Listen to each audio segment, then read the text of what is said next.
You ever hear the kind of story where the streets don't talk, but the bricks remember? Close your eyes. Take a slow breath. You're not in your bed anymore. You're in Chicago, not the one with tall glass buildings and tourists snapping pictures. No, this is the old Chicago, the wet sidewalk kind. Smell of hot sausages, cheap cigars, and something burning in a trash can. It's night. There's a man standing under a flickering streetlight. Long black coat, fedora tilted low. He's got no nose. Not really. Just a scar where it used to be. They call him No Nose. But you'll come to know him by something else. Untouchable. Now, lean back. Let me take you back to where his story really begins. Not with a gunshot, but with a stolen radio and a boy who learned fast that silence was worth more than truth.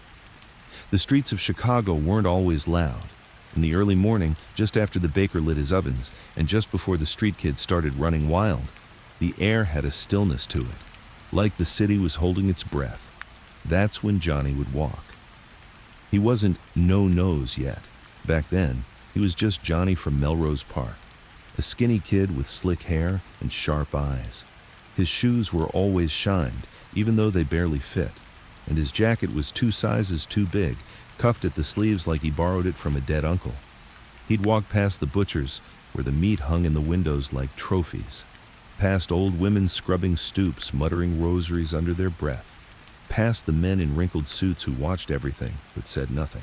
They knew who he was, not because he was special yet, but because of who he followed. Johnny had 2 older brothers, quiet muscle in the old days, not flashy, not stupid, just the kind of men who could make problems go away and made sure no one ever asked how. Johnny watched them like a student watches a master. He learned not from what they said, because they rarely said anything, but from how they moved, how they made a man nervous just by standing behind him, how they smiled when they were lying, how they kept their shoes clean, even after stepping through blood. That was Chicago in the 1930s and 40s.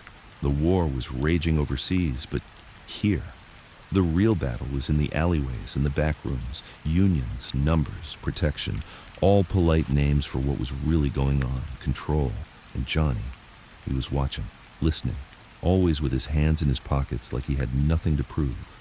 But inside, he was building something, not an empire yet, not a legacy, just a hunger. The kind that doesn't make noise when it grows. The kind that waits. One night, in a smoky bar tucked behind a meatpacking plant, a man told him, "Kid, you got eyes like you seen 100 dead men." Johnny didn't blink, just smiled. "Only seen 2. The man laughed. Johnny didn't. There was something in him, even back then, that made older men uneasy, like he wasn't pretending, like he already knew what kind of man he was going to be. Of course, all of that was before the job that would change everything, before the glass, before the scar, before the name No Nose stuck like gum on a sidewalk. But we're not there yet. No, right now. The city's still breathing soft, and Johnny's just walking, hands in his pockets, eyes wide open. Dreaming of a throne he wasn't supposed to have, but one he knew he'd take anyway. It was the winter of 1949, and Chicago had gone gray again. The snow that fell that year wasn't the kind you see in postcards. It wasn't soft or white. It was tired, full of ash, and when it melted, it ran black through the gutters. The kind of snow that didn't silence the city but made its secrets easier to bury. Johnny had just turned 20. He wasn't a kid anymore, but he hadn't made his bones either. Not officially. Not in a way that earned whispers or respect. He ran errands mostly. Collected cash from bars and pool halls that paid for insurance. Dropped off brown envelopes to men in city offices who didn't wear ties but drove Cadillacs. Sometimes, when things got hot, he'd disappear across state lines for a few weeks, sleeping on cousins' couches in Joliet or Milwaukee. Quiet jobs, clean hands, no headlines. But in his head, Johnny wasn't running errands. He was auditioning. The outfit didn't take applications. You didn't sign up. You were chosen. But first, they had to know what you were made of. One cold Tuesday night, Johnny got told to ride along with a man named Mikey Trelone. Mikey was all gut and gold rings, known for 2 things, losing money at cards and breaking people's fingers with a smile. He wasn't a boss, but he had access, which meant Johnny said yes before even asking what the job was. They were heading to a laundry warehouse on the south side. Union trouble, Mikey said. A new foreman who thought he didn't need to play ball. He thinks he can go straight, Mikey said, lighting a cigarette with shaking hands. Doesn't understand this city runs crooked. Johnny nodded but said nothing. That was his role, the quiet one, the listener, the one who made the man next to him feel like the smartest guy in the car. They arrived just after midnight, snow still falling, no wind, no noise, just the soft crunch of shoes on salted concrete. The building was dark except for a single bulb in the back. Inside, the warehouse smelled like bleach and heat. Giant washers lined the walls like metal coffins. Steam hung in the air, thick and slow, turning the floor slick under their feet. The foreman was there, just like Mikey said. Middle-aged, square jaw, looked more cop than criminal, said he had kids, said he'd pay, just needed more time. Mikey slapped him once, hard, not to punish, just to make a point. You're already out of time, Mikey said, then, without ceremony, he pulled a small revolver from his coat, pointed it at the man's foot, fired. The shot echoed like thunder between the steel machines. The foreman screamed and dropped. Blood spread like a spider across the tile. Johnny didn't flinch, didn't move. But Mikey looked at him curious. Your turn. Johnny hesitated, not because he was scared, but because he hadn't expected the test to come tonight. Mikey handed him the gun. Shoot him again, but somewhere he'll remember. Johnny stepped forward. He looked the man in the eyes. They were wet with fear, begging without words. Then he raised the gun, aimed just below the shoulder, pulled the trigger, click, nothing, empty chamber. Mikey laughed. Just seeing if you'd do it, that's all. You passed. Johnny didn't laugh. He handed the gun back calm. But inside, something turned. Not fear, not guilt, something colder. Not long after, they left the man bleeding on the floor. Enough alive to pay next time. Enough broken to never question again. Back in the car, Mikey grinned through his yellow teeth. You got ice in you, kid. You'll go far. Johnny didn't reply. But that night, back in his tiny one-room apartment, he didn't sleep. He just lay there, eyes open, thinking about the click, and how, for a second, he'd felt nothing. A week later, everything changed. It was supposed to be a simple smash and grab, one of Mikey's wild ideas, a jewelry store in Oak Park that fronted for a bookie running off the books. The guy was skimming. Word was, the outfit was sending a message. Johnny wasn't even supposed to be inside. He was the wheelman. Stay out front, keep the engine running, don't get out unless someone screams. But when the front door shattered, a sledgehammer through the glass, and alarms started howling, Mikey and his cousin Tony came running out with bags in hand. Only they weren't alone. A clerk had pulled a hidden shotgun, fired blindly, missed Mikey, hit Tony in the leg. Johnny saw it all from the car. Mikey was screaming, Tony was crawling, and that clerk, terrified, sweaty, was already reloading. Johnny didn't think. He moved, ran inside, slipped on broken glass, and as the shotgun barked again, something sharp, hot, and angry tore across his face. The world spun sideways. There was yelling, Mikey firing back, Tony bleeding on the floor, whimpering. Johnny didn't feel pain, not yet, just warmth, lots of it. When he touched his face, his hand came away red and slick. Half his nose was gone. Glass. That damned broken glass. He didn't pass out, didn't scream, didn't even stop walking. He helped Tony up, dragged him to the car, Mikey following, still cursing, still alive. They got away, by the skin of their teeth. But Johnny left a piece of himself on that tile floor. The recovery was long, painful, ugly. Plastic surgeons worked to rebuild what they could, but the damage was deep. Bone, cartilage, ruined. What they gave him back looked more like a dent than a nose. People started whispering. At first, just the guys on the street. Then the bosses. No nose, they called him. He didn't argue. Nicknames in the outfit were like tattoo. You didn't choose them. You earned them. And Johnny. He wore his like a crown. He could have disappeared, could have used the injury as an excuse to quit, but instead, he got colder, sharper. He stopped running errands and started managing crews, stopped taking orders and started giving them. The man who once walked quiet behind his brothers was now leading men who feared him more than any boss before. He wasn't loud, never was. But when Johnny No-Nose DiFronzo walked into a room, people sat up straighter, because they knew what he'd paid to sit at the table. Years passed, the scars faded, but the name stuck. He cleaned up his image, wore better suits, took meetings with real estate guys, labor heads, even judges, always smiling, always polite. But behind the charm was something harder, something unshakable. He'd tasted death, looked it in the eyes through shattered glass, and came back meaner. He didn't kill for fun, didn't flash weapons or shout, but people disappeared around him, men who owed money. Men who talked too much, men who forgot their place, and through it all, Johnny slept sound. Not always, but most nights. Because the screams that haunted other men's dreams, he'd already heard them, and walked through. By the mid-70s, John DiFronzo wasn't just part of the outfit. He was the outfit.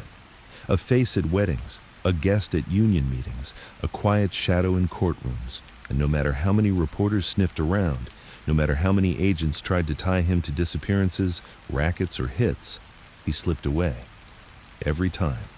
That's when the second nickname came. The Last Untouchable. A man without a nose and without fear. The city never really rested, not even at night. But if you were quiet enough and stayed up long enough, you'd find moments where the noise dipped just below the surface, like something holding its breath. And that's when Johnny did his best thinking. By 1978, the streets had changed. The old bosses were either dead, dying, or under federal watch. Capone had been gone for decades. Sam Giancana took a bullet to the back of the head in his own kitchen. Tony Accardo had faded into the shadows. But the business? The business never died. It just got smarter. No more Tommy guns in the street, no more flashy Cadillacs and piles of cash on pool tables. Now it was suits, unions, front companies, and phones that didn't stay tapped long enough to catch a whisper. And right in the middle of it all was John No-Nose DiFronzo. He didn't need to speak loud. He didn't need to threaten. He played the long game. Let the others draw attention. He moved like smoke, slow, sure, and gone before you could trap him in a bottle. People thought he'd never lead. He wasn't charismatic like Giancana, wasn't feared like Accardo. He was patient, quiet, calculating, and that's why he outlived them all. Johnny had a habit. He walked the same route almost every week, down Melrose Park, past the same delis, the same churches, the same old-timers on the corner who watched the world like it was a movie that had disappointed them. He nodded, smiled, bought coffee, dropped off envelopes. He was present, but just enough to stay normal. A ghost in daylight. The feds hated that. In 1983, the FBI launched Operation Pendorf, a deep dive into the Chicago outfit's control of the International Brotherhood of Teamsters. Johnny's name came up. So did his brother Peter. So did over a dozen men who'd once shared drinks with him at the back of that small bar in River Grove, the one with no name, no sign, and only one door. But when the indictments came down, nothing stuck. Witnesses got scared. Paper trails vanished. Men went fishing and never came back. Johnny smiled and kept walking. They started calling him the chess player behind closed doors. Because where most gangsters played checkers, loud, fast, reckless, Johnny played slow, sacrificed pawns to keep his queen. He had lawyers that answered his phone, real estate companies in Nevada, a garbage hauling business in Wisconsin that never collected trash. And always, someone else between him and the crime. One night, at a private steakhouse near O'Hare, a young street guy tried to impress him. "Mr. D," the kid said, "you gotta teach me how to be untouchable." Johnny didn't even look up from his plate. He just chewed his steak, then spoke like he was ordering coffee. "Learn when to keep your mouth shut. Learn when to shut someone else's. That's it." The table went quiet. No one laughed. because that wasn't a joke. That was gospel. By 1985, Johnny wasn't taking orders anymore. He was giving them. Not from a throne, not from behind a massive desk or inside a gold-trimmed office, from the corner booth in a tiny cigar lounge on Grand Avenue, the ashtray always full, the blinds always drawn. The only light came from a single red bulb overhead, casting long shadows, making men look smaller than they were. That's where he ran the city. Some nights he sat with old-timers, guys who knew blood, who remembered what it was like when you had to earn your bones with your own hands. Other nights, he sat alone, smoking, thinking, watching, because Johnny understood something the others didn't. The game didn't reward power. It rewarded control. Not control of people, but control of yourself. That's why he didn't drink much, didn't gamble like the rest, didn't show up at flashy weddings or wear pinky rings as big as golf balls. He stayed small, quiet, and in doing so, he became massive. The only time Johnny broke his routine was when someone close to him got sloppy. In 1986, his younger cousin, Frankie DiFronzo, tried to skim from a casino front in Joliet. Not much, just $5,000 a week off the books. But it wasn't about the money. It was about trust. Johnny invited him to dinner. They ate veal, talked about football, laughed about an old uncle who used to throw salt at people when he got mad. Then, Johnny stood up, put on his coat, and whispered one word in Frankie's ear. "You're done." The next morning, Frankie's name disappeared from every list. He was erased, not killed, not beaten, just gone. And the message was louder than any bullet. You don't cross the man who doesn't raise his voice. Still, no matter how tight you played the game, the law always watched. By the late 80s, Johnny was at the top of every federal list. They followed his car, tapped his phones, bugged the bars, the phones, even the plants in his lawyer's office. But they never got enough. One FBI agent, after retiring, told a reporter, "John DiFronzo was the only guy I ever watched who made you feel stupid. He never ran, never threatened. He just knew he was always 2 moves ahead." But they didn't stop trying. In 1993, the feds hit him with a racketeering case tied to a Las Vegas casino scam. Big one, heavy charges. He walked, again. The newspapers ran photos of him leaving court. No handcuffs, no fear. Just that quiet, tired smile, like he was bored with it all. And in truth, maybe he was. Behind the legend, Johnny was still a man. He had family, a house in River Grove, a routine. He loved black coffee, read the Tribune every morning. And once a week, like clockwork, he drove out to a small cemetery where his mother was buried. No guards, no drivers, no entourage, just Johnny, a folded lawn chair, and silence. Some said he prayed, others said he just sat there, letting the quiet remind him of what the city used to be, before the noise, before the blood, before the nose. Maybe it was guilt, maybe it was peace, maybe it was both, but no one ever approached him there, because even killers understand some ghosts are sacred. The funny thing about legends is, they don't announce themselves. They walk into a bar, sit in the same chair, drink the same drink, and leave without a sound. That was Johnny. He wasn't the kind of gangster they made movies about. He wasn't flashy, wasn't wild. He was the man in the back booth, the one whose name never needed to be spoken because the room already knew who he was. A man who played the game longer than anyone and never once flipped the board. The 1990s didn't roar, they hummed. The gunshots were fewer. The bodies weren't left in alleys anymore. They were buried cleaner, farther, deeper. The outfit wasn't dying, but it was changing. The muscle was still there, but it was dressed in suits now. Union bosses, construction magnates, waste management CEOs with homes in the suburbs and kids in Catholic schools. But behind every polished man in a conference room was someone like Johnny, someone who didn't need to be seen to be known. Johnny spent more time behind closed doors now, but don't mistake that for retreat. This was control. He understood something the young guys didn't. Violence made headlines, but money made kings. And Johnny had found his kingdom inside the Teamsters. He wasn't a truck driver. never had been. But he owned the men who moved the wheels, and that gave him leverage. He had a quiet arrangement with a man named Joey Bottles Lombardo, another heavyweight, another ghost in a well-cut suit. Together, they filtered funds through pension schemes and real estate plays that stretched from Chicago all the way to Las Vegas. Strip malls, parking lots, hotels that barely existed, casinos with silent partners. Everything was legit, on paper, and if it wasn't, well, the paper got rewritten. It was elegant, it was smooth, until the whispers started. 1994. A man named Anthony Zizzo, Little Tony, went missing. No note, no warning, no body.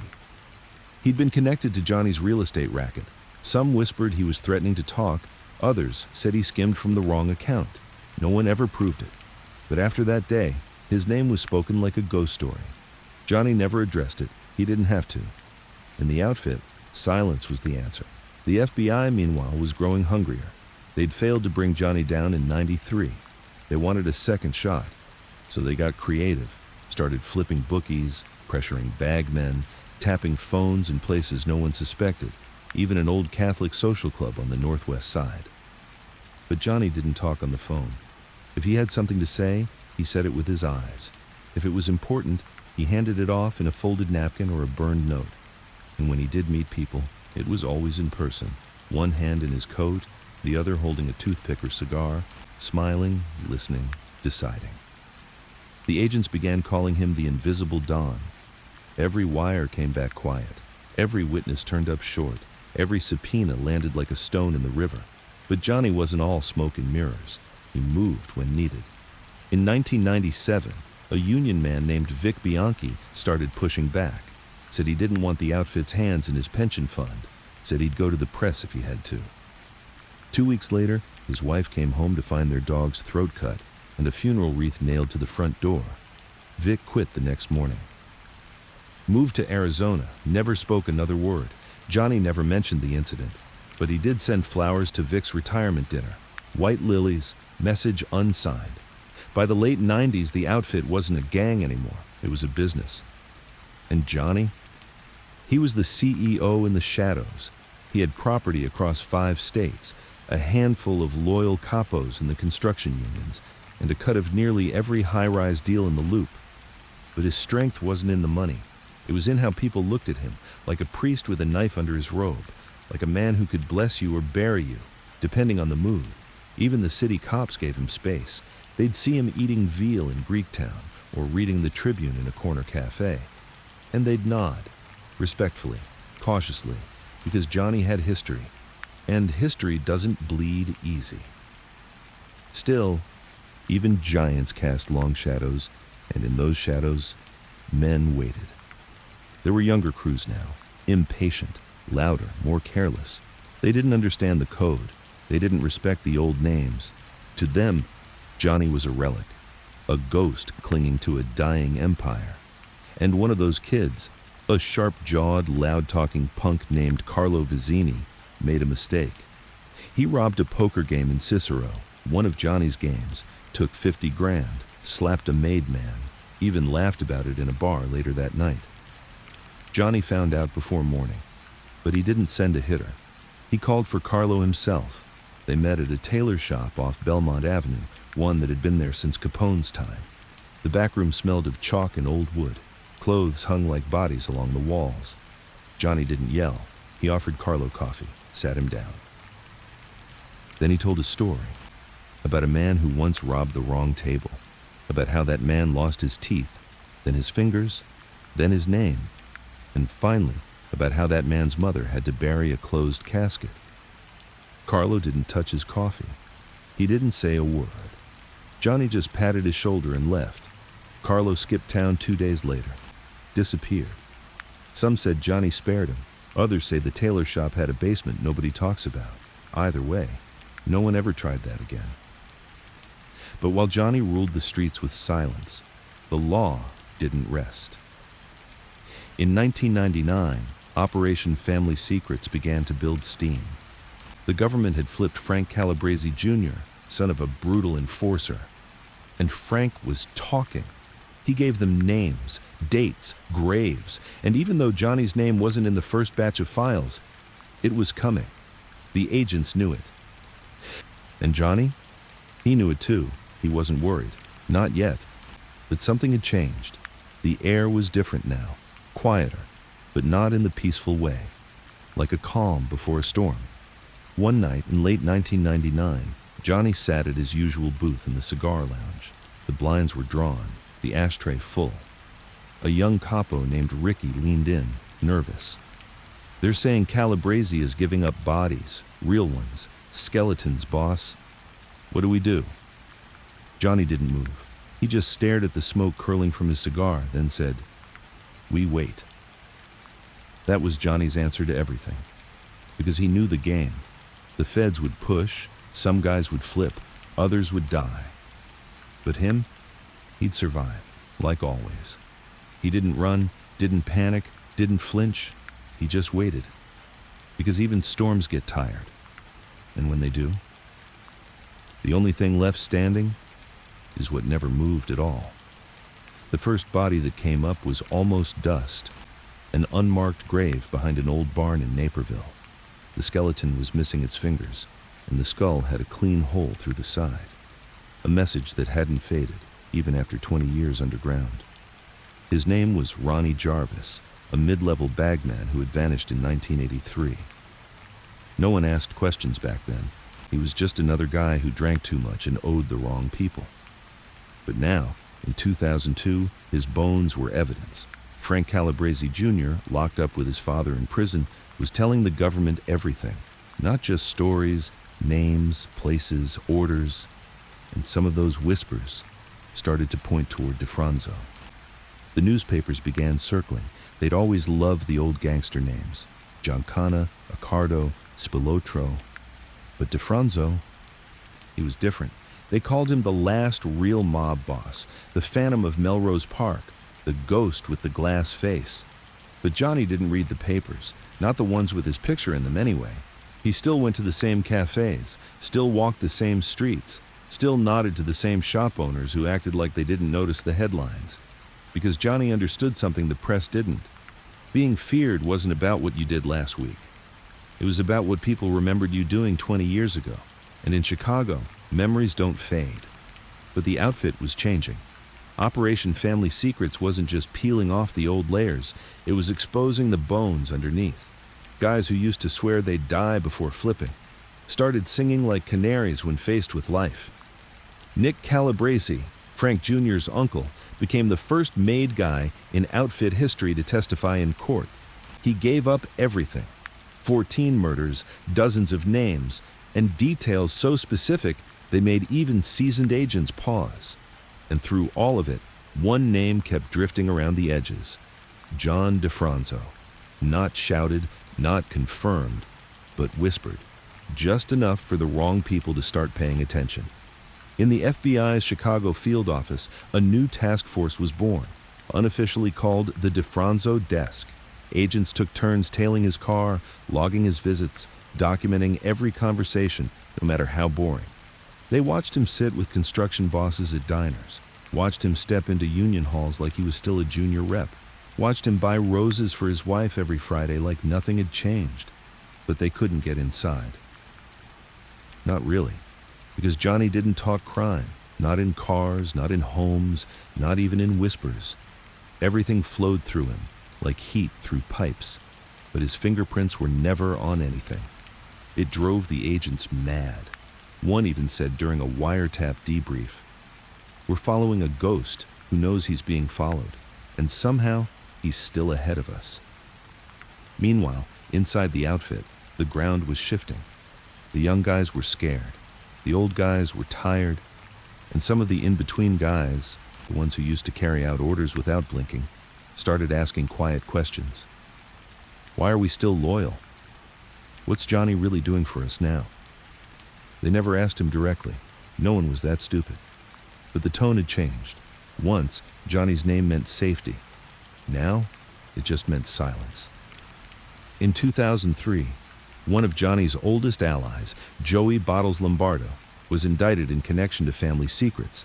He'd been laying low, claiming he was retired, living in a small condo near the West Loop. He wore jogging pants and claimed he was deaf. The FBI laughed. The press called him the reluctant Don. But Joey knew it was serious. He went on the run. For 9 months, he vanished. Then, like a ghost, he turned himself in wearing a beat-up Cubs hat and grinning like he hadn't aged a day. When asked if he was afraid of going to trial, he just said, "I'm too old to be afraid of anything but bad coffee." But Johnny watched Joey's fall closely. They'd come up together, shared tables, shared secrets. If Joey could go down, anyone could. That winter, Johnny started cleaning house. He didn't say it aloud. No one ever did. But the message was clear. If you even look like you might flip, you disappear. One man, a quiet enforcer named Tommy Mitz Garibaldi, was found frozen behind a warehouse on the south side. No bruises, no blood, just dead. Face down in the snow, like he'd fallen asleep waiting for forgiveness. Another guy, Vince DeLuca, skipped town after a friendly dinner with Johnny and was never seen again. The streets didn't say much, but they got the message. Stay loyal, stay quiet, stay small. Despite all of this, Johnny never stopped living like a free man. Because technically, he was. He wasn't on trial, wasn't under indictment, wasn't even being called to testify.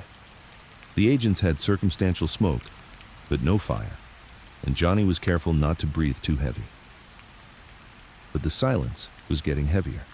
One night in 2004, Johnny sat alone in the back booth of the cigar lounge. Same booth, same chair, same ashtray, half full. An old friend, Sal Buttons Benevetto, walked in. Sal had kept his nose clean, retired, owned a laundromat now, played bocce on weekends. But when he sat down across from Johnny, he looked nervous. Sal leaned in. "You feel it, John?" Johnny didn't move, just looked at him calm. "The storm," Sal said. "It's not coming anymore, it's here." Johnny finally spoke. "I know," Sal blinked. "What are you going to do?" Johnny took a long drag from his cigar. "Same thing I always do." Sal waited, but Johnny said nothing more, because there was nothing more to say. See, Johnny didn't believe in panic. He didn't believe in last-minute scrambles or backroom deals with feds. He believed in control. And control meant trusting the silence, even when it screamed. But not everyone could keep still. In 2005, a mid-level capo named Ernie Glassjaw Coretti walked into a federal building. He wore a cheap suit and a face full of fear. He asked for a coffee, then asked for a lawyer. Then he started talking. He gave up one name first, Calabresi, then another, Spilotro. Then, in a soft, shaking voice, he whispered a third, DiFronzo. The agent taking notes didn't blink, just wrote it down. That name had been sitting in their files for decades, but this was the first time someone put it on record. The next morning, Ernie Soretti was placed into federal custody. By that afternoon, his name had disappeared from outfit lips like it was cursed. Johnny didn't react, didn't send anyone after him, didn't call a meeting. Didn't need to, because in this world, snitches die twice. Once when they talk, and once when their name gets erased from the street. Still, for the first time in a long time, Johnny couldn't sleep. Not because he was afraid, not even because the feds were getting closer, but because he knew what was coming. He could feel the rhythm of it, the way the city breathed just before it coughed up blood. He'd outlived most of his enemies, outwalked every case, outlasted bullets and betrayals. But you can't outlive time. And now, time was coming for him, quietly, like a man in a black coat with his hands in his pockets, just like Johnny used to be. The winter of 2006 came colder than most, not because of the snow, though the city got plenty, but because something had changed. You could feel it in the bones of the street. It wasn't fear anymore. It was forgetting. Corners that used to carry whispers now held nothing but coffee shops and cell phone stores. Guys that once feared eye contact with the outfit now wore wireless headsets and flipped real estate on TikTok. The rules were different, the game was different, but Johnny, he stayed the same. That was his curse and his power. At 77, Johnny still dressed like the man he was in 1985. Tailored jackets, clean shoes, pocket square, cigar, silence. He still had the same walk, not slow, not fast, just enough to let you know he wasn't in a hurry, because a man in control never rushes. Every Thursday, he drove himself to a bakery in Melrose Park, got the same espresso, the same biscotti, sat by the window like a retired priest watching his flock rot. The new owners didn't know who he was, but the old men did. They'd nod, tip their hats, not out of fear anymore, but something deeper, memory, and maybe even a little mourning, because everyone knew what they were seeing. A king still sitting on a throne, long after the kingdom had moved on. That spring, the feds tried again. Operation Family Secrets went to trial. 14 murders, dozens of mob figures, names pulled from old notebooks and broken friendships. And, once again, Johnny's name danced at the edges. He wasn't indicted, wasn't charged. But his name showed up on wiretaps, mentioned in the testimony of Nick Calabrese, who stared across the courtroom like he was naming devils. He spoke of meetings, rackets, men who disappeared after sharing bad news. And when asked about DiFronzo, he paused, said, he was there, always there, but never dirty. That line stuck with the jury because it wasn't an accusation. It was a description. Johnny was there, but never dirty, not on record, not on tape, not in handcuffs. Outside the courtroom, a reporter caught Johnny leaving a private lunch at a country club, asked him if he was worried about the trial. Johnny looked at him, almost amused, then said, "You ever see a ghost worry about dying?" and walked off. But inside, the cracks were forming. His circle, once tight like a vice, was now more like a ring of smoke. His brother, Peter DiFronzo, was sick. Quiet now, off the street. No longer the sharp-eyed soldier he'd once been. His cousin Jimmy had flipped years ago, not to the feds, but to God. Lived in Florida, ran a church. His old friend Joey Lombardo was convicted in family secrets and sentenced to life. The picture was changing. One by one, the faces were fading. And Johnny, still standing, was watching it all disappear. He never complained, never said he missed the old days, never ranted about loyalty or betrayal. But he started walking slower. Not physically, mentally. Meetings became shorter. He stopped checking on the books every week, stopped showing up at the cigar lounge. Even his walks through Melrose Park grew more irregular, like the air had shifted and he couldn't quite breathe the way he used to.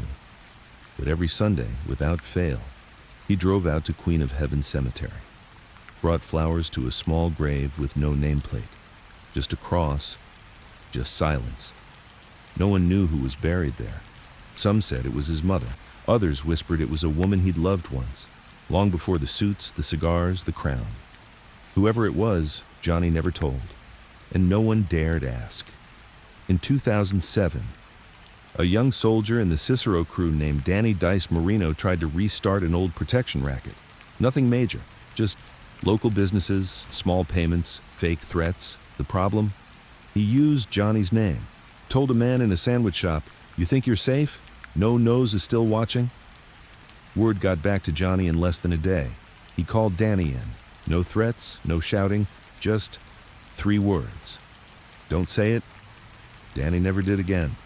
Because even if the empire was shrinking, even if the newspapers called him retired, everyone still knew that if Johnny wanted you gone, you'd vanish like smoke in February wind. But the city didn't stop moving.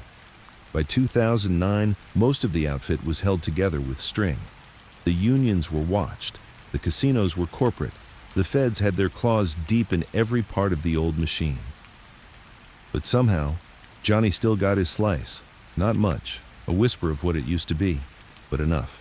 He owned 3 buildings under false names, collected rents from tenants who had no idea who their landlord really was, still had his hand in one trucking union, clean, quiet, invisible. Enough to keep the lights on, enough to make sure his wife never saw a day of struggle. Then came the night of Eddie Romano. Eddie was a talker, a gambler, A man who didn't know when to stop drinking or when to shut up. One night in 2010, Eddie sat in a bar in Berwyn, drunk off his third bottle of scotch, and started telling a story about a job in 1991, a warehouse fire, a body that had to disappear, and a man who gave the order, a man with half a nose. The bar went quiet. No one said anything. But the next morning, Eddie was gone. Some said he ran. Others said the river finally got him. Johnny never confirmed it, but that Sunday at Queen of Heaven Cemetery, he brought 2 sets of flowers instead of 1. The years that followed were soft and strange. Chicago changed, faster, louder. The outfit lost territory to newer, more aggressive groups, gangs that didn't care about codes, respect, or silence. But no one touched Johnny, not because he was dangerous anymore, but because you don't touch a statue, you let it stand, and let the birds gather on its shoulders. He was history now, the last breath of an era, the final ghost in a city that had traded omerta for iPhones. By 2014, Johnny rarely left the house. He still wore his suits though, still shaved, still kept a fresh box of cigars in his drawer, but he talked less, listened more. Sometimes, he sat on his porch and watched the neighborhood go by. Kids rode past him on bikes. Men with tattoos and Bluetooth earbuds swaggered down the block like they owned it.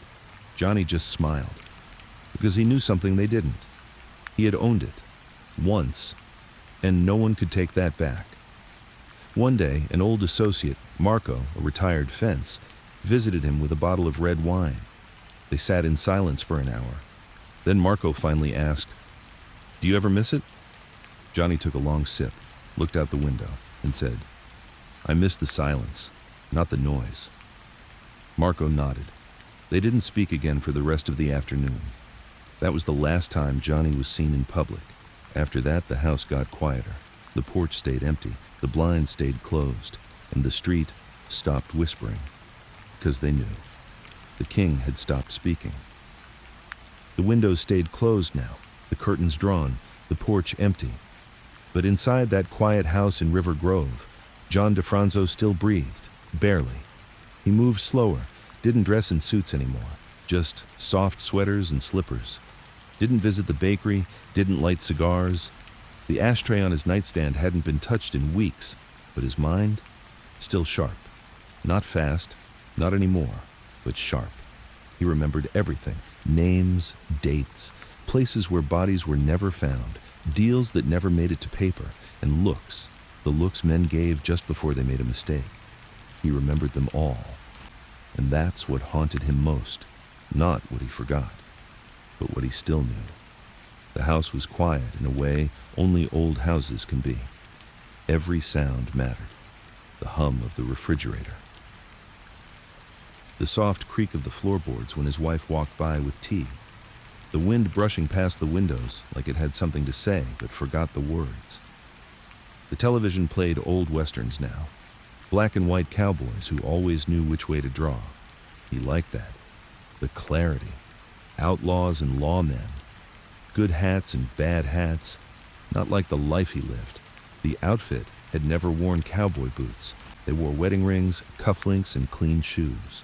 They smiled when they lied. They hugged before they buried you. His wife, Grace, took care of him now. She moved like she'd done it all before, because she had. Through ulcers, surgeries, strokes, scares. She stayed, not out of fear, not even out of love, not anymore, but out of something deeper. Loyalty. The old kind. The kind that doesn't flinch when you look back at decades of quiet sins. She didn't ask about the past, not directly. But sometimes she'd glance at him across the dinner table, her eyes tired but clear, and say, "Do you ever wish you were someone else?" He never answered, but the silence between them said enough. One morning, he woke before dawn, same as always. The pain in his chest had become familiar, like an old friend leaning on him too hard. But it wasn't the pain that woke him. It was the dream. He hadn't dreamed in years, not like this. In it, he was young again, standing outside that bar off Grand Avenue, the one with the red door and the nameless sign. It was snowing. The air smelled like blood and whiskey. and someone was laughing. That deep, raspy laugh of Joey Bottles. He turned to say something, but there was no one there, just footprints leading away. And his own reflection in the window, half a nose, all shadow. He sat in bed for a while after that, didn't turn on the light, didn't wake Grace, just stared into the dark like maybe it would answer back this time. Later that week, the doctor came by. Family doctor, old man with soft hands and colder eyes.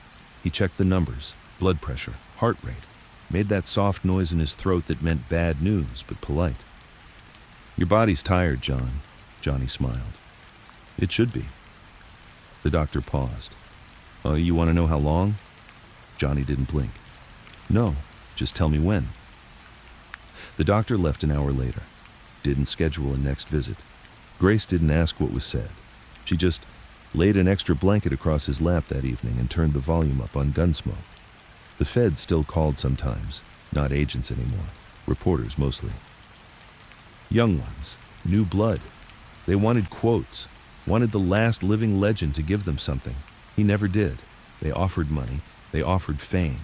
They even promised he could tell his version of the story. But Johnny knew the truth. There wasn't a version, just bodies and silence. Everything else was decoration. One day, a priest showed up, uninvited, wore a crooked collar and a plastic cross like he was playing dress-up with death. He said someone had told him to stop by, said he wanted to offer peace. Johnny didn't let him in. He stood at the door and said, "I already made peace with what I've done." The priest hesitated. "And with what's coming?" Johnny looked him in the eyes. "You don't make peace with death, Father. You just leave the door unlocked and wait for it to walk in." Then he shut the door. Softly. No anger. Just done. The days started blurring. He napped more, stopped reading the paper, only ate half his meals. Sometimes when Grace left the room, he whispered old names to himself, like prayers or curses, no one could tell. Frankie Nitty, Tony the Ant, Bottles, Nick. He didn't say them like friends, didn't say them like regrets, just names, carved into memory like initials into wet concrete. He was the last one left, and the weight of that, heavier than any secret. Then, one evening, he asked for a suit. Not his funeral suit. That was in the closet, wrapped and ready. No, he asked for his suit, the navy blue one, the one with the stitched pocket, the rose pin, the good shoes. Grace didn't ask why. She just laid it out for him the next morning. He put it on slowly, button by button, breath by breath. Then he sat in the living room, alone, back straight, eyes on the window, not looking at the world, looking through it. When Grace brought him tea, she stopped at the doorway. He looked like a photograph, still, strong, half shadow. She didn't interrupt. She just watched, because she knew what he was doing. He was waiting, not for death, but for remembering. The world was moving on. The outfit was dust. The streets had changed. But in that moment, in that chair, he was all of it. The violence, the silence, the empire, one last time. That night, he slept quietly. No dreams, no pain, no visitors, just sleep.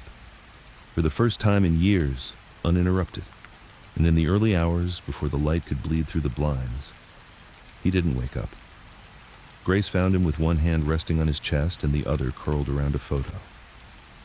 She hadn't seen that photo in decades. It was black and white, cracked at the corners. 3 men in suits, Johnny in the center, Joey Bottles on the left, Peter on the right, all smiles, all shadows behind the eyes. She sat beside him, didn't cry, didn't pray, just held his hand. The one that had once signed orders no one dared disobey, the one that had broken men without lifting a gun, the one that had, in the end, gone still. The papers called it The Quiet Death of a Loud Legacy. John DiFronzo, aged 89, dead of natural causes, survived by a wife, a few relatives, and more rumors than facts. The feds didn't celebrate. They never got what they wanted. No confession, no tape, no fall. He went out untouched, just like he lived. And in Chicago, People didn't talk much, not really. But a few old-timers, guys who used to nod when he passed, they lit cigars that night, sat on porches and said nothing at all. Because some men, you don't eulogize with words. You remember them in silence. The funeral was quiet. Not small, but quiet. That mattered. No headlines, no long lines of black Cadillacs, no brass bands or white roses stacked like altars, just silence. Just the way Johnny would have wanted it. He was buried in a plain plot at Queen of Heaven Cemetery, same place he used to visit on Sundays, same small corner, same wind through the trees, same nothing. The priest didn't say much. He knew better. You don't preach over men like Johnny. You just lower them into the ground and hope they stay there. The reporters didn't get much. The family issued a 2-line statement. John was a private man. He passed peacefully, surrounded by loved ones. No cause of death listed, no details, just peace. But peace is a funny thing. It never really settles in the city, not here. Not when the soil's still soaked in old blood. Across town, in a cigar lounge that still smelled like him, 3 old men sat at Johnny's booth the night after the burial. They didn't talk much, just smoked, nodded, sat in the shadow of a ghost none of them dared name. One of them, an ex-union rep with a face like cracked leather, finally said, "End of a fucking era." Another chuckled. He was the era. No one disagreed. They smoked until the ashtray was full. Then they stood, left the booth empty, and walked out into the cold. They didn't pay, no one asked them to, because some debts are too old to charge, but not everyone grieved. Not everyone remembered Johnny with respect. On the other side of the city, in a federal building humming with new computers and younger agents, a whiteboard was being wiped clean. DiFronzo had been at the top of that board for 30 years. Now, it was gone. One young agent, a kid from Naperville with a law degree and a buzz cut, said it out loud while tossing his pen across the desk. What was the point? 30 years and we got nothing. Another older agent, one who'd tailed Johnny in the 90s, just looked at him and said, "We didn't get him, but we got everything because of him." The younger man didn't understand. Not yet. But the old-timers in the bureau knew the truth. You don't chase men like Johnny to catch them. You chase them to map the world they built, and that map was finally complete. In Melrose Park, some of the older guys started locking their doors again. Not because they were scared, but because they didn't know what came next. Johnny had kept the peace, not through kindness, through clarity. People knew where the lines were drawn, what could be done, what couldn't. Now, no one was sure. In a back room of a restaurant off Roosevelt Road, 4 younger men sat around a table arguing. One wanted to take over Johnny's old numbers racket. Another wanted to push into new territory. They argued names, territory, percentages. Then, someone mentioned Johnny, and the room went cold. One of the older guys, silent till then, leaned forward and said, "The man's in the ground. Don't make him get back up." That ended the meeting. Because ghosts don't sleep, not in Chicago, not yet. Grace, Johnny's widow, stayed in the house for a while. The porch stayed empty. The blinds stayed closed. The mail kept piling up. She wasn't mourning, not really. She'd said goodbye to Johnny years ago, piece by piece. Every time he came home a little heavier, a little slower, a little colder. She didn't cry when he died, didn't curse, didn't break. She just folded his suits, packed up the photographs, and sat in the chair across from his. No words, just memory. Until one day, she didn't sit at all. She moved to Arizona, told no one, sold the house to a retired cop who didn't believe in ghosts. He would, eventually. But Johnny's name didn't fade. Not really. Because in the right rooms at the right time, someone always brought him up. At weddings, he was a story. At union meetings, he was a warning. At late-night poker games, he was a punchline that didn't end in laughter. Even new kids, the ones who didn't know the old ways, they still used his name when they needed leverage. You think this operation's soft? This came from no-nos. You want to cross that? They didn't even know who he really was, just the name. just the echo. But even that was enough to buy respect. For now. The outfit, what was left of it, began to split. Like a family after a will with no signature. There were the quiet loyalists, men who believed in the old rules. Don't talk. Don't steal from your own. Keep the peace. Then there were the new ones. Young, fast, and loud. Flashy watches, dirty deals. No fear, no code, no patience. Johnny would have hated them, would have buried them, but he wasn't here anymore. And without him, the ground started to crack. One night, at a bar in Cicero, a kid got shot over a bet. 3,000 disagreement. 2 beers, 1 bullet. Back in Johnny's day, something like that never would have happened without a sit-down, without permission. But now, it was chaos, unorganized, unclean, uncertain, and in the shadows of every mess, someone always said the same thing. Wouldn't have happened if Johnny was still around. That was his legacy. Not just what he built, but the fear of what came after. The FBI watched it all, still listening, still tapping phones, still chasing shadows. But it wasn't the same. The legend was gone. And what was left was noise. Johnny had been quiet, methodical, sharp.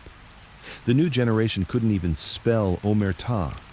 One agent, looking over a folder of sloppy texts and clumsy hits, muttered to his partner, "This ain't the mob anymore, it's daycare with guns."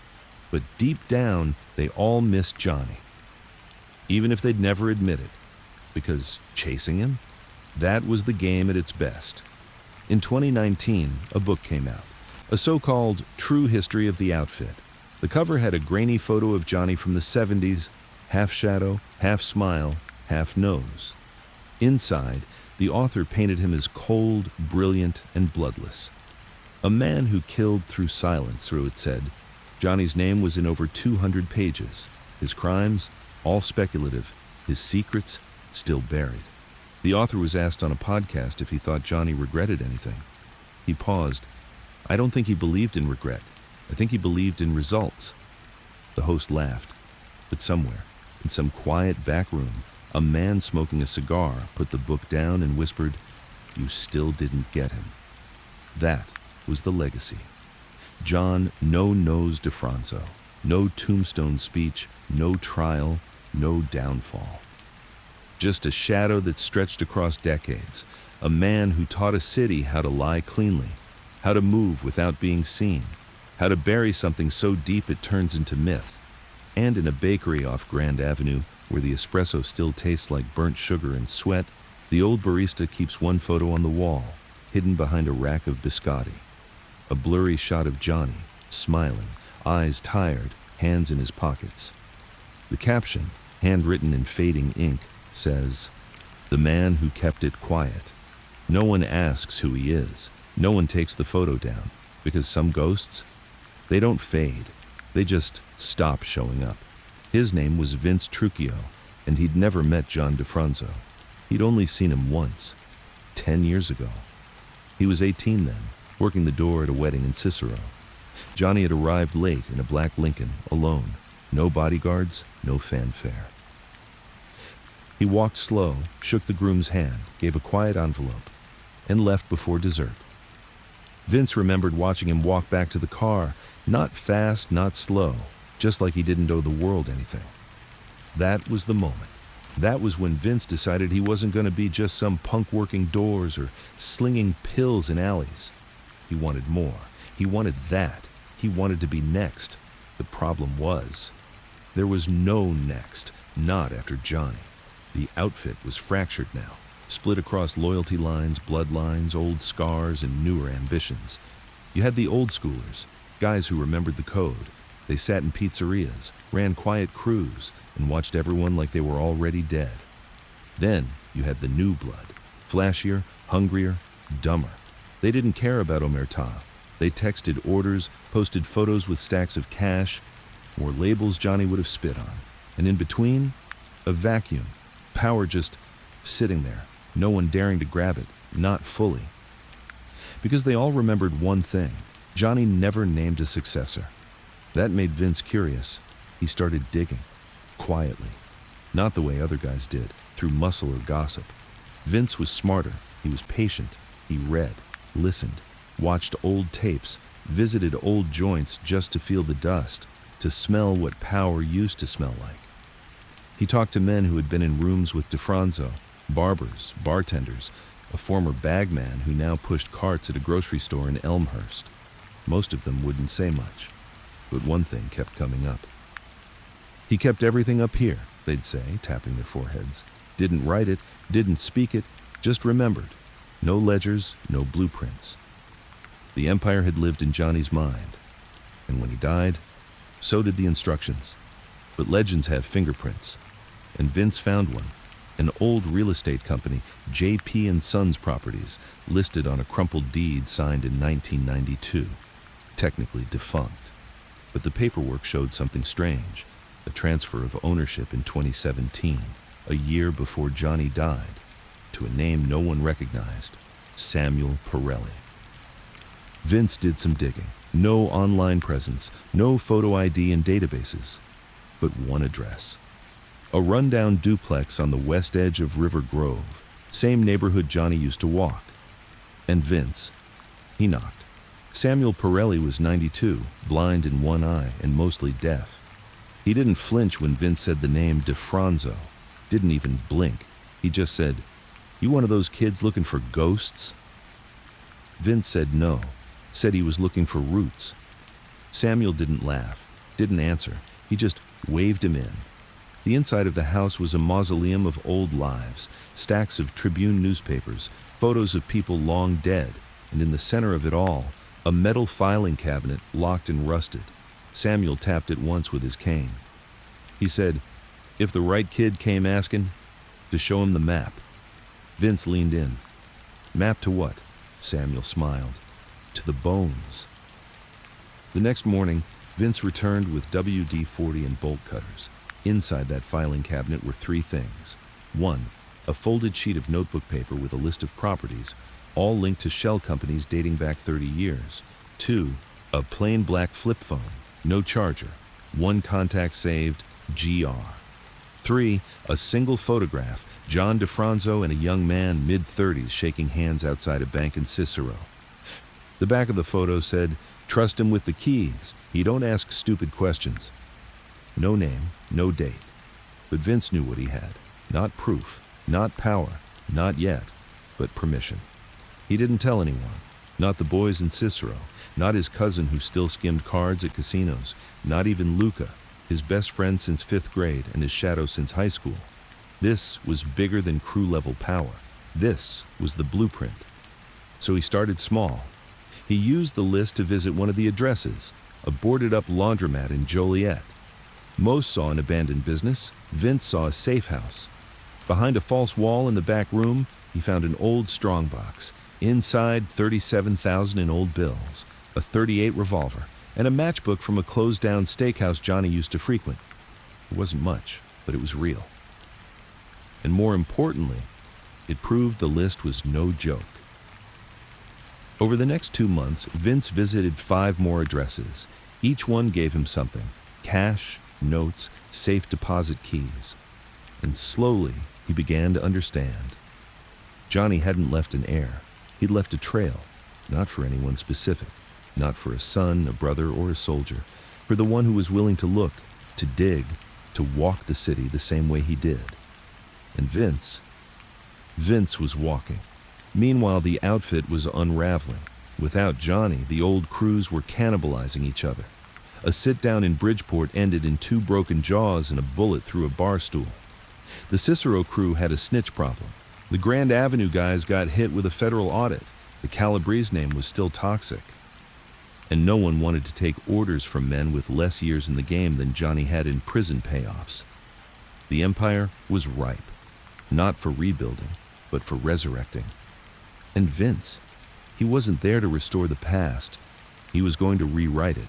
He started small, pulled in a crew of 4, not soldiers, not thugs, thinkers, Luca, of course, an ex-IT guy named Ray who could ghost phones and trace wire transfers, a union enforcer turned sober chef named Marco, and a girl named Dani who used to run cash between poker games before she got locked up for 3 months and didn't say a word. They didn't wear matching jackets, didn't call themselves maid. They didn't need to. Vince told them what they were chasing. We're not starting a new mob, we're finishing the old one. By 2022, they had a foothold, 1 dry cleaning business, 2 trucking routes, a guy inside the property tax office downtown, and most importantly, no headlines. Because Vince followed the most important rule Johnny ever lived by. Don't be the face, be the shadow. But whispers started. They always do. There's a kid on the west side using old names. He's digging in DiFronzo's turf. Someone's running things, but no one knows who. The old schoolers didn't like it. They saw Johnny's ghost in every move, and it scared the hell out of them, because ghosts don't lead. Ghosts haunt. And Vince? He wasn't haunting, he was building. In a smoky bar off Harlem Avenue, someone finally said it out loud. This kid, Vince, is he trying to be the next no-nose? The room went quiet. And an old man, one who'd once sat across from Johnny in a booth no one touched anymore, said this. No. He's trying to be the first Vince. It was a Thursday when the first warning came. Vince was in the back office of the dry cleaning shop he'd bought 6 months ago, the one with a fake name on the window and real cash in the drawer. He was sitting with Ray, going over a quiet little job, a property acquisition through a front shell company when Luca walked in, pale and shaking. He didn't speak right away, just handed Vince a photo. It was printed on cheap paper, folded in half, black and white, no writing. The image showed a man, Tony Maffei, a connected associate from the west side, face down in a parking lot, dead. Bullet in the back of the neck. Classic message, classic signature. Ray whistled. You sure it's him? Luca nodded. The photo was dropped in the collection box at Marco's spot. No name, no envelope. Just this. Vince stared at it, not with panic, not with rage, but with something colder, something patient. All right, he said, let's find out who thinks they're still playing chess on my board. Tony Maffei had been an ear, that's all. Not a hitter, not a button, just a man who passed on whispers. He sat at tables with the old Grand Avenue crew, ate dinner once a month with ex-captains who still wore their guilt like perfume. And he passed the names back to Vince, names of who's angry, who's curious, who's thinking of dusting off their piece. Now he was dead, not loud, not messy, just gone. Which meant someone had seen Vince's rise, and someone had decided it was time to answer back. Vince didn't shout. He didn't flip tables or call for retribution. He did what Johnny would have done. He waited. Then he sent Danny to the corner bar on Roosevelt, where Sal Cuccio still played cards every Thursday. Sal was an old man now, nearly 80. Once upon a time, he'd been a name with sharp teeth. Now, just another half-deaf ex-mobster nursing a highball. But he remembered things. Danny slid into the seat beside him and whispered, Mr. T sends his regards. Sal blinked, then leaned in and said, Tell him he's dancing too fast. These floors crack under pressure. She smirked. We're not dancing, we're cleaning. Back in the dry cleaning shop, Vince listened to the tape. Danny always wore a wire now, not for the feds, but for him. Sal's words weren't threats, but they were warnings. The city was watching. And the killing of Tony Maffei wasn't random. It was a message. Vince lit a cigarette.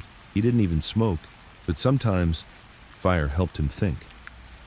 They're testing to see if we'll fold, he said to Luca. Luca shrugged. So we send a louder message.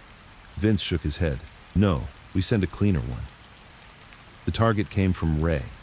He traced a burner phone used near the parking lot where Tony had been shot. Pinged 3 towers. One of them matched the location of a dive bar in Berwyn. And that bar was run by a guy named Gio Morelli, ex-crew from the Calabrese faction, burned out, angry, known for running his mouth. Ray confirmed that Gio had been seen drinking with 2 young guns. Nobody's trying to make a name off someone else's bones. One of them had been asking about Vince. The other owned the same kind of pistol used in Tony's hit. That was enough. The sit-down happened in an auto shop off 26th Street. Neutral ground. No guns. Just Words. Vince walked in wearing black. Not expensive, not flashy, just clean. Gio was already there, pretending to be comfortable. He smiled when Vince entered, but it didn't reach his eyes. "Kid," he said, "you're moving quick. Too quick. Johnny." Vince held up a hand. "Don't speak his name." Gio blinked. Vince sat. "Let me explain something," Vince said, voice calm. "I didn't kill Tony Maffei. You did. Not with a bullet, with a whisper, with permission." Gio raised his hands, laughing awkwardly. "Permission? I don't give permission for shit." Vince nodded slowly. "Exactly. You think you're still relevant? You're not. You're a closed chapter trying to tear out a new page." Gio leaned forward. "You think wearing Johnny's cologne makes you him?" Vince didn't flinch. "I don't want to be Johnny. I want to be the man he would have made. If he had the time." The room went still. Then Vince stood, buttoned his coat. "This was your warning," Gio smirked. "You done?" "No," Vince said. "You are." 2 nights later, Gio Morelli was found in his bar. Dead. No bullet, no blood. Just a heart attack, they said. Natural causes, the coroner claimed. But everyone who mattered knew the truth. He choked on his pasta because he saw something that didn't belong in the bar. Something, or someone, that reminded him of a time when death didn't shout. It whispered. The killing didn't start a war. It ended one before it could begin. The old guys shut their mouths. The young ones lowered their guns. Because Vince had done something rare. He'd answered blood with silence. And in the city, that was louder than any bullet. The next week, someone left a note on Vince's windshield. Just 3 words. He'd be proud. Vince didn't need to ask who he was. Johnny was long buried, but he still moved through the streets, through Vince, through every clean move, every smart silence, every ghost that stayed in the shadows where it belonged. That night, Vince drove alone, through Melrose Park, past the bakery, past the butcher shop, past the house where Johnny used to sit on the porch. The porch was different now, painted blue with potted plants. But Vince could still see it, the way it was, the way it stayed, burned into the bones of the city. He stopped the car, sat there for a minute, and whispered, "We're not done." Not a prayer, not a threat, just a promise. There was no celebration, no toasts, no job well done. Gio Morelli was gone, heart attack, so they said, but everyone in the game knew what it meant. And the message had been received loud and clear. Vince Trucchio isn't playing. But Vince didn't care about glory. He didn't want applause. He wanted order. And now, that order had cost a man his life, which meant the game had officially begun. Back at the dry cleaning shop, headquarters in disguise, Luca was pacing. Ray sat at the desk with 3 phones in front of him, all silent, all encrypted. Danny leaned against the wall, arms folded, eyes sharp. They'd built something clean, tight, efficient. But now they were on the radar, not just from the streets, but from above. Ray was the one who spotted it first. He tapped into an encrypted frequency, one usually reserved for surveillance vans, and caught a piece of chatter. Subject of interest, male, late 20s. Name possibly Trucchio. Keep eyes on the cleaning front. That's how you knew you'd arrived. The feds weren't throwing subpoenas or raids. They were watching. And Vince? Vince expected it. He called a sit-down, not in the back room, not in a parking lot. He chose the basement of an old funeral home on the west side, a place that used to host outfit wakes back in the 80s. Dust, silence, history, Marco, Danny, Luca, Ray, all seated, all tense. Vince spoke like Johnny used to, slow, clean, deliberate. We're being watched. That's not news. What matters is how long we make them watch for nothing. Danny raised an eyebrow. You want us to go dark? Vince shook his head. No, I want us to look boring. Over the next 2 weeks, everything changed. No more nighttime meetings, no more shady property grabs, no more whispered deals in parking lots. They went corporate. Ray cleaned up the books, registered fake LLCs through 3 states, funneled all cash activity into cleaning, catering, trucking. Danny became the face. She signed the leases, held the meetings. A woman at the front of a criminal legacy. The feds didn't expect that. Marco, He handled logistics, shipments, pickups, route shifts. Never the money, just the movement. And Luca became Vince's shadow. Loyal, quiet, ready. The crew looked like a startup. And the FBI? They couldn't tell if they were chasing mobsters or small business owners. But behind the curtain, real power was moving. Vince had unlocked 4 more safe houses from Johnny's old list. Each one offered something different. One had old documents, bank records, union rosters, photos.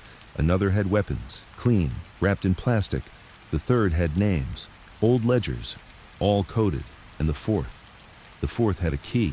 No tag, no explanation, just a brass key wrapped in wax paper. Vince held it in his hand for a long time, then tucked it away, because Johnny hadn't left it by accident, and whatever it unlocked wasn't meant for right now. Meanwhile, in the Dirksen Federal Building, a task force was forming. Not new, not official, just growing.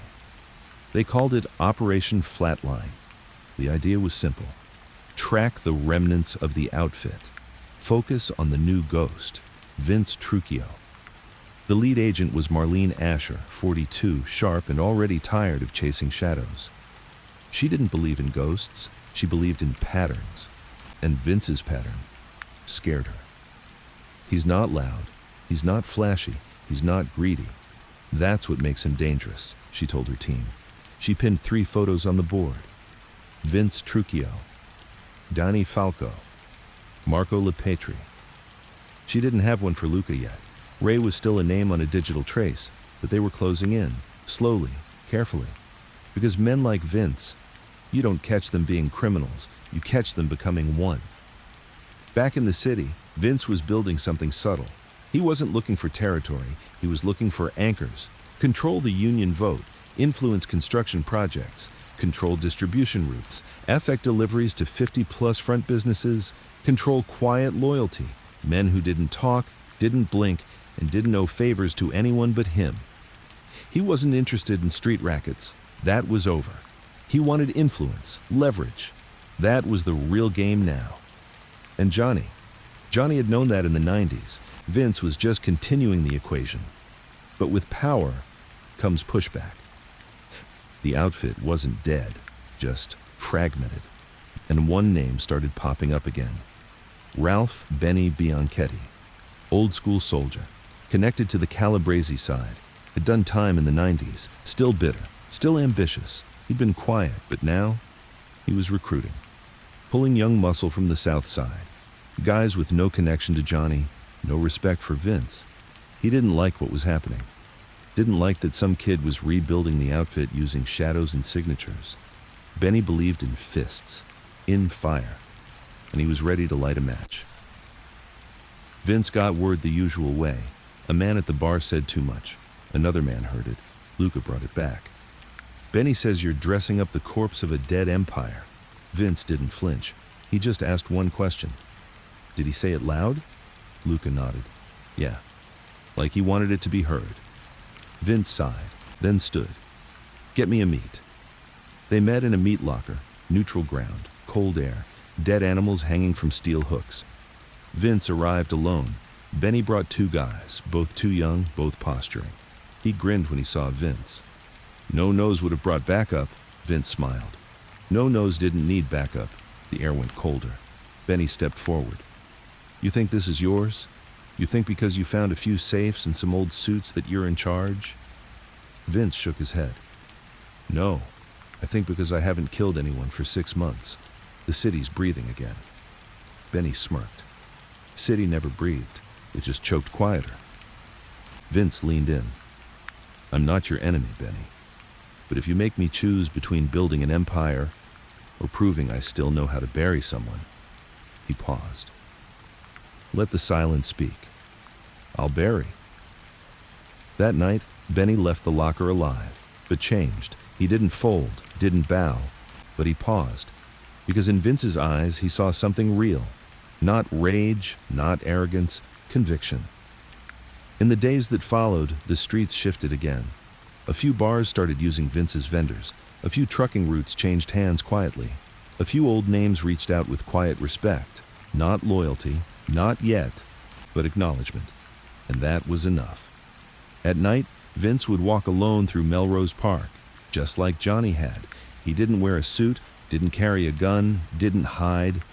He walked, because he knew what Johnny had known. A king doesn't need a crown, just a city that remembers what happens when you push too far. The mornings were starting earlier now. Vince woke around 5 a.m. before the sun rose, before the city buzzed. He'd sit in the back of the dry cleaning shop with a notebook and coffee. No phone, no laptop, just ink and thoughts. That's how Johnny used to do it. And Vince was learning why. Because when you write with your hand, you don't leave a trail for anyone to trace. But trails, digital or not, were being traced anyway. And they were leading to Vince. Inside the Dirksen Federal Building, the walls were humming. Operation Flatline was no longer an idea on paper. It was a full-fledged operation. 23 agents, 4 analysts, 2 prosecutors on standby. At the center of it was Agent Marlene Asher.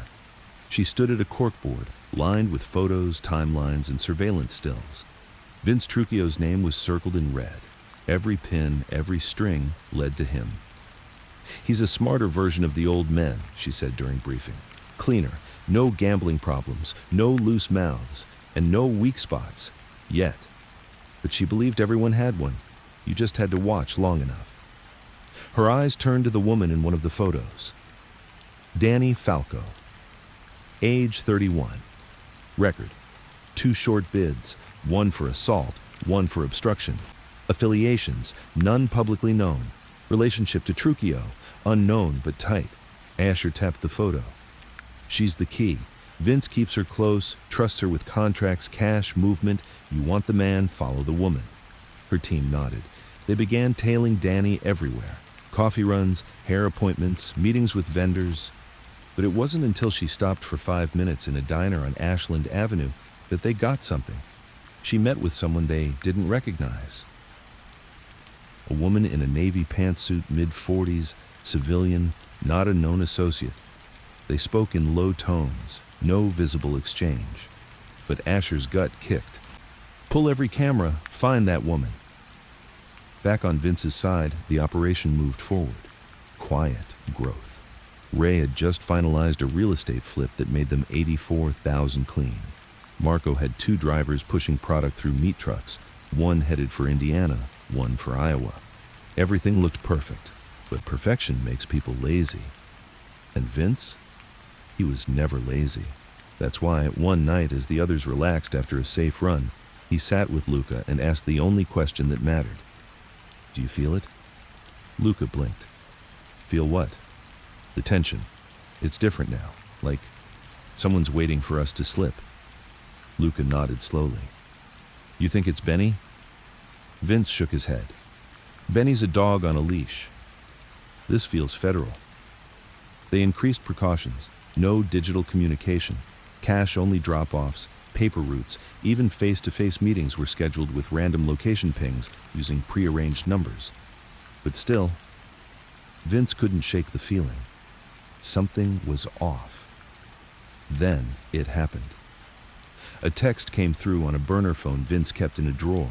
One only 3 people had the number 2. No name, just a message. "You've got a leak. Not on the street. Look higher." Vince read it 3 times, then set the phone down and stared at the wall. There were only 2 explanations.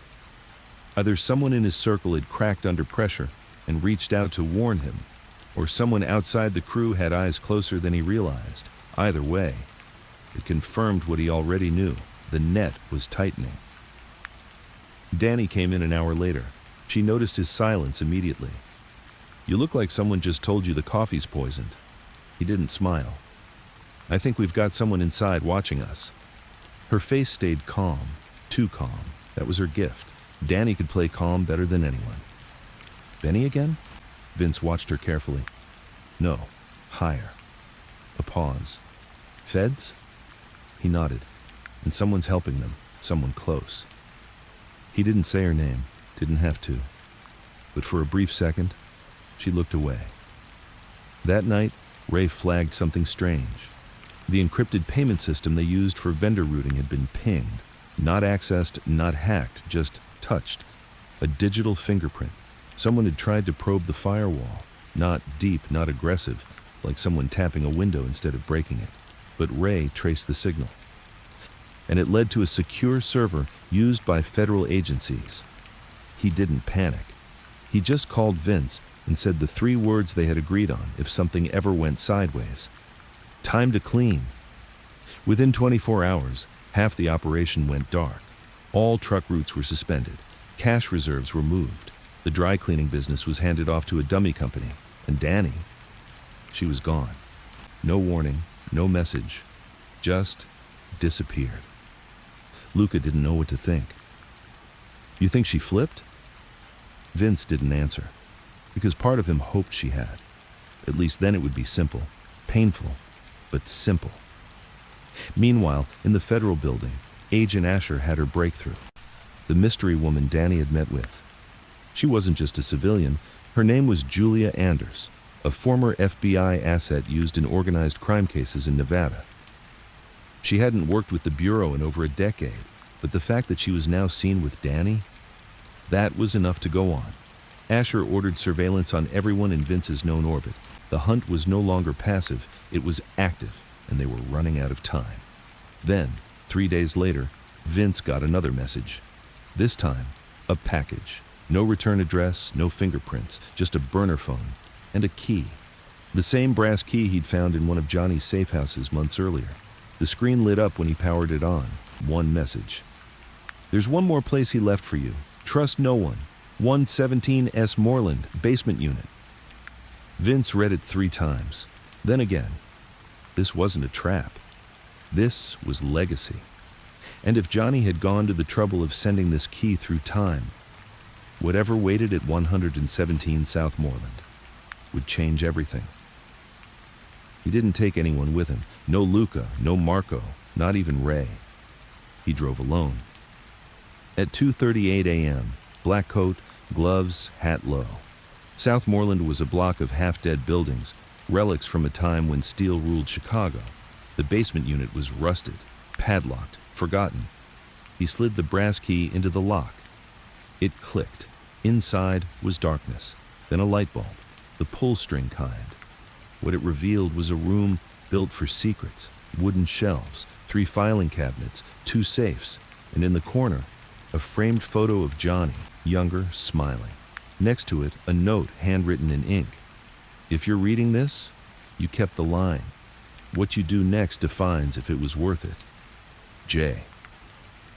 Vince sat down in the chair below the photo. The city was hunting him. The feds were closing in.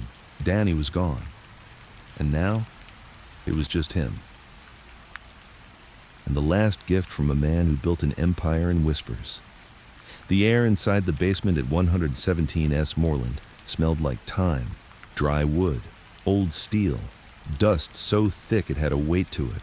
Vince didn't move for several minutes. He just sat, under Johnny's photo, reading the note again. If you're reading this, you kept the line. What you do next defines if it was worth it. J. There was no emotion in those words, no affection, no warmth, just expectation, instruction, judgment. He stood slowly, moving through the room like it might collapse under noise. 3 filing cabinets, 2 safes, and a worn-out desk with a single drawer. He started with the drawer. Inside, a switchblade, a set of rosary beads, and a small black notebook. The front was blank, no title, just initials, carved faintly into the leather, J.D. He opened it, and the world tilted. The first page was a list, not of names, but of dates. Next to each, a word. 1979, red, 1983, white, 1991, blue, 1997, black, 2004, green. Then, underlined in red ink, colors are keys, don't forget. The next page, a map, not of streets, of people, interconnected circles, nicknames, real names, arrows pointing from one name to another with phrases like hold secrets, owes me, watched by them. And in the center, circled over and over in red. They never forgot Vegas. Vince sat back down. Johnny hadn't just kept records. He'd kept the leverage, blackmail, dirt, debt, and more importantly, He'd recorded the moments where the outfit crossed lines with the government. The next cabinet held folders, neatly labeled, alphabetical. Accardo, Tony, Calabrese, Frank, DiFronzo, Peter, Lombardo, Joseph, Trucchio, Joseph Sr. Vince's hands froze on that last one. He opened it. Inside was a picture of his father, smiling, much younger, with Johnny in a restaurant Vince had never seen. There were notes scribbled along the bottom. Smart, too wild, loyal to a fault, never trusted Benny. That explained a lot. Vince never really knew his father. The man had been in and out of prison most of his life. Died when Vince was 12. But here, he was documented, seen, respected, and tied somehow to why Vince had been chosen. The second safe required a code, the kind of old-school dial you spin with your ear pressed against steel. Vince didn't even try. The third cabinet held only one thing, a VHS tape labeled in faded marker. If the Empire burns, no player in sight, no instructions, just the tape. It felt heavier than it should. Vince put it in his coat. He didn't take everything, just the notebook, the tape, and one folder, Danny Falco. Because the more he thought about her, the more the silence stung. She hadn't said goodbye, hadn't sent a warning, just vanished, which meant one of two things. One, she was working for the feds and couldn't risk exposure. Two, she was doing something so dangerous she didn't want him involved. Either way, she knew something, and Johnny had left her name behind. Back at the shop, Luca was waiting, pale, agitated. "Ray's gone," Vince blinked. "What do you mean, gone?" "I mean, the shop's server went down, his apartment's cleaned out, and the truck routes are unmonitored." Vince didn't speak for a moment. Then he handed Luca the tape. "We're done chasing ghosts. We're playing defense now."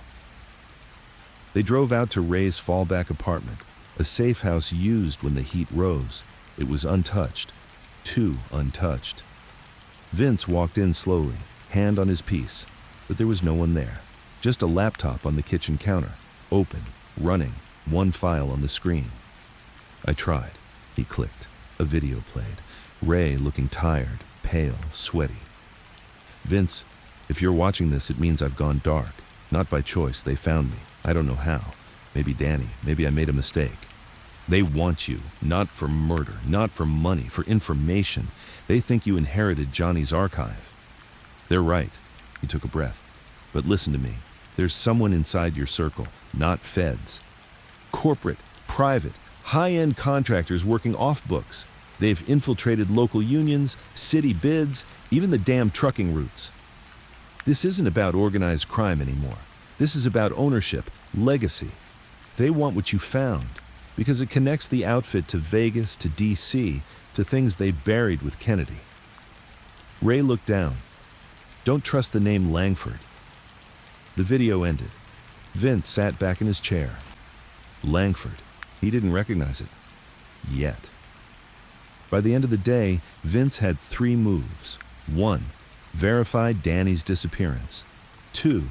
Figure out what Johnny meant by "they never forgot Vegas." 3. Find Langford, but the city wasn't going to wait for him, because by nightfall, another body turned up.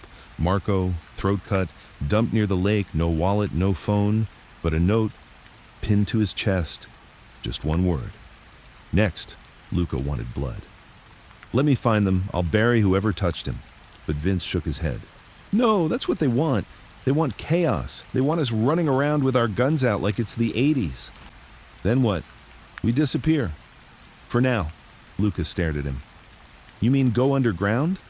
"No, we stay, but we go quiet, like ghosts, like he did." Vince tapped the notebook, Johnny's map.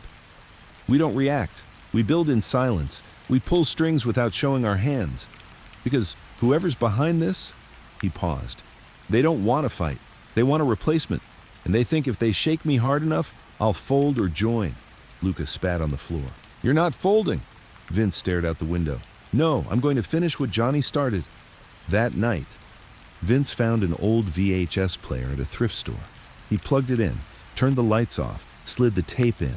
The screen flickered, Grainy footage, Johnny, mid-60s, sitting in a dimly lit room. No smile, no cigar, just truth. If you're watching this, I'm probably dead, and you're probably being hunted. The game changed after '92. We crossed a line. Vegas, unions, political favors tied to federal construction grants. We did things we weren't supposed to do, not just illegal, unforgivable. We got men in high places dirty, and they never forgot it. That's why I stayed quiet.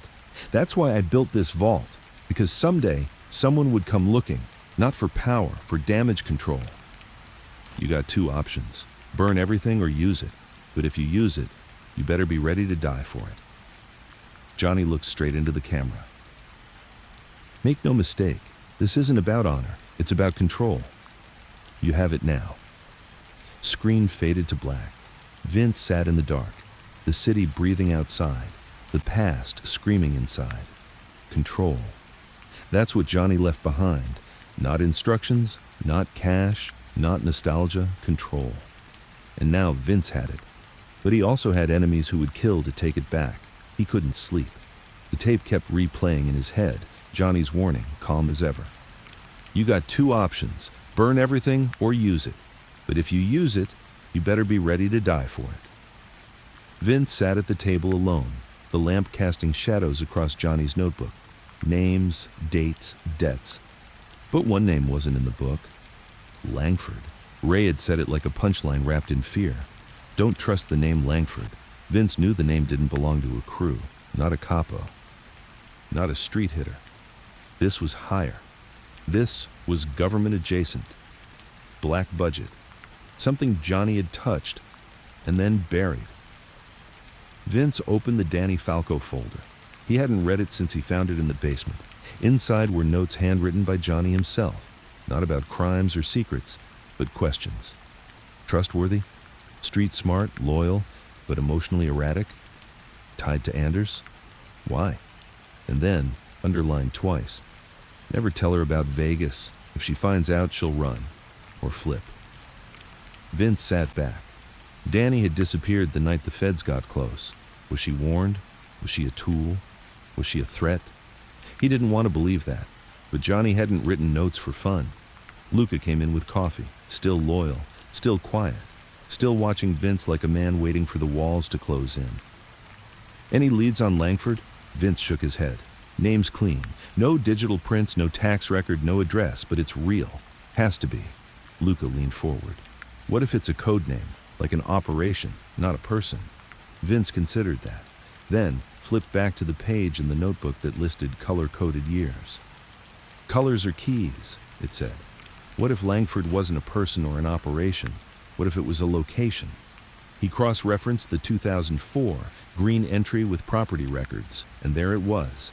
Langford Holdings, LLC, formed in 2004, registered in Nevada, operated for exactly 22 months before dissolving without notice.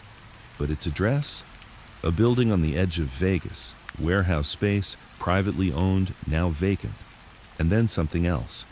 One of the last documents signed under the LLC listed an authorized agent, Julia Anders. It all clicked.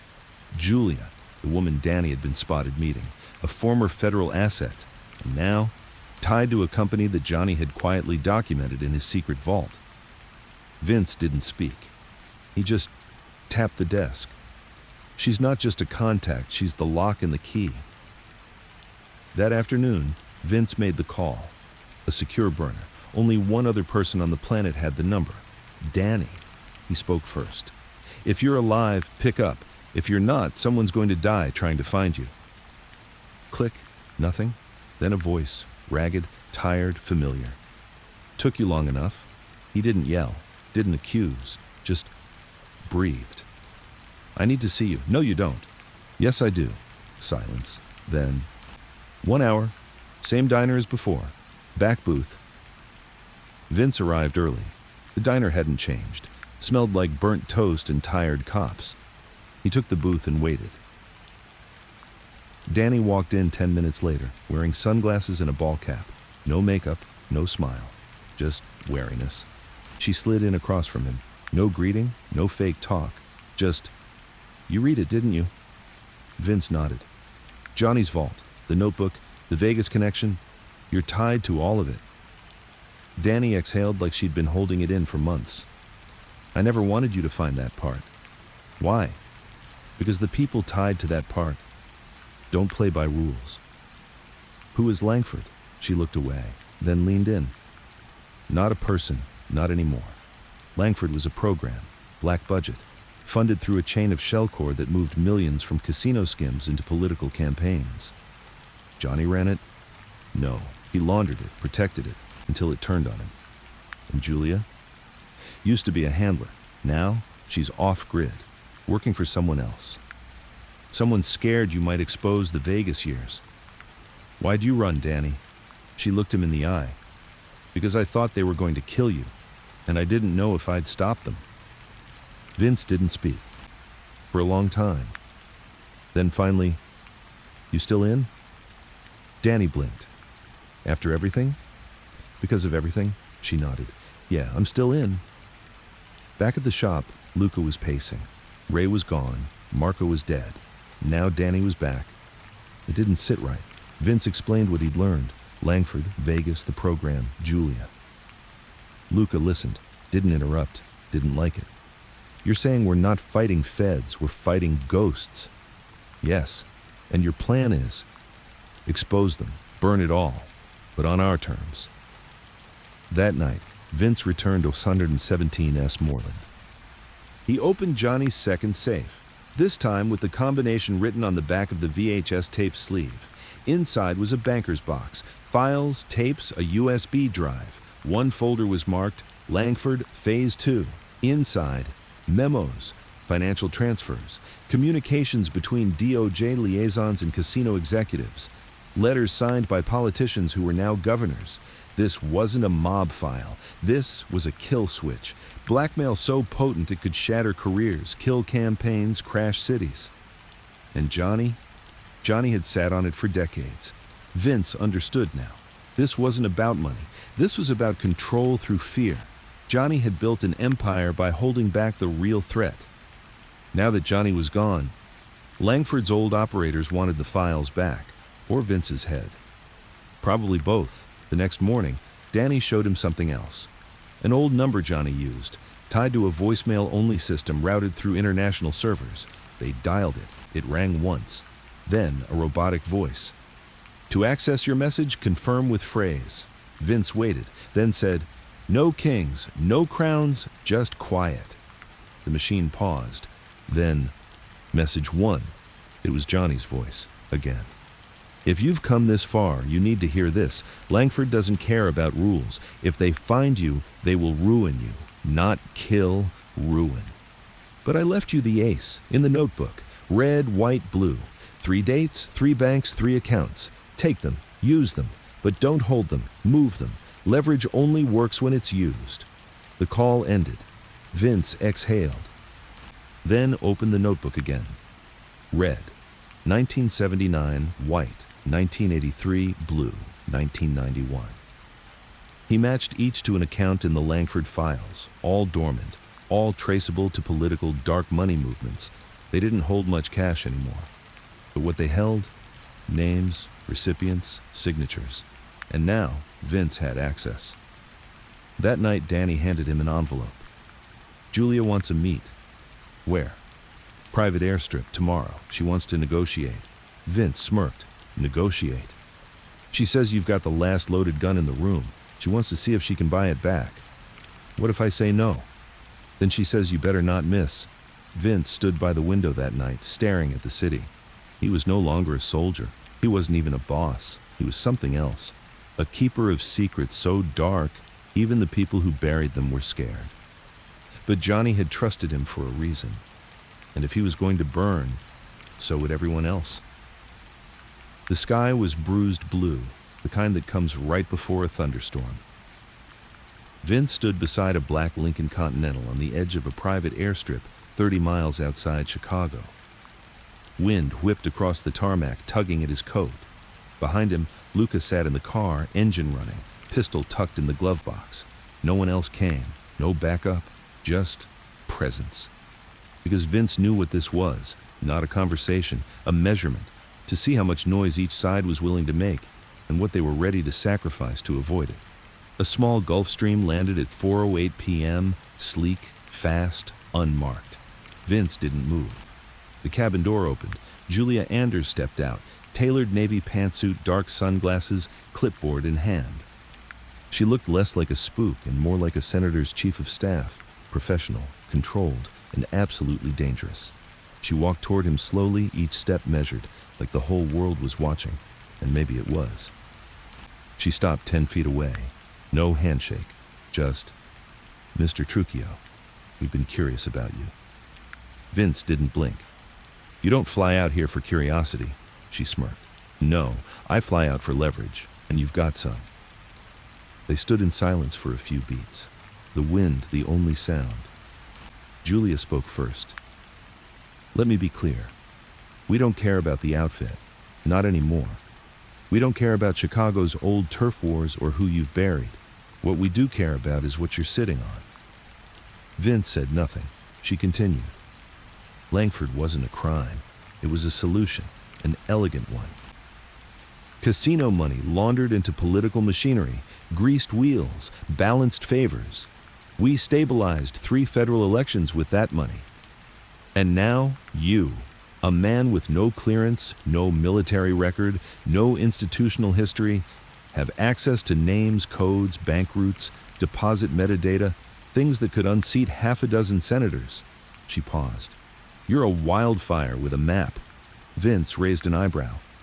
"If you're not here to threaten me, what are you offering?" Julia smiled. "Amnesty." That word floated like a smoke ring. "We'll make you disappear, legally. Clean ID, offshore accounts. Your people, Danny, Luca, whoever you care about, get exit packages. You retire. No more surveillance, no more danger." Vince shook his head slowly. "You think I want to disappear? I think you've inherited a bomb. And you're smart enough to know how it ends." She stepped closer. "Let me tell you what happens next if you don't hand it over. You'll lose your vendors, licenses revoked, suppliers hit with audits, your people picked up for small charges, firearms, tax, parking violations, doesn't matter. You'll spend your days in court and your nights wondering who will flip next. And eventually, you'll be standing alone, holding secrets no one's scared of anymore." Vince let the silence settle, then asked, "How did Johnny get it?" Julia's face tightened, just for a moment. "He was a middleman. We trusted him because he didn't crave the spotlight. He moved money with surgical precision, but after Vegas collapsed and the Teamsters started talking, he made copies, kept them. Insurance. Exactly. And now he's dead, so you're here with a smile, thinking you can out-bargain the ghost." She tilted her head. "No, I'm bargaining with the man who thinks he is the ghost now." Vince reached into his coat. Julia didn't flinch. He pulled out a USB drive, black, unlabeled, the same one from Johnny's vault. "This contains copies, not all of it, but enough.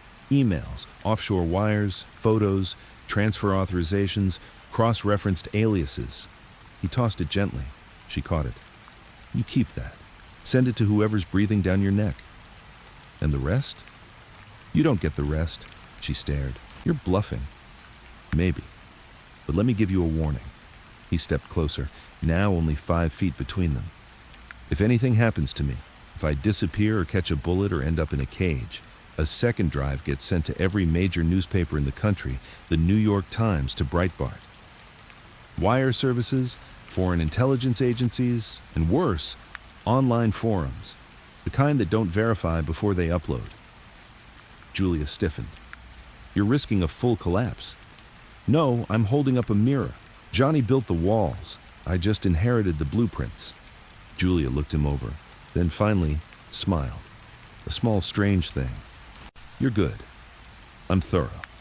"So what do you want?" Vince answered instantly. "Freedom to build, no interference, no surveillance. You back off and I keep the files sealed. And if we don't? Then I ruin everyone who ever shook hands with a Langford check." Julia looked down at the USB drive in her palm, then back up. "You've made enemies you don't even know exist. Tell them to send flowers." She nodded once. "You'll get a call in 72 hours. If we agree, you'll know. If not..." She didn't finish. Didn't have to. She turned, walked back toward the plane, and boarded without another word. The jet lifted off 5 minutes later, gone like a breath. Back in the car, Luca was gripping the wheel tight. So? She blinked, but not fully. And the drive? A copy. And the rest? They think I'm bluffing. Are you? Vince looked out the window. Not even a little. That night, Danny met them at the safe house. She'd been watching from a remote angle during the airstrip meeting, ready to disappear if things went south. You think they'll back off? She asked. They're not used to being threatened, Vince said. But they're also not used to mistakes. And me? I'm a mistake. One Johnny made on purpose. Exactly. At 11:34 p.m., Vince's phone rang. Unknown number. He answered. The voice was digitized, masked. Mr. Trucchio, this is the last time we speak directly. You'll receive a courier envelope tomorrow at 9:00 a.m. inside the dry cleaning shop. It will contain a non-disclosure contract, a neutral clearance waiver, and a legal name change option. What if I decline? Then you'll get a different kind of visit, one with fewer documents. Then we have an understanding. No, we have an arrangement. Don't confuse the two. Click. The envelope arrived at 9:01 a.m., stamped in wax, no return address. Inside were 3 documents just as promised. Legal language, untraceable ink, neutral parties, and a note at the bottom of the last page. We won't see you again. Keep it that way. Vince read the whole thing twice, then handed it to Danny. Burn it. All of it? Every page. She didn't ask why. She just lit the match. Later that day, Vince sat in the back room of the cleaning shop, alone, calm. Johnny's notebook beside him, one page now marked in red ink. He wrote, "They blinked. Now we build." The next morning, Luca walked into the room with news. Benny's gone. Gone? Packed up, no calls, no heat, just vanished. Vince nodded slowly. He saw the storm and ran. Smart? Not really. It's coming for everyone. Even us? Especially us. Chicago never sleeps. Even when it's quiet, it's still breathing. And Vince Trucchio, now 31, was finally breathing with it. The Langford threat was behind him, or at least bought off. He'd stared into a machine designed to erase men like him, and they'd offered a deal instead of a bullet. But what Vince knew, what Johnny had taught him from the grave, was simple. Power that isn't used is power that gets taken. So now it was time to build, and not the old way, with bullets and bodies and corner boys. This would be cleaner, colder, smarter. He started with the unions. The local 218 had been quietly shifting loyalties since early spring.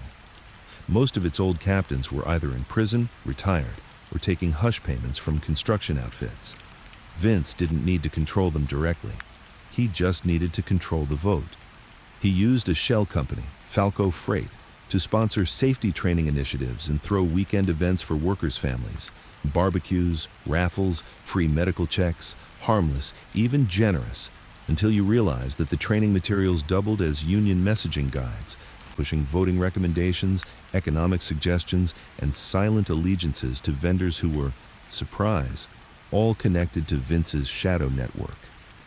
By the end of the month, Falco Freight was routing 37% of Local 218's equipment contracts. Not a bullet fired, just soft paper and silent pressure. Then came the aldermen. Chicago's city politics are dirty, always have been. But the thing about dirty politicians, they're creatures of habit. You don't need to scare them. You just need to remind them who cleaned their hands last time. So Danny compiled a list from Johnny's vault. Names tied to old deals, real estate kickbacks, buried zoning scandals. Vince didn't threaten anyone. He simply had a courier deliver each man a typed note. You received $35,000 in 2007 under a fake foundation. We have the deposit confirmation and the routing slip. We don't want your seat, just your ear. Of the 9 aldermen they reached out to, 7 responded. By week's end, Vince's ghost network had secured quiet influence over 3 new construction permits, 1 water route expansion, and a historic district rezoning in Bridgeport. Chicago was a machine, and now Vince was oiling it. But power, it invites doubt, especially from the people closest to you. And Luca, for the first time, was starting to question the rhythm. They were no longer moving in the dark. Now they were at fundraisers, charity galas, union tables with mayors and board chairs. Luca missed the dirt, the simplicity of cash drops and quiet retribution. He pulled Vince aside one night after a planning meet in an upscale Ukrainian village loft. "You changing?" "No," Vince said, sipping from a glass of water. "I'm evolving. We used to move like wolves. Now it's all handshakes and lawyers." "And which version kept Johnny alive for 3 decades?" Lucas stared at him. "The one that never forgot the edge of the knife." Danny saw the cracks forming. She pulled Vince into the back room of the shop one night, the dry cleaning front they still used, more for nostalgia than necessity. "He's worried you're leaving him behind." "I'm not." "You are." "No, I'm building something he doesn't understand yet." She leaned closer. "Then explain it, before someone else does." Vince took Luca out the next morning. No suits, no security, just 2 guys walking along the old rail yards. "You ever think about what we're really doing here?" Luca shrugged. "Making money, holding ground." Vince smiled. "That's the surface. But underneath?" He pointed at the skyline. "That skyline is made of favors. Concrete bought with secrets, steel shaped by silence. Every floor of every tower up there has ghosts in its beams. And we're about to own the blueprint." Luca watched him. "And when you own the blueprint, who are you?" "You're the guy they don't write about, but they all answer to." The conversation helped. For now. But the truth was, Luca still didn't belong in this new world, and Vince knew it, just like Johnny had once known some soldiers were better left in the field. 2 weeks later, Vince got a call. Blocked number. Middle of the night, he answered. Silence. Then a voice, deep, rasped, familiar. "You're pulling threads that go deeper than Chicago." "Who is this?" "Just someone who remembers the day Johnny buried the Blue Ledger." Vince went cold. The Blue Ledger, not part of the files he had, not part of Johnny's notebook. It was a rumored list, dates, figures, names tied to political assassinations disguised as suicides. If it existed, it was dynamite. "What do you want?" "A meet. Same spot Johnny used when he had to disappear." "The slaughterhouse? You remember? Tomorrow? Now." Click. Vince didn't take Luca, didn't tell Danny, didn't even text. He just left. This wasn't a test. This was history catching up. The old slaughterhouse was long condemned. No lights, rust on the doors, graffiti and glass everywhere. But the back room was still intact, the one with the trap door to the cold basement. Vince stepped inside, flashlight in hand. Someone was waiting, in the dark, leaning against the wall like he'd been there for years. Sal Cuccio, old mob royalty, retired supposedly. But Johnny had once called him the last archivist. His face was wrinkled leather. His eyes were still sharp. "You've built fast," Sal said, "not fast enough. And you've made enemies." "Always." Sal held up a manila folder. "This is what you're missing, the Blue Ledger." Vince stared. "Why give it to me?" "Because if anyone's going to carry the fire, it should be someone who knows how not to burn the whole forest down." Vince stepped forward and took it. It was real.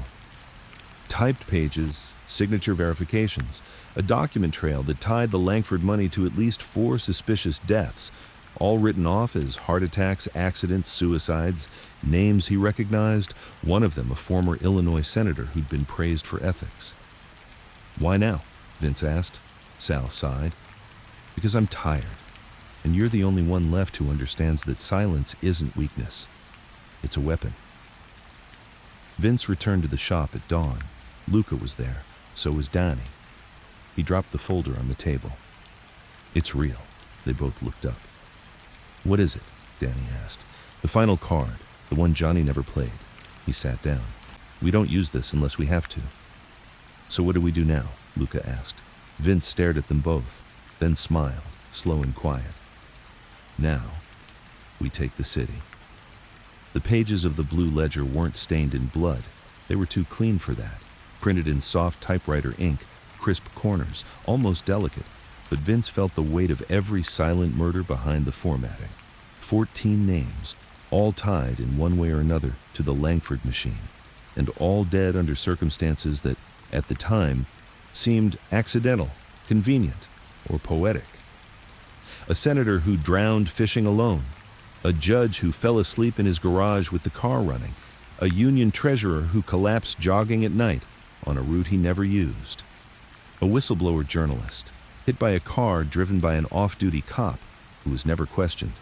They were gone, their stories buried, but Johnny had tracked it all. He hadn't just archived secrets, he'd archived accountability. Lucas stared at the file like it was cursed. "This gets people killed," Vince nodded.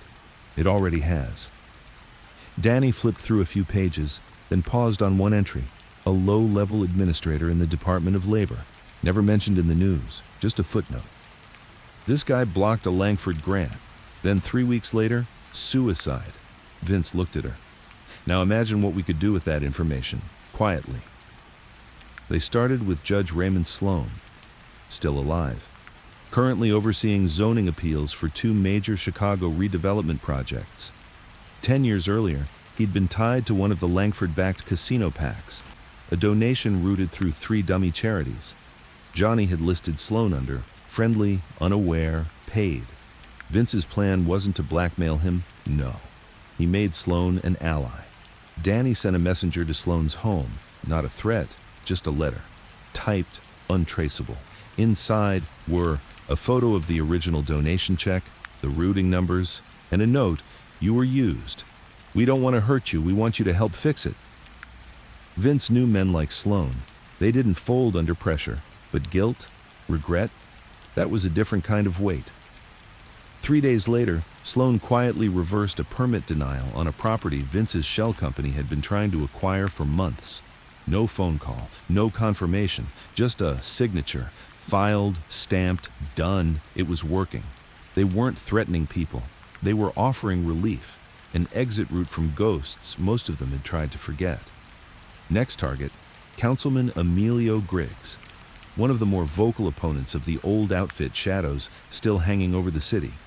He'd made a name for himself as a reformist, pushing ethics bills and running slick anti-corruption campaigns. But Johnny's ledger told a different story. Griggs had accepted $60,000 in filtered casino money to kill a bill that would have taxed redevelopment profits, a bill that would have ruined Langford's pipeline. He'd taken it, denied it, then built his career on cleaning the mess he helped create. This time, Vince didn't send a message. He sent an invitation, a private fundraiser, hosted by a non-profit focused on Chicago redevelopment, hosted at a restored speakeasy once run by Vince's great-uncle. Griggs came. Of course he did. Cameras were there, donors too, and Vince didn't even speak to him that night. Instead, Danny slipped him a card during his 4th bourbon. "It's time to stop pretending." On the back of the card, just a time and address. He showed up the next morning, no tie, no press, just fear, wearing cologne. Vince didn't say much. He simply handed Griggs a manila envelope. "You'll vote how we tell you to, not because we said so, but because you owe the city that much." Griggs didn't argue, didn't ask how Vince knew. He just nodded and left. Within the month, Vince controlled 3 aldermen, 1 zoning judge, 2 city auditors, a property transfer division inside the Department of Buildings, no blood, no fingerprints, just the quiet art of releasing the truth, just enough to hurt. But power isn't invisible forever. Someone always notices. And in this case, it wasn't Langford. It was Harvey Crane, age 62, former outfit consigliere, retired officially, but still rumored to have a foot in everything from real estate scams to LA union whispers. Johnny had kept Harvey close, but always on the leash. And now, he was back. Word spread fast. He'd been spotted at Manny's Deli, shaking hands with 2 familiar faces from the old crew. He'd made 3 phone calls to ex-capos, and he'd bought up 2 adjacent lots in a neighborhood Vince had just flipped. Danny brought the intel to Vince over coffee. You think he's sniffing around? No, I think he's staking territory. That's not smart. Harvey never cared about smart.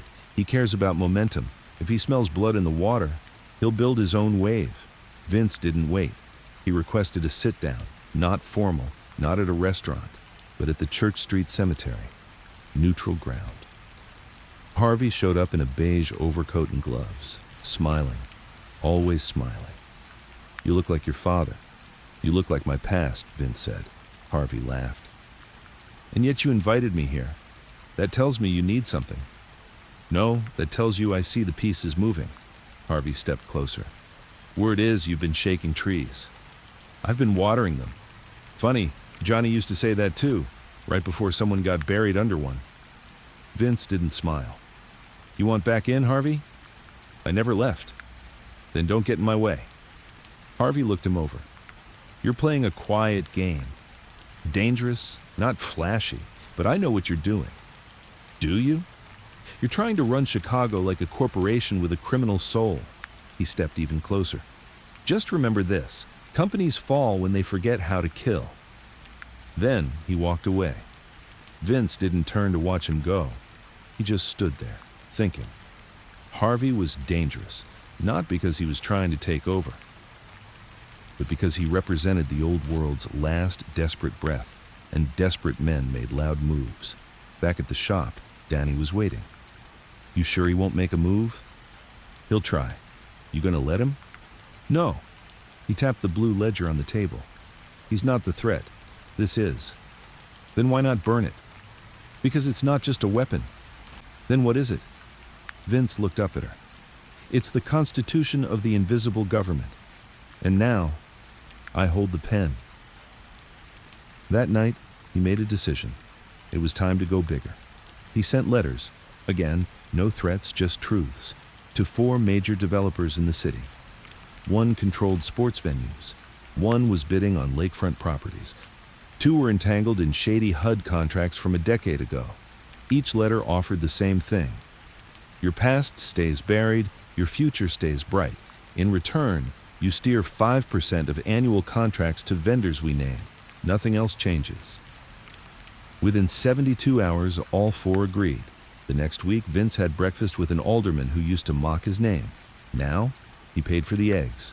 Vince didn't say much, didn't have to, because power's never loud when it's earned. But somewhere, not far, Harvey was watching, and he was calling his own meeting. Old blood, new grudges, and a single plan. Let's remind the boy how the city used to run. 3:42 a.m., West Loop, Chicago. The knock came like a whisper. Soft, 2 taps. Vince was already awake. He hadn't really slept since Harvey resurfaced, not since the cemetery meet. He pulled open the door without a word. It was Danny, soaked from rain, hair pulled back, eyes full of something halfway between panic and fury. You need to see this. She handed him a phone, hers. No passcode needed. The screen was open to a news article, time-stamped just 22 minutes earlier. Union whistleblower alleges hidden influence in local 218 contracts. Mentions anonymous sources, new shell vendors, suspicious LLCs. At the bottom, more to follow. Source has provided tapes, documents, names. Investigation led by freelance journalist Natalie Crane. Vince read the name twice, then a third time. Crane. Is she? Harvey's granddaughter, Danny said. Journalism grad, works freelance, and I checked. She just moved back from D.C. 2 months ago. Vince exhaled through his nose. He didn't come back to fight me. He came back to feed someone else the fire. By morning, the article was everywhere. Local news had picked it up. Blogs, Twitter, podcasts. They weren't saying his name yet, but they were drawing shadows with outlines too familiar. The dry cleaning shop, with questionable funding. A former union official seen dining with zoning board members. Political PACs with sudden new backers. It wasn't a full strike, not even a public accusation, but it was a crack in the mirror Vince had so carefully polished. He was being studied. He called a meeting. Just 3 people. Danny, Luca, and Frankie Bolts, a silent partner who handled offshore cleanup.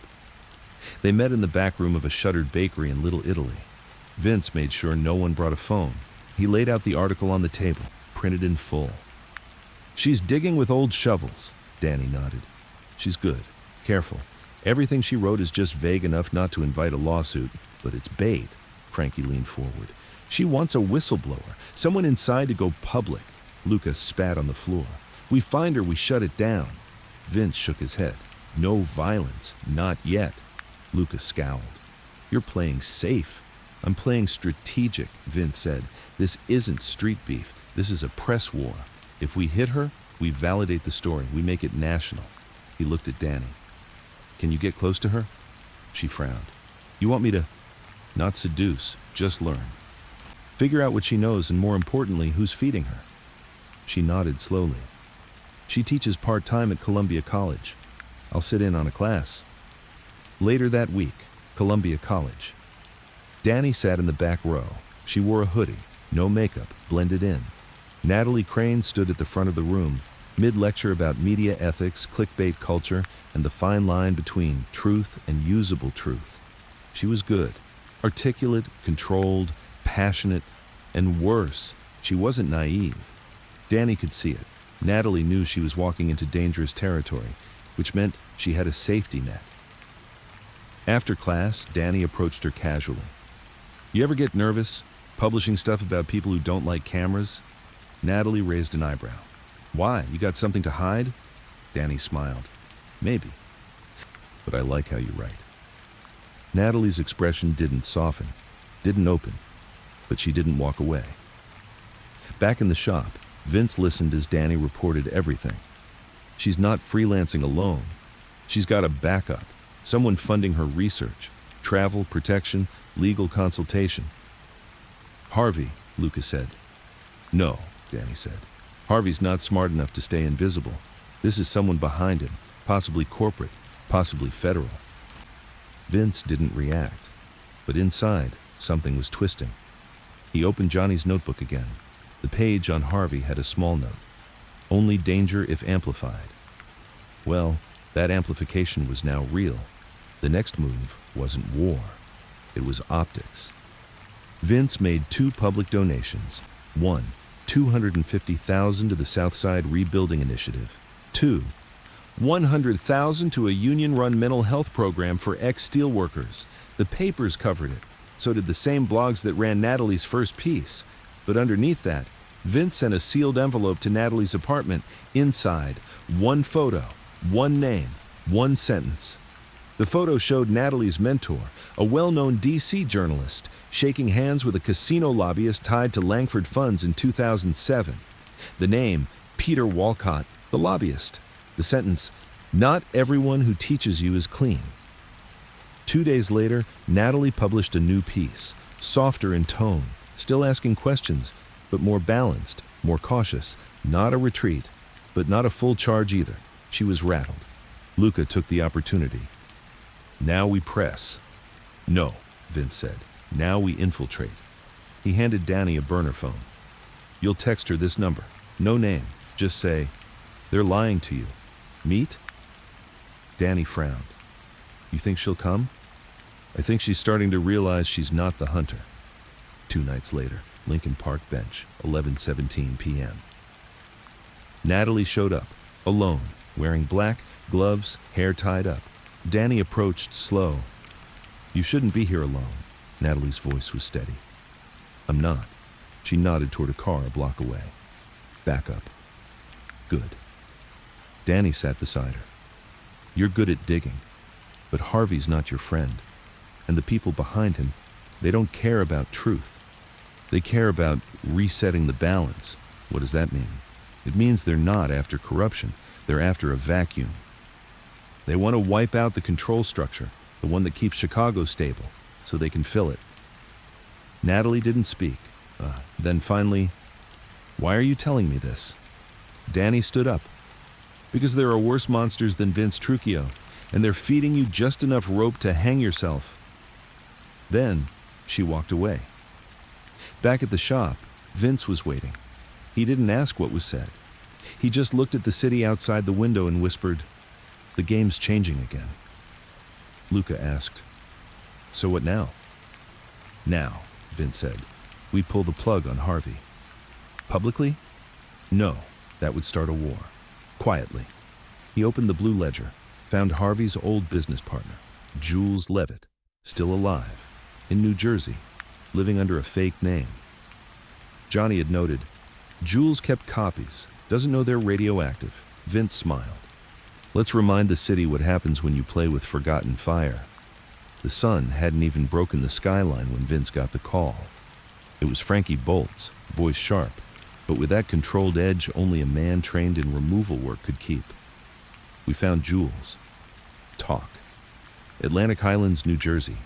Real name now is Julian Markman, living like a ghost. Property paid in full. No digital footprint since 2011.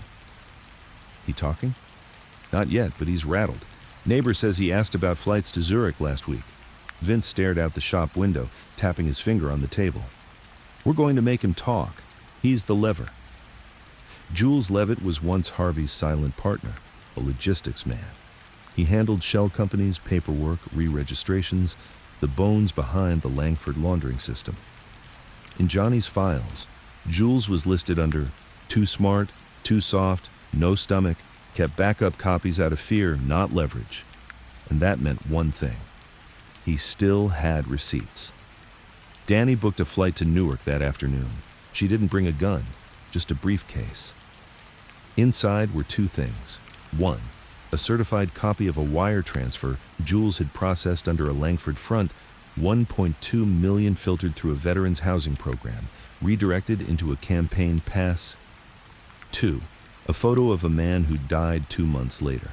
Natural causes, after refusing to sign off on the zoning permit that would have legitimized the transaction. Johnny had called it an intentional panic attack, engineered by pressure, threats, and isolation. Danny wasn't going to threaten Jules. She was going to remind him he'd already been part of a murder.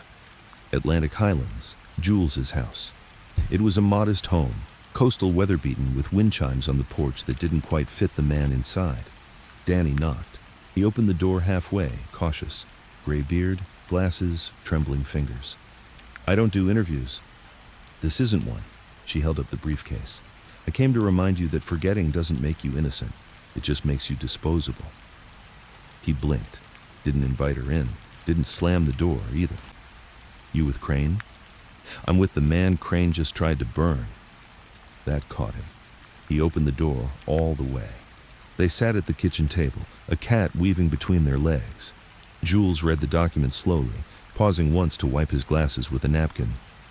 This is, old, but dangerous. It's getting dangerous again, Danny said. Crane's stirring things, using his granddaughter to dig. Natalie? He sounded shocked. She doesn't know what he did, but she's close to finding out. Jules swallowed. He promised me he destroyed the backup copies. I burned mine after Vegas. Danny leaned in. No, Jules. You sent a copy to a lawyer in Toronto. We know. We found the tracking code. Silence. Then he asked, what happens if I help you? You stay invisible. You stay breathing. He laughed bitterly. And if I don't? Crane puts you in a position where the only way out is through a courtroom or a casket. That landed. He nodded once. Give me a week. I'll get you everything I have left. Back in Chicago, Vince was moving pieces faster. Now that Jules was in play, he could go on offense. He opened a locked drawer in the shop's back office and pulled out a thin black folder. Inside, photocopies of old cash deposits. Photos of a meeting at a golf course in 2009.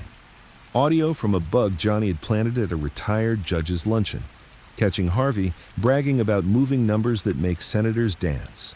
That audio had never been used. Now it would be. The next morning, Vince scheduled a chance meeting with Alderman Miles Ferretti, a former Crane loyalist now publicly distancing himself. They met at a barbershop in Little Village under the hum of clippers and jazz. Ferretti sat in the chair. Vince leaned against the counter, calm. You planning on running again? Thinking about it. Then think about this. He slid the folder across the countertop. Ferretti opened it, just glanced, then closed it quickly. You're bluffing. No, I'm giving you an option. And what's the other? The press gets it. So does Natalie. I can burn Harvey through you, or I can burn you with him. Ferretti sighed. He raised me. He used you. Pause. What do you want? An open door.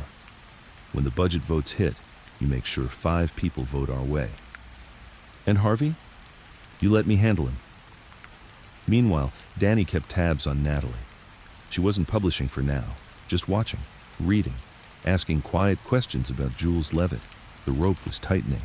But the tragedy, Natalie still thought she was chasing justice, not knowing that her own grandfather had been the architect of the system she was trying to burn down. 3 days later, the drop. Jules kept his word. He didn't mail it.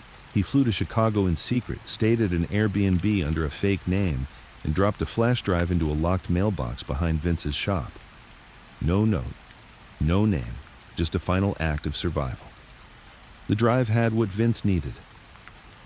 Scans of old Langford signatures, a ledger with personal notes from Harvey, expense records linking Harvey's operations to contract hits passed off as overdoses. There was even a typed memo from Langford's handler, warning that Harvey's Chicago division has become too flamboyant and will require silencing if pressure escalates. Proof, not just of crimes, but of Harvey's expendability to the very people he'd once empowered. Vince smiled as he read it. He called Danny. It's time. That night, Natalie Crane received a package, unmarked, no return address. Inside, a flash drive and a note. You're right, there is a machine, but your grandfather helped build it. She watched the video. Harvey, at a poker table, drunk, 2008, talking about burying a school board guy who asked too many questions, bragging about political dogs who will eat whatever bone you throw. It was raw, unedited, undeniable. Natalie didn't publish, not yet. She visited Harvey, apartment on the north side, top floor. He buzzed her up, smiling like a grandfather waiting to hear about her first award. She didn't say a word, just dropped the drive on his coffee table, watched his face go pale, watched the smile die. How long? He asked. Long enough, she said. You don't understand. No, she interrupted. You don't understand. I didn't come here for your side. I came to say goodbye. And she walked out. Back at the shop, Vince got word the next morning. Harvey packed up, left Chicago. No announcement, no press, gone. Luca read the message off his phone. Just like that? Just like that. You didn't even make a move. Vince poured coffee. Didn't need to. He burned himself. Saturday, 11:02 a.m., same apartment. Her phone buzzed. Unknown number. She answered. Natalie Crane? Yes? We know what you found. Who is this? Someone who buys tickets to see the show. Be careful where you point your pen. Click. Line dead. She looked at the ceiling. Her heart had started. The truth wasn't just dangerous. It was alive. Saturday, 3:45 p.m., Vince's dry cleaning front back room. Vince was leaning against the counter, cigar stub and ashtray, notebook open in front of him. Danny Falco stood beside him, watching the rain through the back window. She's asking questions now. Good, Vince said. You sure she can't publish? Not yet. She needs leverage, and a reason. Danny nodded. She'll come around. If we give her a path that doesn't end in a casket. The backroom door opened. Luca entered. It's done, he said. The drop from Jules is in. Everything we asked. Vince didn't look up. Good. And Iris? Luca hesitated. She might flip. Keep her close. Vince turned to Danny. Natalie has to feel like she's free to choose, not coerced. We give her the truth, and let the fear be hers. Danny took in the words, nodded slowly. Sunday, 8:30 a.m., Natalie's University Lecture Hall. Natalie stood in front of the class, lights low, projector on. She said, I've been digging, deeper than I intended. And now I know, the story isn't just about corruption. It's about the people who built the machinery and the ones who walk away while the rest pay.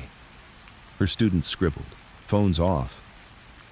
She looked at them and thought of Vince, thought of Harvey, thought of the ledger. After class, a young student approached. "Miss Crane, this ties into the union story you started. Do you have more?"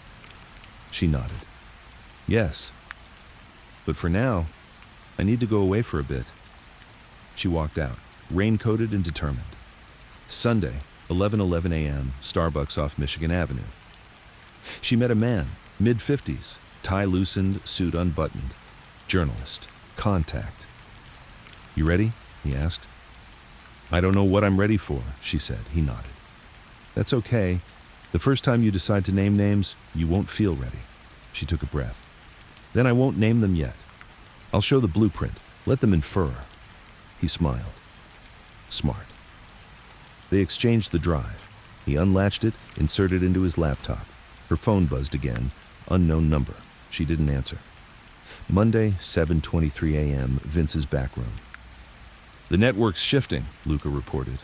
"One of the developers backed out, said he got cold feet." "Means someone fed him a story," Vince said. "Yeah," Luca paused. "We found something else. Natalie's been meeting people, investigative guys. That story you fed her, it's bigger than us now." "That's the point." Vince closed his notebook. "Let's make sure she publishes on our schedule." Danny entered with coffee. "We got a message for you." She handed a sealed envelope. Inside, just one line. "Stop digging, or we dig for you." Tuesday, 2:19 p.m., Natalie's apartment. She opened the envelope, typed, "No return."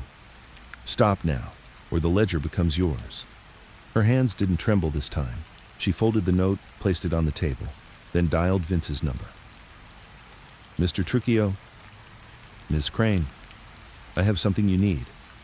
I saw your note. I know who sent it. Good. Then you know how to use that. I need your help." "What kind?" "I need protection, and I need the ledger.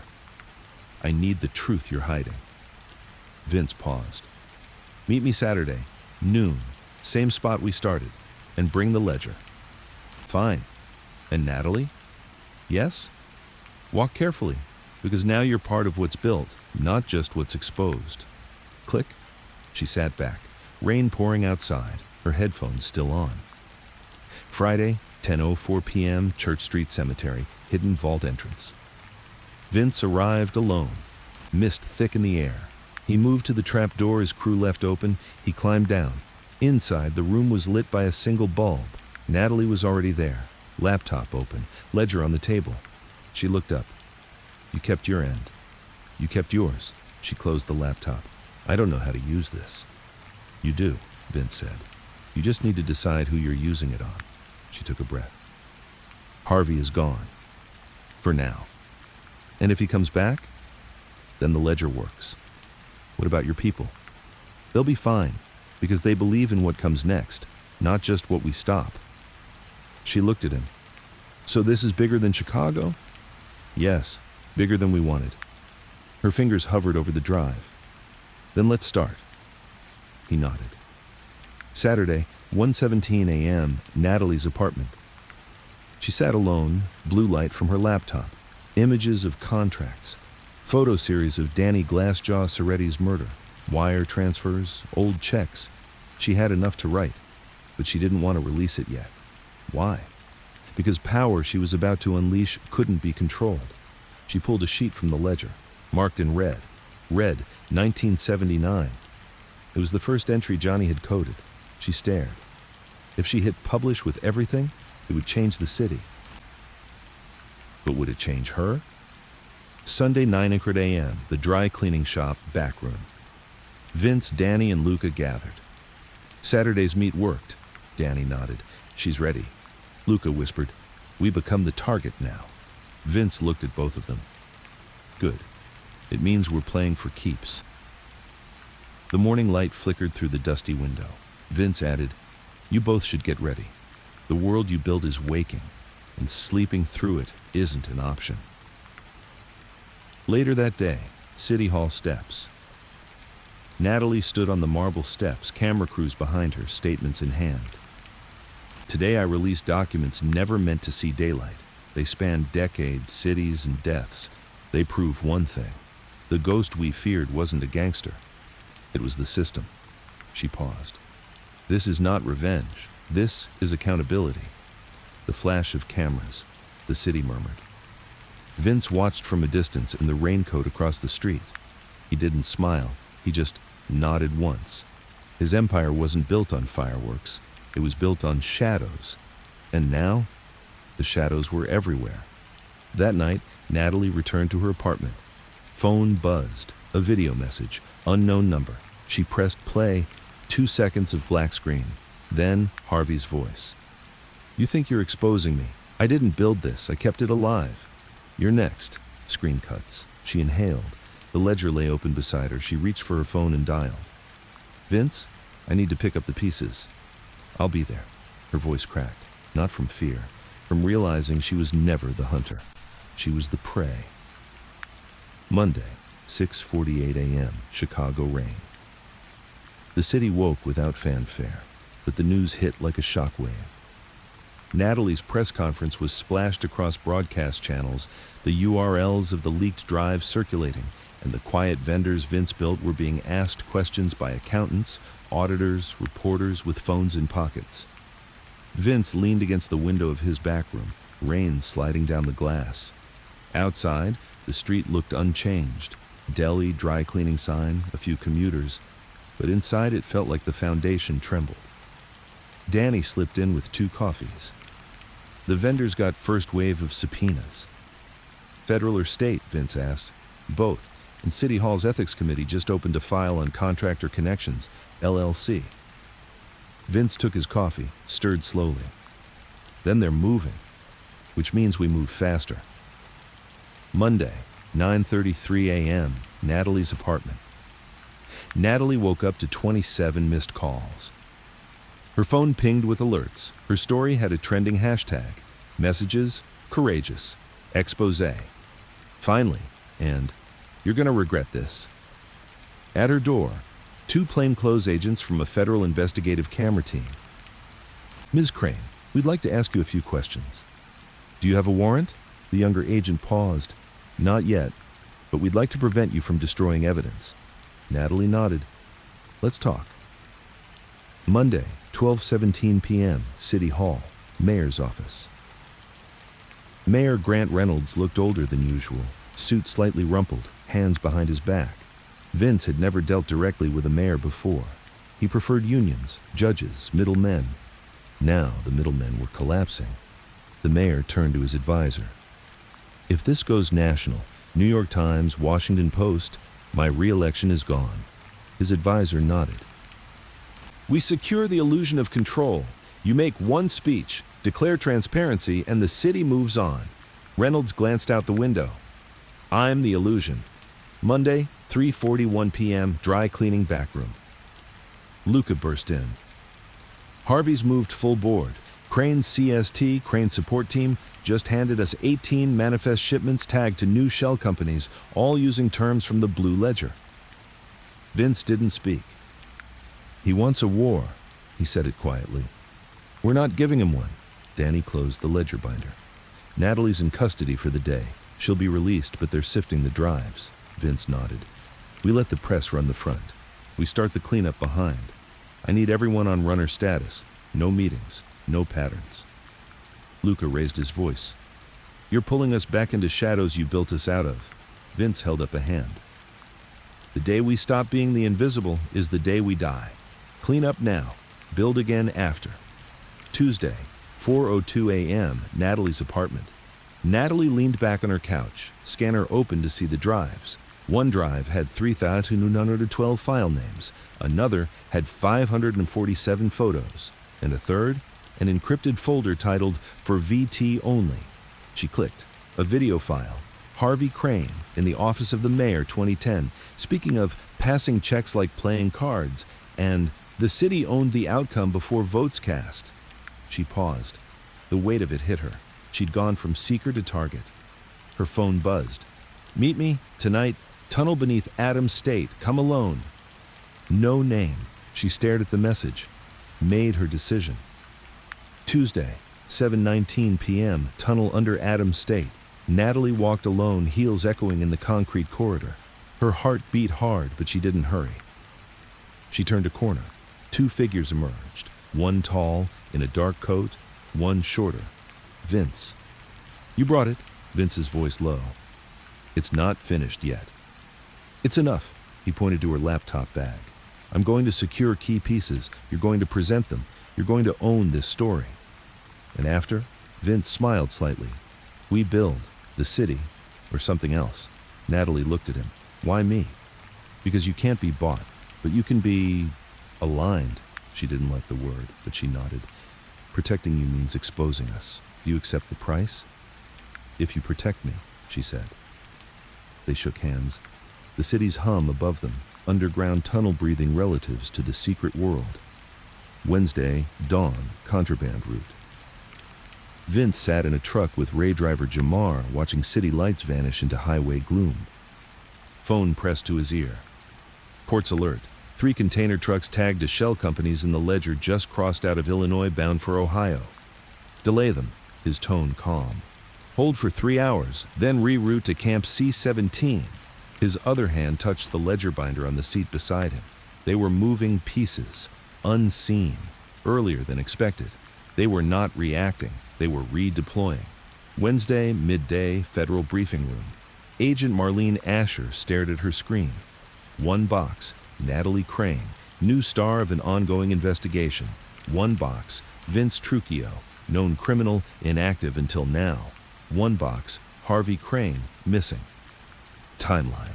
12 hours after Natalie's story, vendor audits filed, 2 shell companies frozen, contractor connections charged with conspiracy. She tapped the board. Trucchio's moves are too clean to be street, too loud to be corporate. He's something else. And whatever he is, he just blew a timer they thought was expired. She looked at her team. "We escalate, full task force, move in time. We're targeting real estate, shipping, intel, not the street crew." They nodded. Thursday, 11:47 a.m., Natalie's apartment. She typed the final article. Headline, "Blueprint for a Ghost Government, the Ledger that Runs Chicago." She took a deep breath, but she didn't click publish. Instead, she closed the laptop, looked at the bag. Inside, the Drive 1, the video, the folder, for VT only. She walked to the window. Rain again. She realized this wasn't journalism anymore. This was survival. She texted one line. "Ready? Sent." Thursday, 3:22 p.m., Mayor Reynolds' press room. Mayor Reynolds faced the cameras, bodyguard on his left, advisor on his right. "Let me make this clear. I have called for an independent commission to review city contracts, union audits, and past campaign contributions. Transparency will be our foundation." His voice strong. But Vince watched the live feed from a remote preview screen. Foundation, he thought. Glass. Thursday, 9:35 p.m., Church Street Cemetery Vault. Vince walked alone, ledger in hand under the low bulb. He opened a cabinet. Inside, a small safe. He entered the code, same one Johnny used for years. Inside, a plain journal. He flipped it open. First page. "When the man becomes invisible, make him unforgettable." Signed, J.D. Vince closed the journal. He pinned the pages to his jacket. "You'll stay invisible," he whispered. "But this?" He tapped the ledger. "This will make the city remember." Friday, 2:59 a.m., Natalie's apartment, final moments before publish. Laptop open, cursor hovering over publish. Her phone buzzed. Unknown number. "You published," a voice. "Not yet." "Then you're dead." She froze, then typed 3 words. "See you tomorrow." She deleted the message, closed her laptop, went to bed. Friday, 9:14 a.m., nationwide news outlets. Headlines exploded. Chicago in chaos, ghost government files leaked. Ledger links City Hall to casino money launderers. When a reporter held the city's muscle to the mirror, Morgan Stanley's analyst, "City bonds drop 0.8%. Union Hall. Meeting tonight, bring options." Vince watched the headline from a bar in River Grove. No phone, just whiskey. Quiet. He didn't celebrate. He just wrote one sentence in the notebook. "The city trembles. Time to build the new backbone." Monday, 5:55 a.m., Chicago Loop. Vince Trucchio stood on the sidewalk outside the boardroom tower. The glass doors reflected his image back at him, coat buttoned, tie loose, eyes steady. Rain had stopped. The street glowed amber in the morning light. Inside, the men he once whispered to now sat at tables waiting for announcements. But today, they were waiting for him. He walked in without hesitation. No greeting, no nod. He already knew what the moment meant. Monday, 6:30 a.m., Executive Suite, Grant and Comwood's Real Estate. The room smelled of polished wood and expensive coffee. The developers, lawyers, mid-level politicians sat around the long table. Vince entered and took the seat at the head. Emily Grant, the firm's senior partner, cleared her throat. Mr. Trucchio, thank you for meeting so early. We've scheduled this to discuss the Lakefront Gateway project. The City Council will vote on it this week, and there are concerns about community impact. Vince held up a hand. Cut the concerns. I'm not here to discuss impact statements or planners. I'm here to confirm you're ready. Grant blinked. Ready for what? Vince pulled out a slim envelope. Ready to work with the backbone that just took a hit. She opened it. Inside, a summary of vendor contracts from Local 218 showing the change in routing. A note. Contracts go through Falco Freight as discussed. A small card. Vote on Thursday, or we move the project elsewhere. Silence. The lawyers looked at each other. Grant cleared her throat. We'll comply. Vince nodded. I'll expect confirmation by 4 p.m. and copies of the new vendors by Monday. He stood. The meeting ended. No applause. No celebration. Just a quiet closing of a door. Monday, 8:12 a.m., Vince's back room. Luca and Danny were already there. Luca said, "It's done. Grant's on board." Danny showed a text. "Councilman Ferretti just confirmed the 5 votes." Vince nodded. "Good, but we're not safe yet." Luca frowned. "What else could hit us?" Vince opened the ledger. When you pull the backbone out, the body either collapses or writhes. He pointed at an entry. White, 1983. This next piece is the structural rigging of the entire machine. Unions, money, politics. He tapped the file. If we expose this prematurely, we become the headline and the target. Danny asked, so we delay. Vince looked at them both.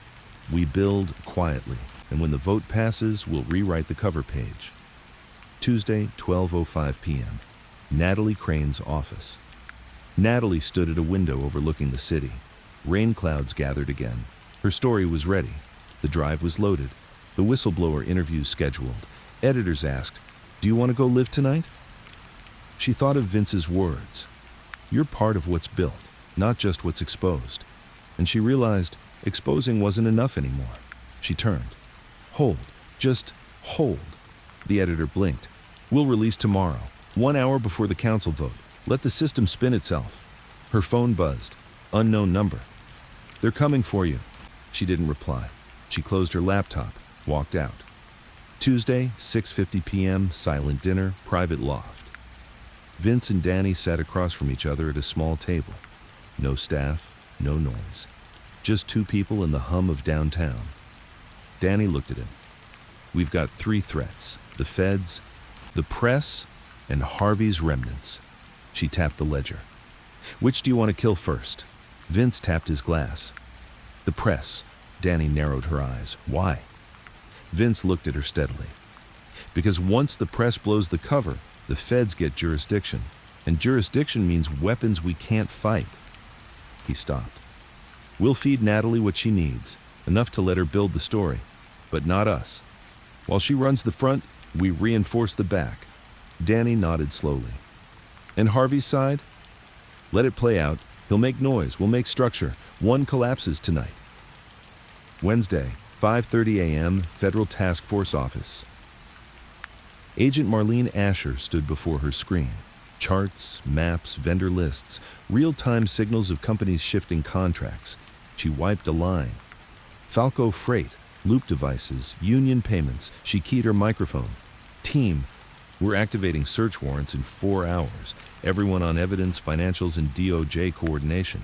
Her deputy asked, what about Trucchio? Asher stared. He's the hub. But hubs don't go after targets. They hide behind them. She checked her watch. Let's pull the mask. Wednesday, 10:17 a.m., trading floor, news flash. Headlines spilled, Chicago Union's biggest contractor under federal review. Falco Freight executives questioned in probe. Real estate permits under scrutiny as council poised to approve gateway vote. Investors flipped. Stocks for several firms dipped. Lobbyists scrambled. Vince heard none of it. He sat in a meeting with Ferretti and the developers. He leaned in quietly. "You hear that noise?" Ferretti shrugged. "Just the city coughing." Vince nodded. "Let's keep it in its throat." Wednesday, 11:45 p.m. Natalie's apartment. Natalie stared at the final draft, scheduled for midnight publication. Her finger hovered over publish. She thought of Vince's handshake in the tunnel, of the ledger, of the rain-filled mornings, of what she had become. She clicked. The story went live. Instant. Thursday, 2:03 a.m., Church Street Cemetery Vault. Vince worked alone, ledger open, coffee cold. He refined the next phase. Outside, the graveyard rested silent. He traced names, connections, every contract shift, every vote bought, every death hidden. He underlined one line, move the backbone, rewrite the cover page. He closed the ledger. Time to build the new body. Thursday, 8:14 a.m., City Hall, lobby. Chaos. Reporters, cameras, council members flipping pages. Mayor Reynolds emerged and held a press conference. "Due to new disclosures, I have directed the independent commission to hold emergency hearings. Permit votes will be suspended indefinitely." Inside, Ferretti's phone buzzed. Vince watched from across the street. He didn't move. He just watched, because the backbone had flexed, and now the body trembled. Thursday, 10:32 a.m., Federal Task Force office. Asher leaned forward. They pressed publish. She pulled the ledger document and cross-checked vendor lists. "We've got probable cause." She paused. "Execute at 6 a.m. tomorrow. No leaks." Friday, 4:50 a.m., dry cleaning front back room. Vince awoke Luca and Danny. "Today we act, not from fear, but from inevitable." He handed Luca a sealed folder. "Your job, cover us. Create plausible hearsay we're being dismantled. Let the rumor breed. Let them chase ghosts." He turned to Danny. "Yours, keep Natalie afloat. Feed her the next chapter.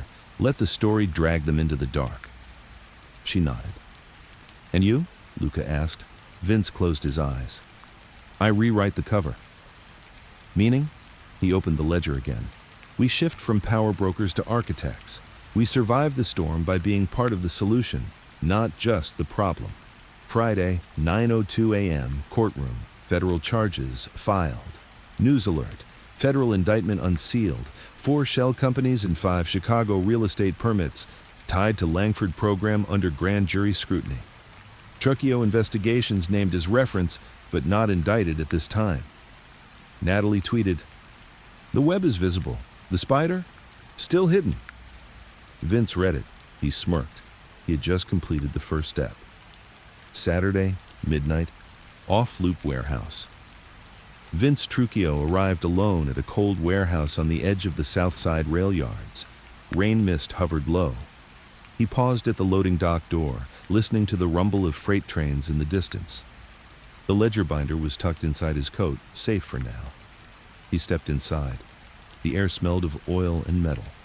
A single overhead bulb flickered. He moved across the empty space until he saw Danny Falco standing near a stack of pallets, her face partially lit. "You came alone," she said quietly. "As promised." They stood in silence for a minute, both knowing what this meeting meant. "The shipment routes are shifting," Danny said. "Camp C-17 stop was clean, but there are 2 trucks rerouted tomorrow that will fill a yard behind the old meatpacking plant." Vince nodded. "I want them tracked. Every crate. What's inside? Destination. And who unloaded them. We've got a tail on one driver. Name's Miguel. He's nervous. Rodent level." "Good. I'll take it from there." Danny paused, looked at him. "You sure we're ready for this? Because this is bigger than city contracts now." "I know." He looked at the ledger. "Once the shadow holds the gun, you don't get to decide when it fires." Sunday, 8:04 a.m., Natalie Crane's apartment. Natalie opened her window. The city was gray, quiet. Her phone buzzed. Unknown contact. They're moving inside Uniprint, Foundation for Urban Renewal. Match that with the white ledger entry dated 1983. Then call when you connect it. She sat down hard. What am I doing? She whispered to herself. She typed quickly, Miguel Cruz driver, meatpacking route, 2 containers rerouted to yard 47B. Unscheduled. Her instincts screamed she was no longer just reporting, she was now part of the story. Sunday, 10:21 a.m., dry cleaning front, back room. Luca burst in with 2 phones and a tablet. We got flagged. By who? Vince asked. Narrow trace, university server, Natalie's source list. Cross-checked with visual iris traffic near Camp C-17. Vince didn't flinch. Step 1, feed her noise, let her chase flavor. Meanwhile, we chase structure. Lucas scowled. So we lie? No, Vince said. We just choose what she finds. Control the story even as it breaks. Monday, 7:35 a.m., City Hall, private elevator. Councilman Miles Ferretti leaned against the panel, tired. His phone lit with a headline. Chicago Underworld's real estate machines exposed. He clicked it, scrolled, his face drained. I did what I promised, he muttered. Advisor's voice. You're not safe. They'll come after your record. The vendor switch, the donations, everything. Ferretti pressed his tie. Then I'll be ready. Monday, 12:58 p.m., Freelance Journalists Cafe. Natalie sat across from her editor, coffee cold. I got more leads, she said. Editor sipped slow. Good, but hold. We go live after the shipping yard connects to the unions. Natalie nodded. Understood. She left the cafe while texting. Meet tonight, 9 p.m., Dock 12, Yard 47B. Be ready. Monday, 4:13 p.m., Church Street Cemetery Vault. Vince opened a safe, pulled out a small data drive. Tokens of currency, moves from shell companies into real estate trusts. He plugged it into a laptop. Images of invoices, transfer logs, union payments. And he thought about the man his grandfather had become, soldier in a world built on silence. And now he was rewriting the world with noise. He typed, Step 2, make the loading bay the front page. Let the city see the engine before the body is built. Monday, 9 p.m., Dock 12, Yard 47B. Natalie arrived. Dark coat, camera at her side, rain now heavier. She slipped around trailers until she found Miguel Cruz in a forklift, unloading crates marked Pork Processing Equipment, FS2TOU. Code looked mundane. She clicked photos, recorded. What are you moving? She asked quietly. Miguel jumped. Nothing, he said. Same as yesterday? He looked at her. Depends on who's asking. She backed away. Phone beeped. They know. She broke into a run. Tuesday, 1:11 a.m., backroom warehouse. Vince and Danny waited by monitors. News alert. Illegal container tracked to yard 47B. Federal inquiry launched. Danny smirked. The first gun fired. Vince answered calmly. Then we adjust. He sat down. I want every name in that crate. Who packed it? Who signed off? Then we touch each link, one by one. And Natalie? Let her think she's the hunter. Tuesday, 8:30 a.m., Federal Task Force Office. Agent Marlene Asher reviewed. Yard 47B manifest. Driver cruise record. Vendor shell FS212, linked to local 218 contract. She frowned. This is deeper than Chicago turf. International container flagged for radiological inspection. She called in backup. Tuesday, 3:14 p.m., Natalie's apartment. Natalie's door slammed. You have 2 hours to turn over your drives, a masked courier said silently. No words, just the air. She placed the drive in his hand. He left. Phone vibrated. You're now part of the structure. Wednesday, 6:07 a.m., dry cleaning front, back room. Vince posted a sticky note on the ledger binder. Wednesday, let them wake to panic. Luca entered. Miguel's driver record's clean enough. We'll make it messy. Vince opened the safe. Type A, outrun them. Type B, make them realize we were already controlling the chase. Wednesday, noon, City Hall, press room. Mayor Reynolds faced cameras again. The independent commission will expand to a federal joint task force. Oversight will be continuous. Behind him, control panels lit, the city's body rearranging. Ferretti watched. "Your move," his advisor muttered. He exhaled. Wednesday, 10:45 p.m., warehouse office. Natalie sat exhausted, drive in hand. "What did I just become?" she whispered. Danny entered. "Someone who's alive," she said. Natalie looked at her. "I don't know if I'm safe," Danny nodded. "Neither are we, but we changed the game." Thursday, 5:20 a.m., Church Street Cemetery vault.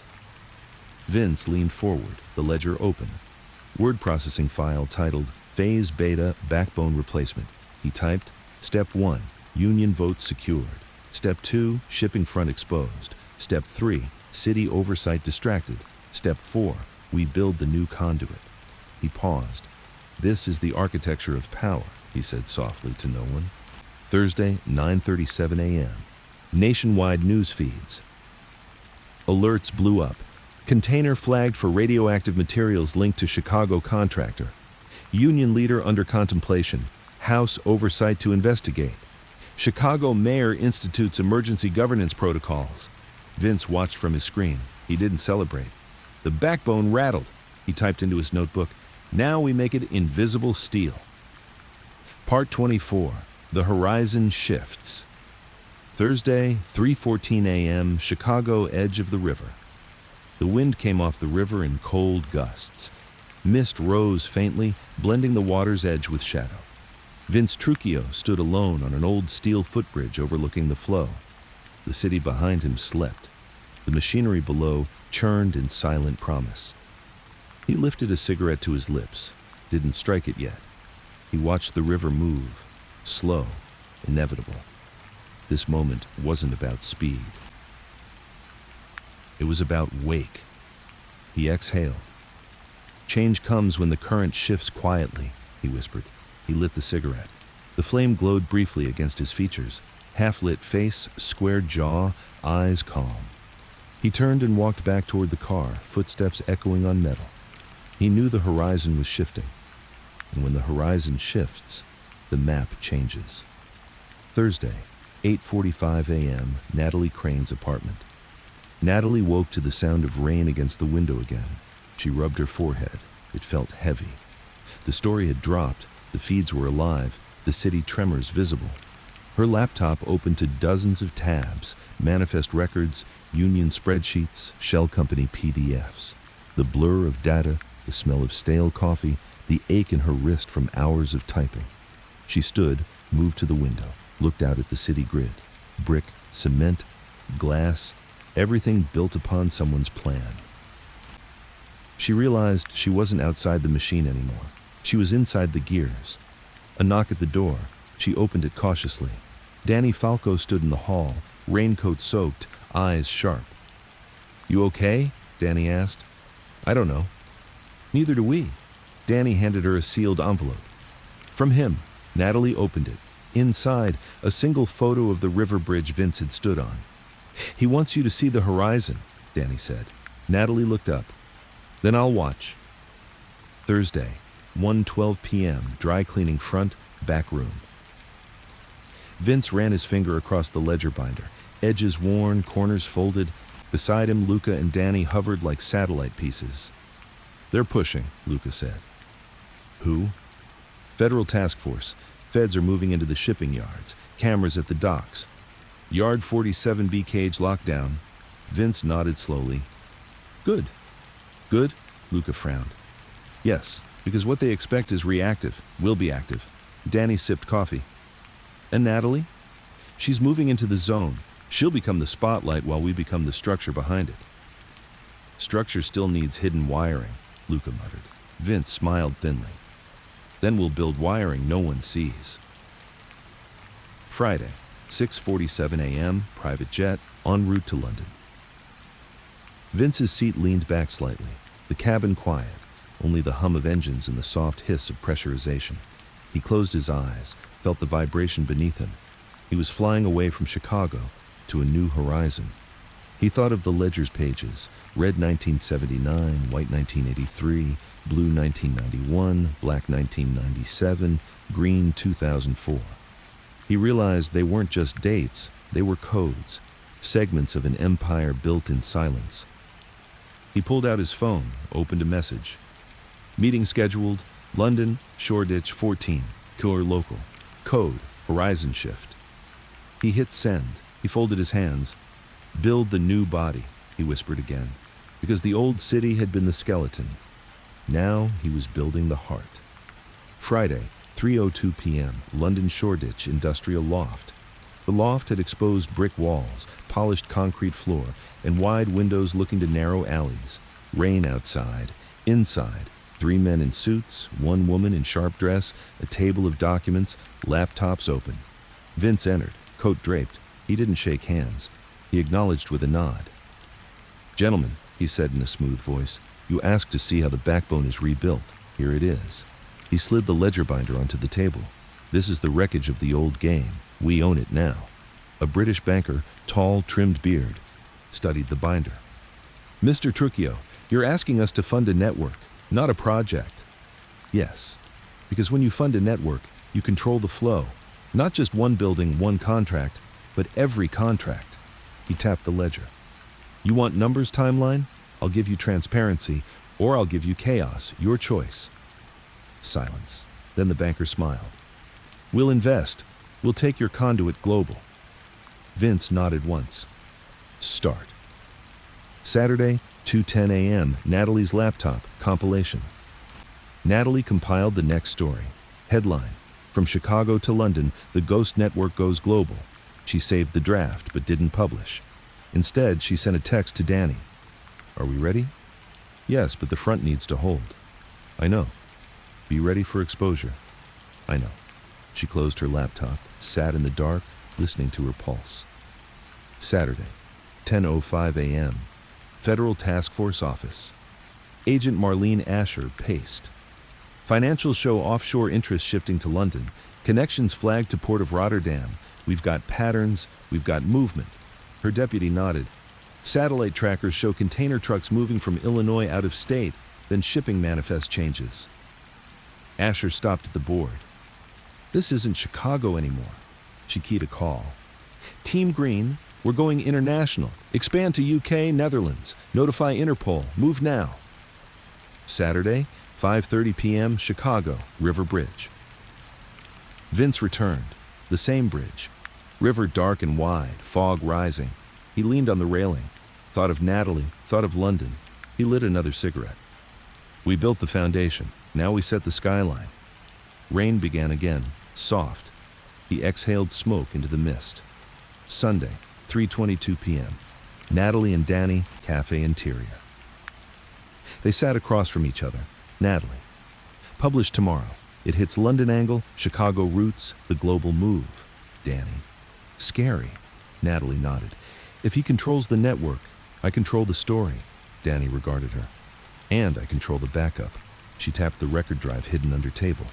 Natalie looked at her. "We're all part of this now." Danny smiled. "Yes," and the horizon just shifted. Sunday, 11:59 p.m., midnight launch. The article went live. Servers pinged. Social media erupted. London financial blogs, Dutch shipping logs, Chicago union rumors, all blended. At the same moment, a press conference in London. Major investment into Chicago's redevelopment announced today by Global Conduit plc. 9 hours later, Chicago Mayor institutes new oversight protocols, city infrastructure deal suspended. In the back room of an old Chicago warehouse, Vince smiled. He closed his notebook. Step 1, backbone secured. Step 2, network funded. Step 3, exposure used as cover.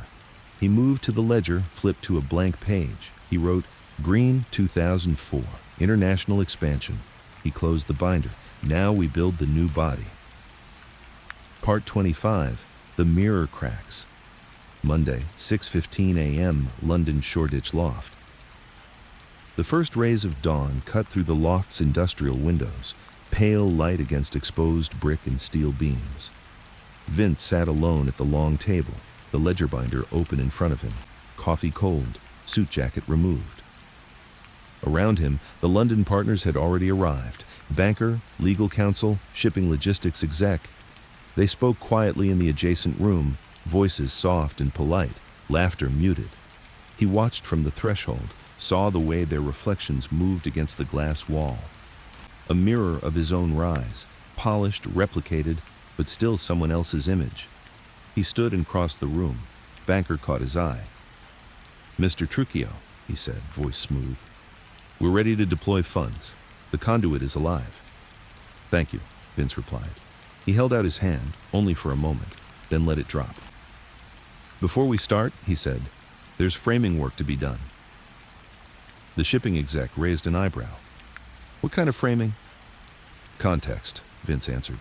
"We're not just moving money, we're moving narrative. We must define why we're global." The room paused. Polite strangeness. "We do logistics," said the legal counsel. "We don't craft stories." Vince nodded. "And you don't. That's my job." He closed the binder. The room sorted itself out. The deal would begin.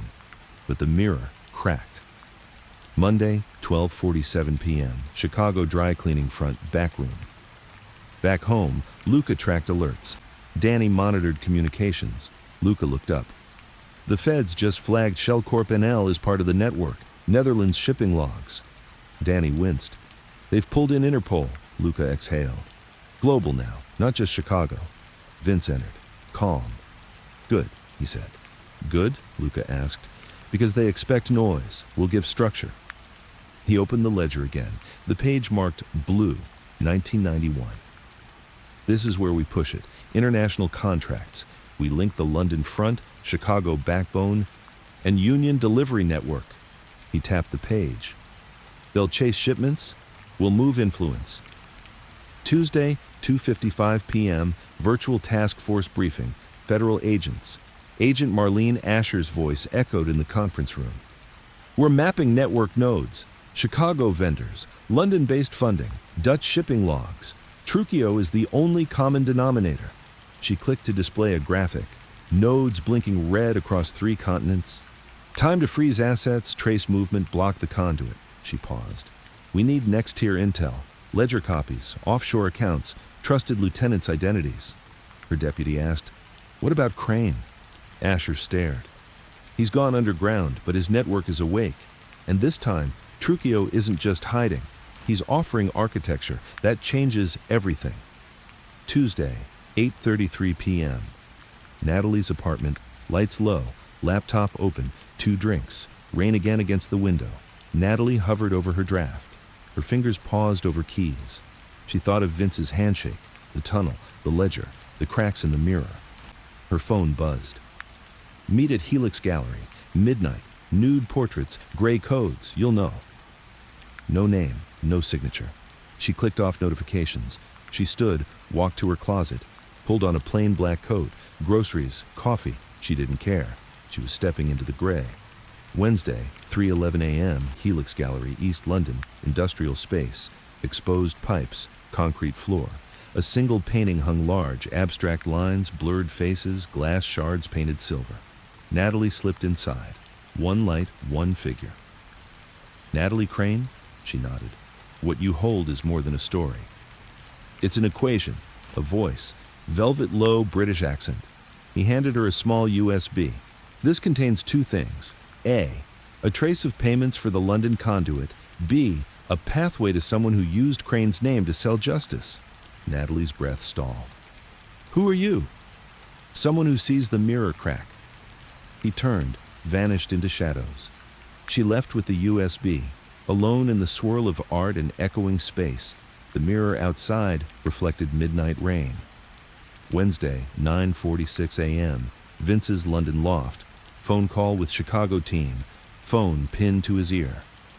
"Shell Corp NL is blocked. Dutch authorities froze 3 containers." "Good." "But we got chatter. Natalie might publish tonight." Vince remained quiet. "Let her publish. We're ready for it." He hung up.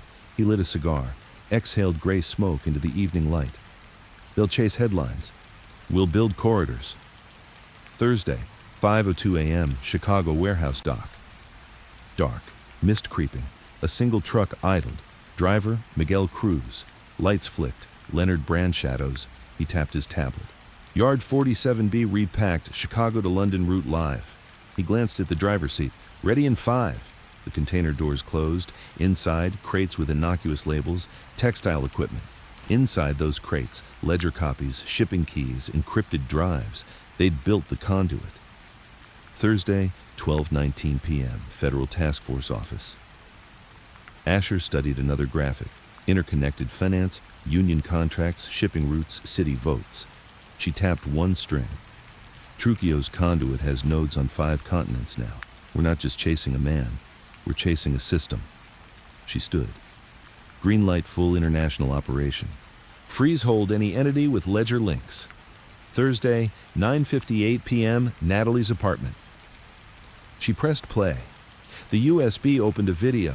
High-level meeting in Amsterdam. Men and women in suits discussing phase green and global backbone. The camera angle changed. A voice. We're live. Chicago, London, Rotterdam. When we flip the system, the market smiles. She paused. This isn't local crime, she whispered. It's architecture. Phone rang. Natalie, it's them. Who? The men who wrote the blueprint. She hung up. Friday, 2:34 a.m., Chicago River Bridge. Vince stood again in the mist light. City behind him, river beneath, steel below. He unbuttoned his jacket. Under the coat, the ledger binder. He slipped it inside a hidden compartment in his coat. You think this is about money? He whispered. It's about control. He walked away before the city knew he was there. Friday, 10:20 a.m., press conference, London Bank headquarters. The banker from Shoreditch stood behind a podium. Today we announce Global Conduit PLC, headquartered in London, will partner in urban infrastructure across 3 major U.S. cities. Expected investment, $5 billion. Cameras flashed. Vince watched from the mezzanine, side view only. He didn't applaud. He just nodded. The mirror was no longer cracked. It was reflecting a new skyline. Friday, 8:37 p.m., Natalie and Danny, Secure Cafe. Danny slid an encrypted tablet. The story goes live at midnight UTC. And afterwards, we go deep. Legacy networks, Africa, Latin America. You ready? Natalie nodded. I'll finish tracing the conduit. And we'll wait for the collapse, Danny smiled. But only if it's quiet. Saturday, 12:01 a.m., worldwide publication drop. Servers lit. Headlines spanned continents. Wire network ties, Chicago union contracts, London financing, global shipping routes. $5 billion conduit tracks money for infrastructure, not oversight. Journalist Natalie Crane releases blueprint of invisible government network. In Chicago, the mayor's office locked down. In London, regulators scrambled. In Rotterdam, shipments stalled. Vince's team watched. No panic, just precision. He rose. We built it. Now the horizon is ours. Part 26, Cost of the Crown. Sunday, 4:58 a.m., Chicago rooftop overlooking Lake Michigan. The wind off the lake came cold and damp. Vince Trujillo stood at the edge of the rooftop, coat collar up, cigar stub in hand, faint ash floating away in the black sky. Below, the city's lights were hollows over water, shimmering slightly with the waves. He inhaled deeply, the smoke burning the back of his throat, and let it out slowly. This rooftop used to be a lookout for less important men, small-time street crews, low rackets. Now it was his vantage. He wasn't just watching the city. He was counting 1, 0, 1 again. He was the ghost in the ledger, the one behind the mirror. He turned and walked back inside. The door clicked shut behind him. The night didn't end. It changed. Sunday, 7:14 a.m., Natalie Crane's apartment. Rain tapped lightly on the windows. The keyboard sound filled the room, soft, insistent. Her eyes had red rims. She'd been awake for hours, alone. She had the global story ready, Chicago roots, London funding, Rotterdam shipping, the conduit beneath it all. But she paused. She stared at the draft headline. The invisible crown. How one man wears the world. She thought of Vince's face in the tunnel, the ledger, the handshake. She thought of fear she didn't expect, responsibility she couldn't dodge. Her phone buzzed. Unknown number. Check the rooftop, he's watching. No name. She closed the laptop, exhaled. Not yet. She'd publish when the moment demanded it, not when fear told her.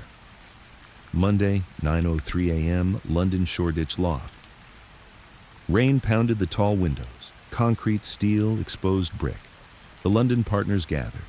The banker, the shipping exec, the logistics lawyer, all around the table again. Vince joined them. No coat this time. Tie loosened. He looked every bit the architect of something different. "Gentlemen," he said. The banker leaned in. "The deal is ready. We structure the fund. $5 billion, lakefront development, Chicago, Miami, London." Vince nodded. "Yes, but here's the revision. The fund is foundation and conduit.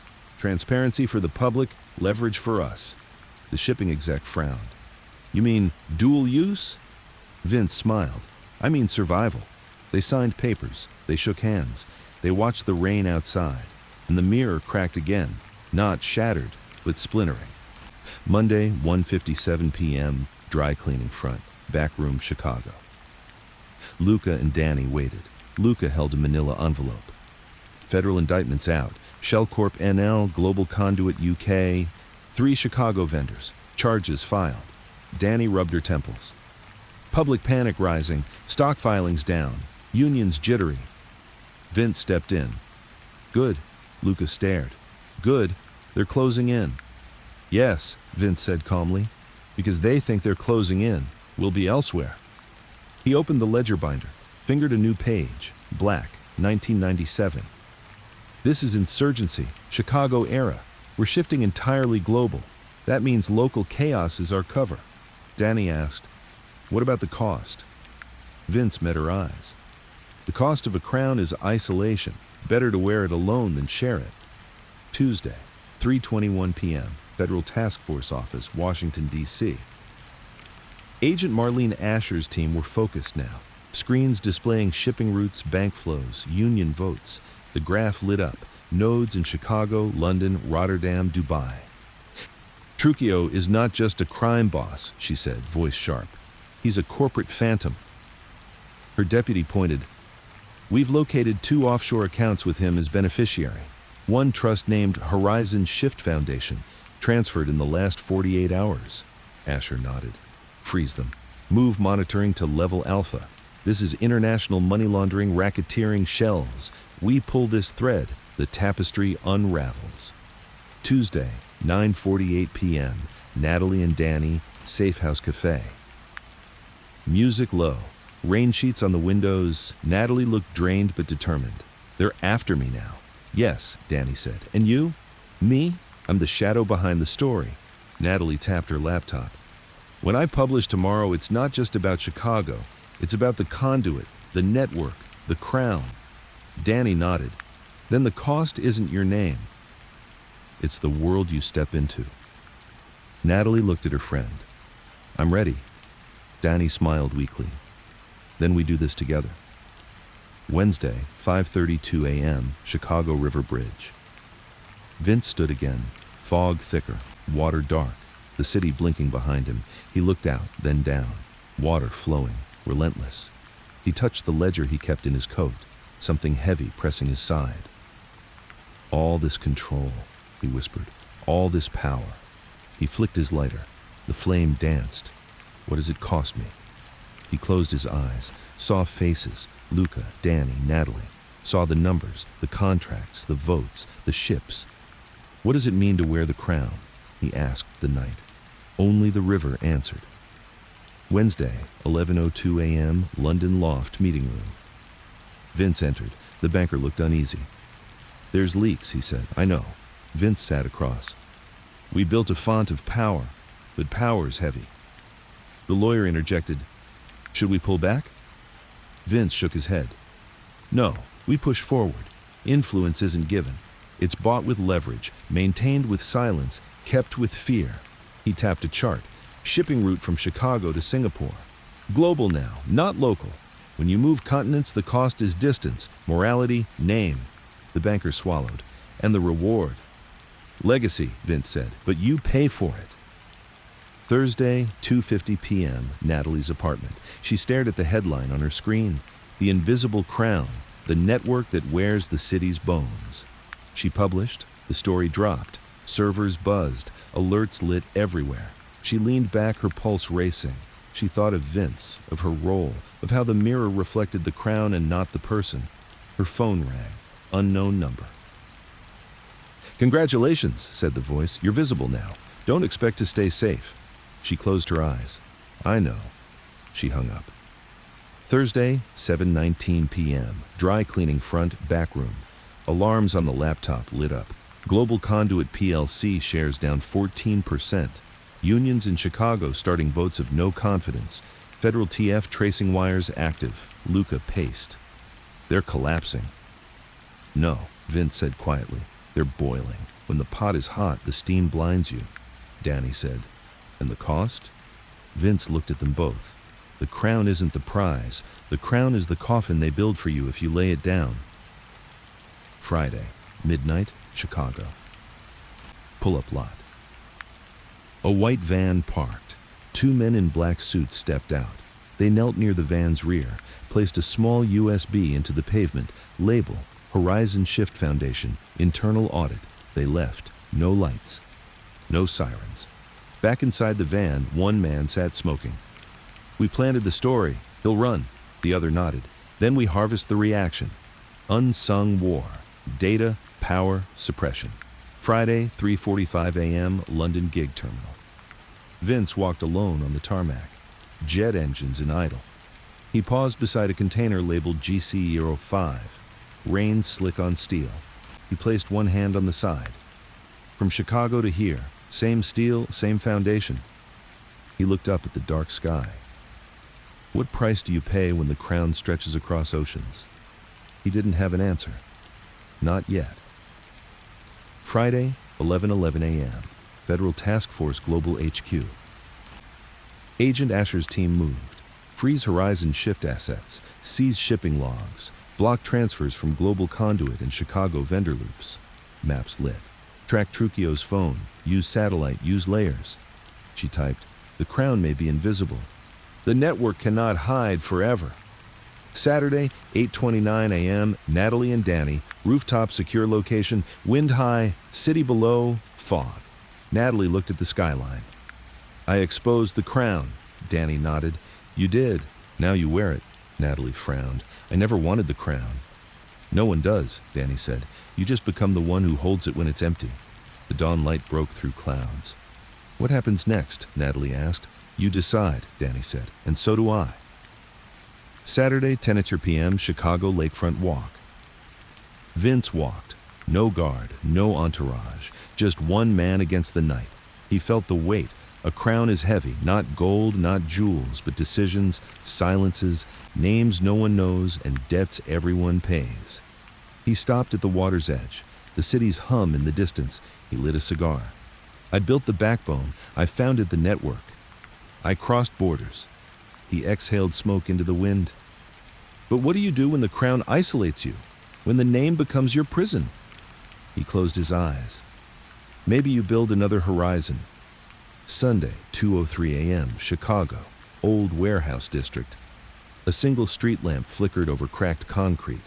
Vince Trucchio stood inside a cavernous warehouse, the scent of oil and old freight lingering in the air. Cargo crates stacked high, shadows stretching into corners. He moved slowly, boots echoing, coat collar raised. The ledger binder sat on a steel drum, open. Danny, Falco, and Luca were nearby, silent watchers. "We're leaking," Luca said. Vince didn't glance up. "What kind of leak?" "Internal. One of the London deals moved without our clearance. Some finance shifted. Someone pulled at one wire." Vince rubbed his temples. "Find who?" Quietly. Danny nodded. "They're already talking behind the scenes. People we trusted are asking questions." Vince closed the ledger. "Trust is the first casualty."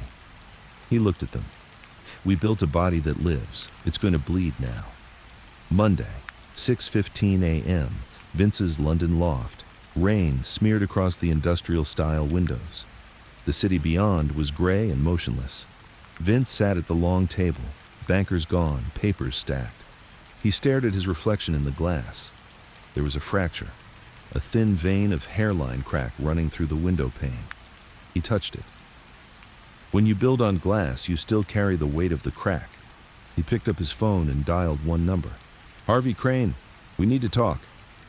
The line rang once, then, "Trucchio." Harvey's voice. Vince closed his eyes. "There's a fracture. I want to fix it, or burn it. You always did like building big. I'll help if you build small." He hung up. Rain continued to scrape the windows. Monday, 10:42 a.m., Federal Task Force Office, Washington, D.C. Agent Marlene Asher reviewed a new file. Internal ledger anomalies. London funding rerouted through Madagascar. Container manifests switched at sea. One missing van in Chicago lineup. She leaned forward. "The network's fracturing because someone inside pulled the pin. We've got a mole." Her deputy looked up. "At which node?" "Either London or Chicago front line. Look for the man who gets paid but doesn't move product." She exhaled. "We're closing in." Monday, 4:58 p.m., Natalie Crane's apartment. Natalie's fingers flew across the keyboard. Headline being polished, "Inside the Crown, where power breaks the men who wear it." Her eyes tired. Danny arrived with 2 coffees. "You okay?" "I'm fine. You look like you found the fracture." Natalie didn't respond. She closed the laptop and turned. "I did. On page 57 of the ledger. Someone moved blue 1991 money into a bank in Zurich without trace. The only person with access? Marco Lepetri's sister, our runner in Malta." Donnie swallowed. "So it is internal." "Yes, and once you expose one bone in the skeleton, the rest collapse." She handed the coffee. "Then you're exposing more than Chicago." Natalie nodded. Tuesday, 1:17 a.m., Warehouse Dock, 12, Yard 47B. The yard was quiet, cranes still, containers lined up in patterns that made no sense. Luca pulled his jacket tight. "Here." He pointed to a container with a fresh seal, the Global Conduit UK logo. This one was emptied, then refilled in Rotterdam. Cargo changed, manifest unchanged. Danny checked the reader. "Numbers don't match. Someone made a swap."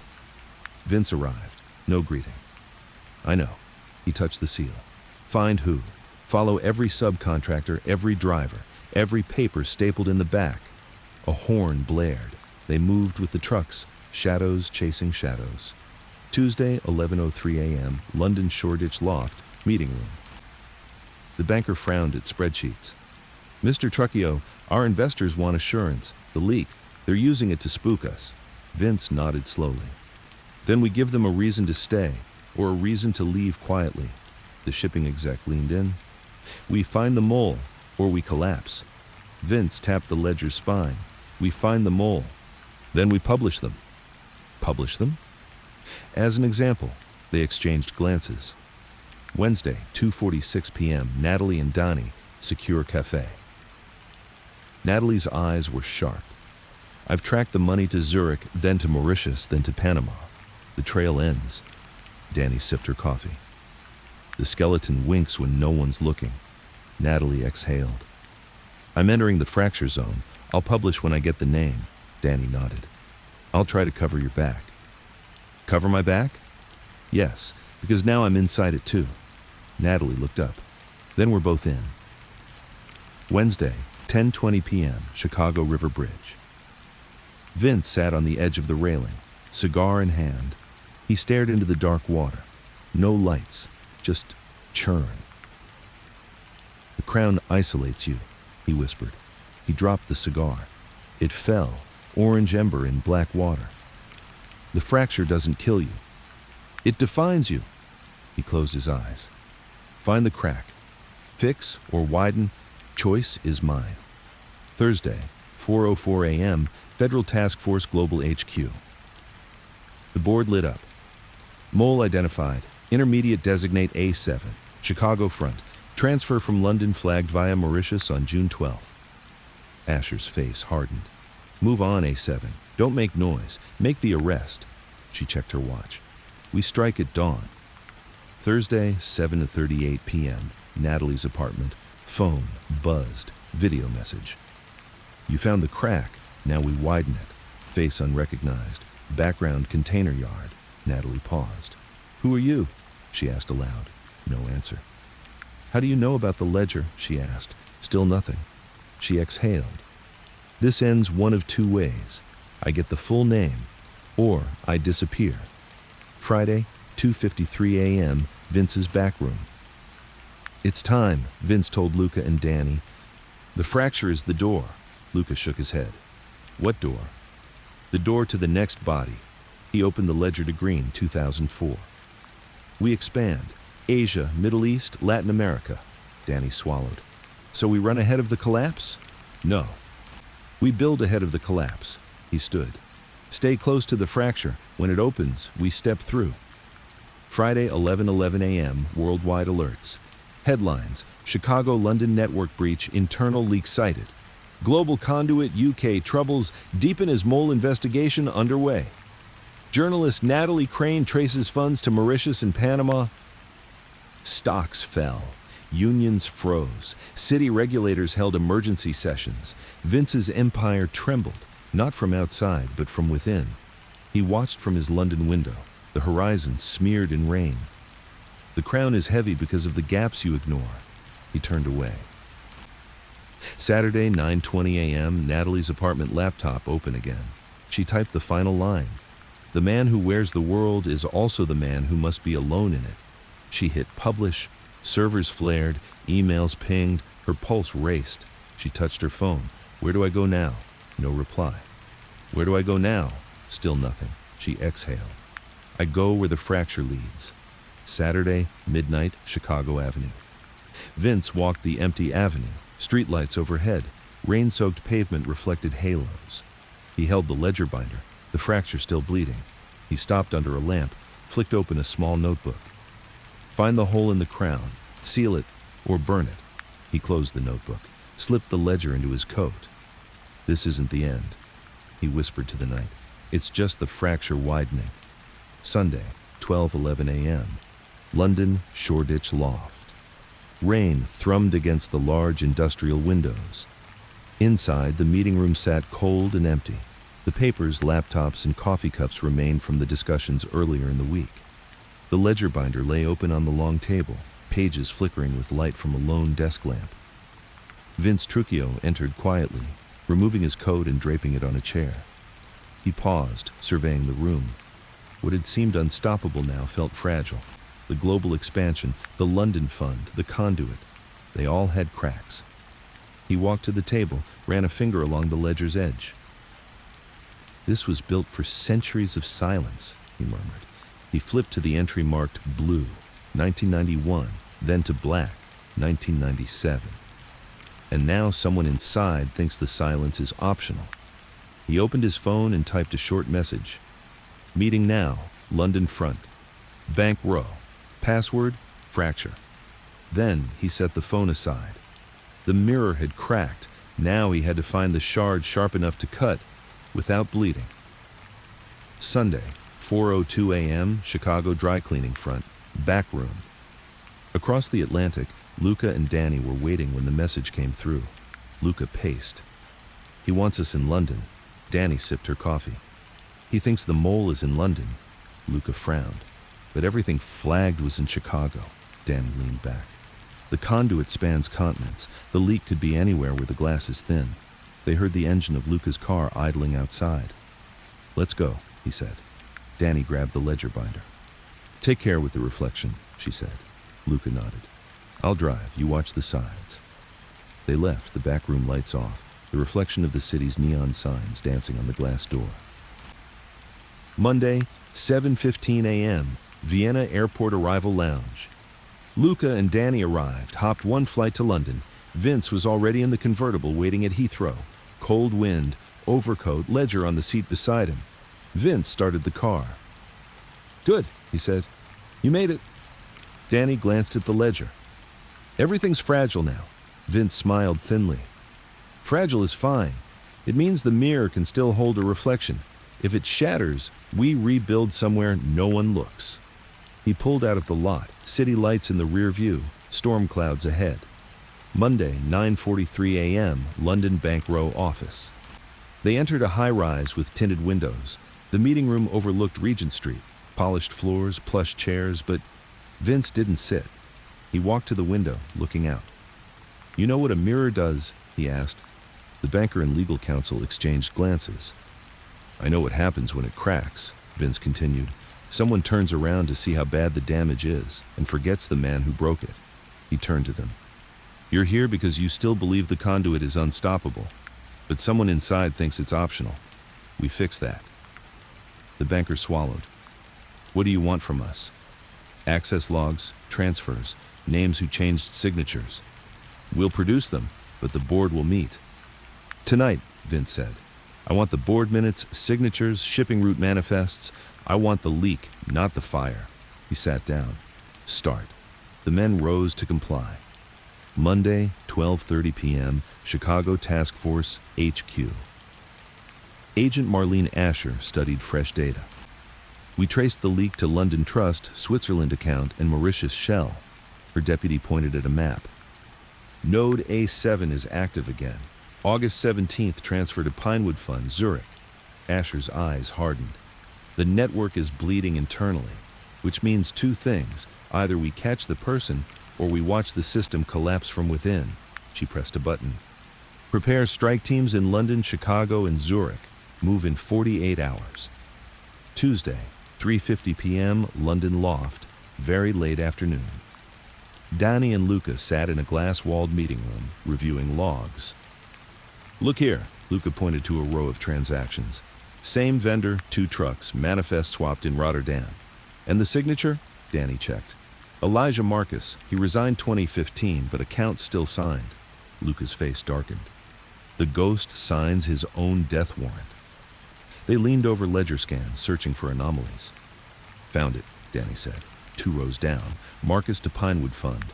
"Same date London meeting," Luca grunted. "So the mole is Marcus, or someone posing as him?" Danny typed, "Then we trap him." Tuesday, 10:21 p.m., London rooftop restaurant. Lights dim, city below. Vince sat alone at a corner table. Cigar, scotch. He watched reflections in the glass wall. Traffic, buildings, his own form magnified and repeating. A message, all logs submitted. Board chaired at 21 Core BST. Marcus present. Signature verified. Vince raised his glass to the city. "Here's to the mirror that never tilts." He drank. Wednesday, 1:15 a.m., London high-rise office. Vince, Danny, and Luca stood in the executive office as the board finished their meeting. The banker emerged. "Mr. Trucchio, as requested, here are the minutes, signatures, and trust transfers." He handed a flash drive. Vince inspected it. "Nicely done." He turned to Luca. "Plug in." Luca did. On the screen, a log of transfers, the date, accounts, shipping containers, hash numbers, one name repeated, Elijah Marcus. Vince tapped his finger on the ledger binder. "Marcus signs for 3 global nodes, Switzerland, Mauritius, Panama. He's our fracture." He turned to the banker. "We'll neutralize him quietly. If we expose him, he'll bring the mirror down." He tipped his head. "Thank you for your cooperation." They left. Wednesday, 6:38 a.m., Chicago warehouse, Dock 12. Luca and Danny arrived at the yard. "We'll meet Marcus here. He'll inspect one last shipment." The rain had stopped. The dock lights glowed pale. "When he signs, we get the copy, then we cut the access." They sprinted into shadows. They saw Marcus in a suit, pale, wearing a dark overcoat. He approached a container labeled GC Road 05, CH Lawn. He carried a briefcase. Luca signaled. Danny moved to flank. The moment Marcus opened the briefcase, reached into his coat pocket, Luca shouted, "Stop!" Marcus looked up. 2 shadows stepped out. "Hands where I can see them," Luca said. Marcus froze, then whirled. He pulled out a small gadget. Danny moved first. From the side, whipped out her phone, took video. Marcus stared. "You don't know what you're doing." He pressed a button. The container doors hissed, a mechanical whir. Inside, hidden drives, manifests. Luca lunged. Marcus backed away. Danny shouted, "Freeze!" Marcus smiled. "You're too late." And he ran. Through the dock, into the rain. Luca took chase. Danny stayed with the video. Wednesday, 9:05 a.m., Federal Task Force Global HQ. Asher leaned across her console. A ping. "Marcus Elijah, international warrant issued." She smirked. "We got our mole." She placed one finger on the screen. "Let's watch the mirror crack." Wednesday, 11:47 p.m., London loft. Vince walked in. No one there. The ledger binder on his desk. He looked at it. Elijah Marcus. He flicked through pages. Switzerland, Mauritius, Panama. He closed the binder. "You were the fracture, but not the fault," he whispered. "Someone planted you where the mirror was weakest." He sat down, jacket off, collar open. He looked at his reflection in the laptop screen. "I wear the crown, and now I pay the price." He exhaled a shaky breath. "I'll fix the mirror, or build a new one." Thursday, 4:58 a.m., Natalie's apartment, laptop screen bright. Rain against the window, her final article ready. Headline: The Conduit's Mole, How the Crown's Keeper Fell from Within. She looked at her own reflection in the dark window. "I couldn't be outside it," she whispered. "But maybe I can expose it." She hit publish. Emails pinged, alerts lit. The fracture widened, her phone buzzed. "Check the rooftop." Again that text. She grabbed her coat. Thursday, 9:14 a.m., Chicago River Bridge. Vince stood under the street lamp, fog low, water black, the city behind him. He removed the ledger binder from his coat and sat on the railing. He opened it to a blank page. "Step 4, rewrite the cover page," he wrote. "Mole neutralized, backbone restored." He paused. "But what about me?" He closed the binder. He tossed it into the water. It landed with a soft splash. He turned and walked away. Friday, 1:04 a.m., Chicago, abandoned rail yard. The wind rattled the broken windows of the old depot. Crates stacked in half-darkness, steel tracks gone cold. Vince Trucchio stood under a single bare bulb, the ledger binder gone from his coat, but the memory of it still weighed heavy in his chest. He looked across the yard. Shadow shapes moved just out of clarity. He said softly to the night, "We found the mole. Good. But the crown still cuts from the inside." He exhaled, the skin of his cheeks pulled tight by the chill. "Now I have to pay the price." Friday, 4:45 a.m., Natalie Crane's apartment. The screen glowed in the dark. Her final piece, published, flowing out into the world, comments flooding, alerts pinging. She stared at her reflection in the black window. "I exposed the network. I saw the crown. I held the map." But something within her felt off, not triumph, disquiet. A message slid into her phone. "Good work. We now want you. Midnight, Dock 12. Be alone." She read it twice. Alone. She closed the laptop, pulled on her coat, and stepped into the rain. She thought, exposure has a cost, and not just for the guilty. Friday, 9:10 a.m., London Shoreditch loft. Vince walked into the meeting room. The London partners were already seated. Banker, shipping exec, legal counsel. Their faces wavered between respect and fear. "Gentlemen," he began, voice calm but firm, "we caught the leak." He tapped his phone. "Elijah Marcus is in custody. Switzerland extradition starts Monday. The conduit is intact." The banker exhaled. "Excellent. But our cost is higher than we expected," Vince said. The shipping exec blinked. "What do you mean?" "Control costs," he paced. "When we built this, we focused on volume, money, contracts, influence. But I forgot one thing. What happens when you wear the crown you built?" He paused. "You become the target." No one spoke. "We'll rebuild, but first we adjust." He closed the binder that lay on the table. Meeting adjourned. Friday, 1:27 p.m., dry cleaning front, backroom, Chicago. Luca paced. "The feds flew in. Zurich agency just issued freeze on Pinewood Fund assets." Danny looked up. "And our Chicago vendors are under audit." Vince arrived. "We expected this." "Everything's under pressure," Luca said. Vince nodded. "Good. Pressure means the cracks widen." That's when we choose whether we hold or break. Danny asked. What do we do? Vince smiled faintly. We adapt. The crown changes shape. We change with it. Saturday, 2:33 a.m., Dock 12, Yard 47B. Natalie entered alone, the yard silent, except for distant echo of a forklift far away. She carried a small recorder in hand. She navigated through containers until she found the one she'd been told to check. The doors were cracked open. Inside, crates stamped GCCH Lawn, but manifest showed Horizon Shift Foundation, relief goods. She photographed the discrepancy. Her phone buzzed. Look behind you. She turned slowly. A man stepped into the light, shadow under his fedora. You have what we need, he said quietly. Now we decide who wears the crown. Natalie's heart pounded. She didn't move. He reached into his pocket. Option 1, walk away, forget. Option 2, keep looking, then you'll bleed. She swallowed. I choose option 2, he nodded. Then you're in the game. Till the end. And he turned, walked away. Natalie held the recorder. Game, she whispered. Saturday, 9:50 a.m., Federal Task Force Global HQ. Agent Marlene Asher looked at the map again.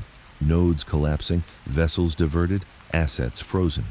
She tapped one spot, Chicago. Our strike team is ready, her deputy asked.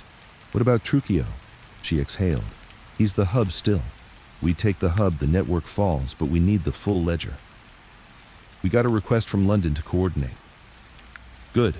We'll move simultaneously. Zurich at dawn. She stood. I'm done chasing shadows. Tonight we chase the crown. Saturday, 12:15 p.m., Natalie's apartment. Luca's number flashed on her screen. She answered. She's activated, Luca's voice whispered. You okay? Yes. Meet him? Yes. Good. She ended the call. She sighed. She opened the article again. Her words felt alive, dangerous. And she realized she wasn't just a reporter anymore. She was part of history. Saturday, 4:02 p.m., Chicago River Bridge. Vince sat on the ledge. The city lights flickered. The river rolled slow. He touched his coat pocket. It was empty now, no ledger. It had been tossed, but the burden of it remained. He looked at the skyline. Buildings built from deals he once controlled, money he moved. When you wear the crown, he whispered. He closed his eyes. You pay for the access. Lightning flashed across the water, and you lose something you never knew you had, freedom. Saturday, 10:47 p.m., London Shoreditch Loft. The banker's office dark. The binder closed and locked away. Vince stood at the window, city lights behind him. His phone buzzed. Geneva, midnight. Private vault opens. He nodded. Prepare. The mirror cracked again, a hairline fracture down the pane. He watched the reflection ripple and realized the crown doesn't sit easily on the head. It shifts, it tilts, it fractures. Sunday, 3:30 a.m., Natalie and Danny, Secure Cafe. Danny rubbed her temples. You're good. I'm scared, Natalie said. Good. Danny smiled. Power doesn't make you safe, it just makes you visible. Then why do it? Because someone has to look where no one wants to see. Natalie reached across the table. Then I'll keep looking, Danny nodded. And I'll keep the light behind you. Outside, the rain fell soft. Sunday, 8:12 a.m., Chicago, Federal Sweep begins. Teams deployed, ships flagged, bank accounts frozen, servicemen in suits at docks. The crown trembled. Vince watched from his rooftop. Distant sirens low. He touched his ear. Phase 2. We adapt, under his breath. Because I built the crown, and now it builds me. Sunday, 3:17 a.m., Chicago Lakefront Overlook. The wind off Lake Michigan came in rolling waves of cold that lifted the fog off the water in wisps. Vince Trujillo stood at the edge of the overlook, his coat pulled tight around him, breath visible in the night air. Below, the city lights glowed dimly, mist softening the lines between land and water. The roar of distant traffic was muffled. The lake sounded like a whisper. Vince lit a cigar, the flare of the tip bright against dark. He inhaled deeply, letting the smoke curl into the chill.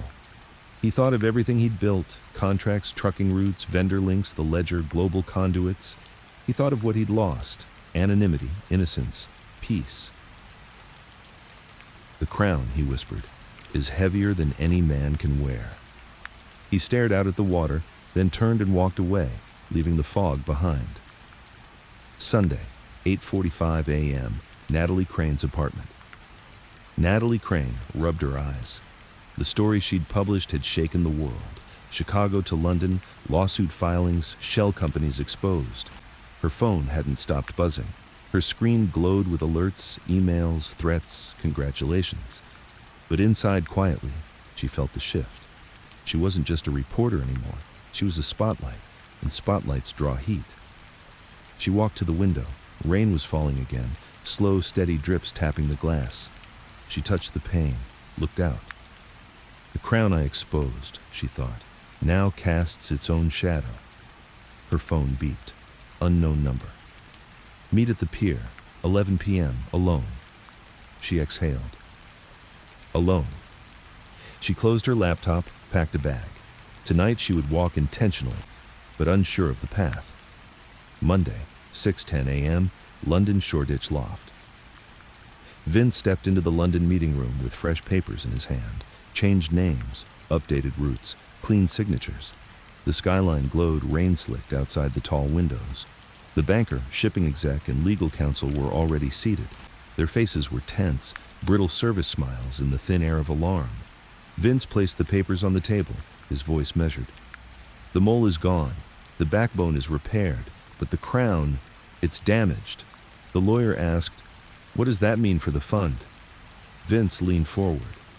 "It means we pause. We rebuild off-grid. We forge not just money, but resilience. Because men chase crowns until the crown chases them." The partners looked at each other. Rain pattered on the glass behind them. "Are you with me?" Vince asked. They nodded. Monday, 12:33 p.m., backroom dry cleaning front, Chicago. Luca paced. Danny stood by a monitor, showing graphs of vendor flows, shipping routes, audit flags. "Feds are tightening the net," Luca said. "Yes," Danny said, "but we expected it. Responding means weakness. We rebuild invisibly." Vince entered quietly. "We shift the theater," he said.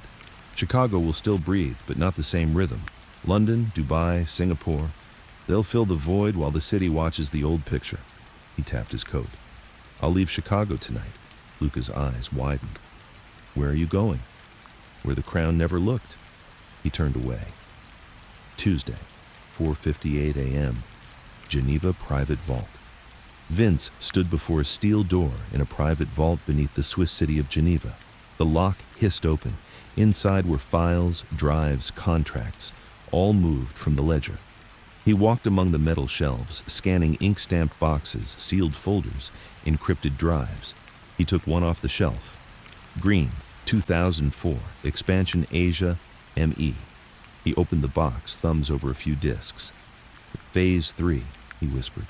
He closed the box, sealed it, placed it back. The room was silent except for the low hum of the HVAC. Outside, Geneva slept. Inside, the groundwork for a new empire. The crown doesn't sit, Vince thought. It travels. Tuesday, noon, Natalie at Pier 54, Chicago. Rain had eased. The pier jutted out into gray water. Natalie waited under the glow of a lamp. The world was muted, dock noises distant. A figure approached, tall, dark coat, face in shadow. "You came alone," the voice said. "Yes." "Good." He placed a paper folder on a bench. Inside, names you won't read, routes you won't follow, consequences you might feel. Natalie picked it up. "Why me?" she asked. "Because you held up the mirror. Now you need to know what it reflects." They both stared at the water. Salt, cold wind lifted slight waves. "What do you want from me?" she asked. He smiled thinly. "The next move. Will you publish? Or protect?" Natalie exhaled. "I'll publish," he nodded. "Then know this. The crown you expose may land on your head." Wednesday, 2:15 p.m., Federal Task Force Global HQ. Agent Marlene Asher and her team watched multiple screens, shipping routes rerouting, accounts frozen, global conduit shares plummeting. He's shifting theater, Asher said. Deputy. Geneva vaults, Asian nodes, Singapore trusts. The conduit went global while we focused on Chicago. Asher tapped her finger. Then we go global. She sent orders. Move assets, freeze trusts, detain key players. The crown may travel, but its weight remains. Wednesday, 8:20 p.m., Vince's London loft, private study. Vince sat with the ledger binder back on his desk. Yet the pages were not the full story now. They were history. He picked up a new notebook. Phase 4, Legacy. He wrote, "What do you build when the crown loosens its grip?" He considered the reflection in the window. A man in suit, city lights behind him, rain streaking glass. "You build something that outlasts the crown." He closed the notebook. "Tomorrow, we reset." Thursday, 5:32 a.m., Chicago lakefront overlook. Vince returned. Mist rose, water dark. He walked slowly to the same spot as before, cigar in hand, wind biting. He lit the cigar. He looked at the ledger binder now gone from his pocket, the weight eased. The crown cut me, he thought, but it also freed me. He inhaled smoke. If power isolates you, then power must become connection. If the crown divides, then legacy unites. He exhaled into the night. Thursday, 11:57 a.m., Natalie's apartment. Natalie stared at her screen. A new draft. The crown moves, from Chicago's shadows to the world's quiet corners. She paused. She typed, "I won't stop exposing, but I will choose the light I expose." She saved the draft, not yet published. She went to the window, looked at the city. Rain had cleared. The sun peeked through clouds. "The crown changed shape," she whispered. "So must I." Thursday, 9:22 p.m. London, private meeting room. Vince sat across from the London partners. They already had new charts. Asia, Middle East, Latin America, new shell companies, silent shipping lanes. "We rebuild quietly," Vince said. "We expand invisibly." The banker asked, "But what about the crown?" Vince leaned in. "We wear the hood now, not the crown. The hood keeps your head covered while you build the structure under it." The shipping exec nodded slowly. "Then we're ready." Vince lit his cigar. "Let's begin." Friday, 2:44 a.m., Chicago Federal Sweep, Dock 12. Teams moved in. Lights flashed, containers opened, journalists blocked off. The world watched. But Vince wasn't here. He was elsewhere. The files they seized, some real, many old. The ledger, gone. The conduit, shifted. Someone stood in the shadows, watching the show. "They're chasing yesterday." He stepped away. Saturday, 5:27 a.m., Singapore, Bayfront Promenade. The air here smelled of salt and engine exhaust. Low tide shimmered with lights from oil rigs far off in the water. Vince Trucchio walked alone along the boardwalk, glass towers to his right, fairy lights to his left. Tropical night, humid, a soft wind that teased the collar of his coat. He paused overlooking the water, city behind him, horizon ahead. In his coat's breast pocket, the same old notebook. Now less weight, fewer pages, more notes about future flows than past deals. "I built the backbone," he whispered. "Now I build the body beneath." He looked up at the towers. Their windows flickered like distant stars. "A crown isn't enough anymore," he said to the night. He exhaled, watching the smoke drift into darkness. "When the crown isolates, you pass the hood." He turned and walked away from the water. Saturday, 8:34 a.m., Natalie Crane's apartment, breakfast table. Natalie sat in front of plain toast and strong coffee, laptop open with multiple windows. She looked at the black screen and thought of the article, of the drives, of the meeting at the pier. Her phone rang, short tone. "Natalie?" a voice said. "Yes? You ready to move on?" "What do you mean?" "Not expose. Build. You want to wield light, not just shine it." She hung up and stared at her phone. She took a sip of coffee and thought, maybe the crown isn't just worn. Maybe it's past. She opened a new document titled Legacy series exposed and constructed. She typed the first line. When you expose the foundation, the next step is what you build on it. She didn't publish yet. Saturday, 12:15 p.m., London, Soho, small backroom office. Vince entered a modest office, purposely nondescript. The banker, shipping exec, and legal counsel were there, seated casually. On the table, a leather-bound portfolio. "We start today," Vince said. He unzipped the portfolio and pulled out contracts for Asia, Latin America, Africa. These represent the next phase, not a fund, a framework. The shipping exec asked, "What's different this time?" Vince leaned forward. "Ownership appears in shadows now. Influence flows without announcement. And the hood I spoke of," he tapped the portfolio, "passes to someone who runs it while I step back." The banker sat back. "You're stepping back?" Vince nodded. "I'm handing the hood to you all. I'll remain as architect." The partners exchanged glances. "Then we accept." "Welcome," Vince said. He closed the portfolio. "The crown still exists, but no face wears it." Sunday, 3:42 a.m., Chicago Foundry District Loft. Luca and Danny were there, the ledger binder now archived. New drives showed vendor flows in Asia, Middle East shipping loops, Africa infrastructure deals. "It's real now," Luca said. "We're global." Danny looked up. "And you?" "Me?" Luca asked. "Where are you in this?" Danny smiled. "I'm holding the hood. I didn't ask for the crown." Luca sat back. "Does that make you next?" She shrugged. "No, it just makes me safe." Vince walked in quietly. He looked at both of them. "Good work." "So you're gone?" Luca asked. Vince nodded. "In a way." "Then what happens next?" Vince reached into his pocket, pulled out a small silver coin, an old token he'd carried for years. He placed it on the table. "This coin passes along the hood. The person who holds it oversees the framework we built. I'll be the architect. You'll be the guardians." Danny accepted the coin, stared at it. "We won't drop it." Vince smiled. "Good. I'll be, elsewhere." He walked out. The door closed softly behind him. Monday, 10:11 a.m., media briefing room, Chicago. Natalie stood at the lectern. Cameras, microphones, questions.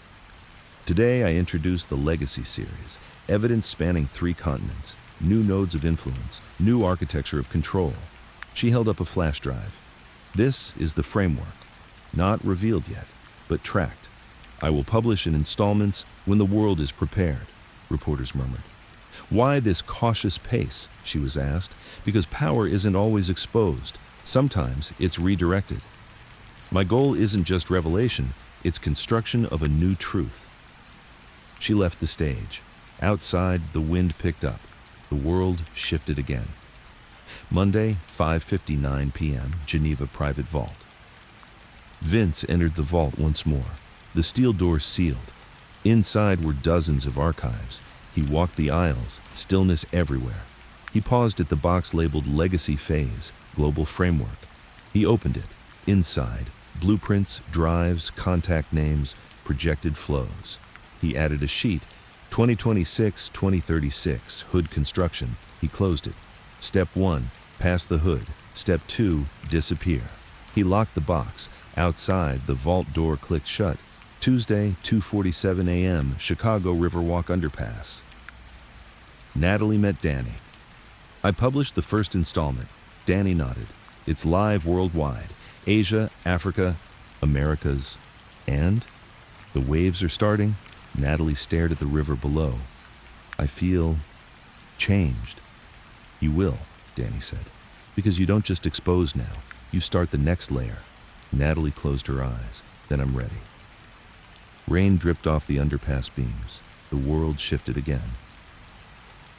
Wednesday, 4:17 a.m., Vince's rooftop, Singapore. The city lights at 4 a.m. glowed softly. The development cranes paused.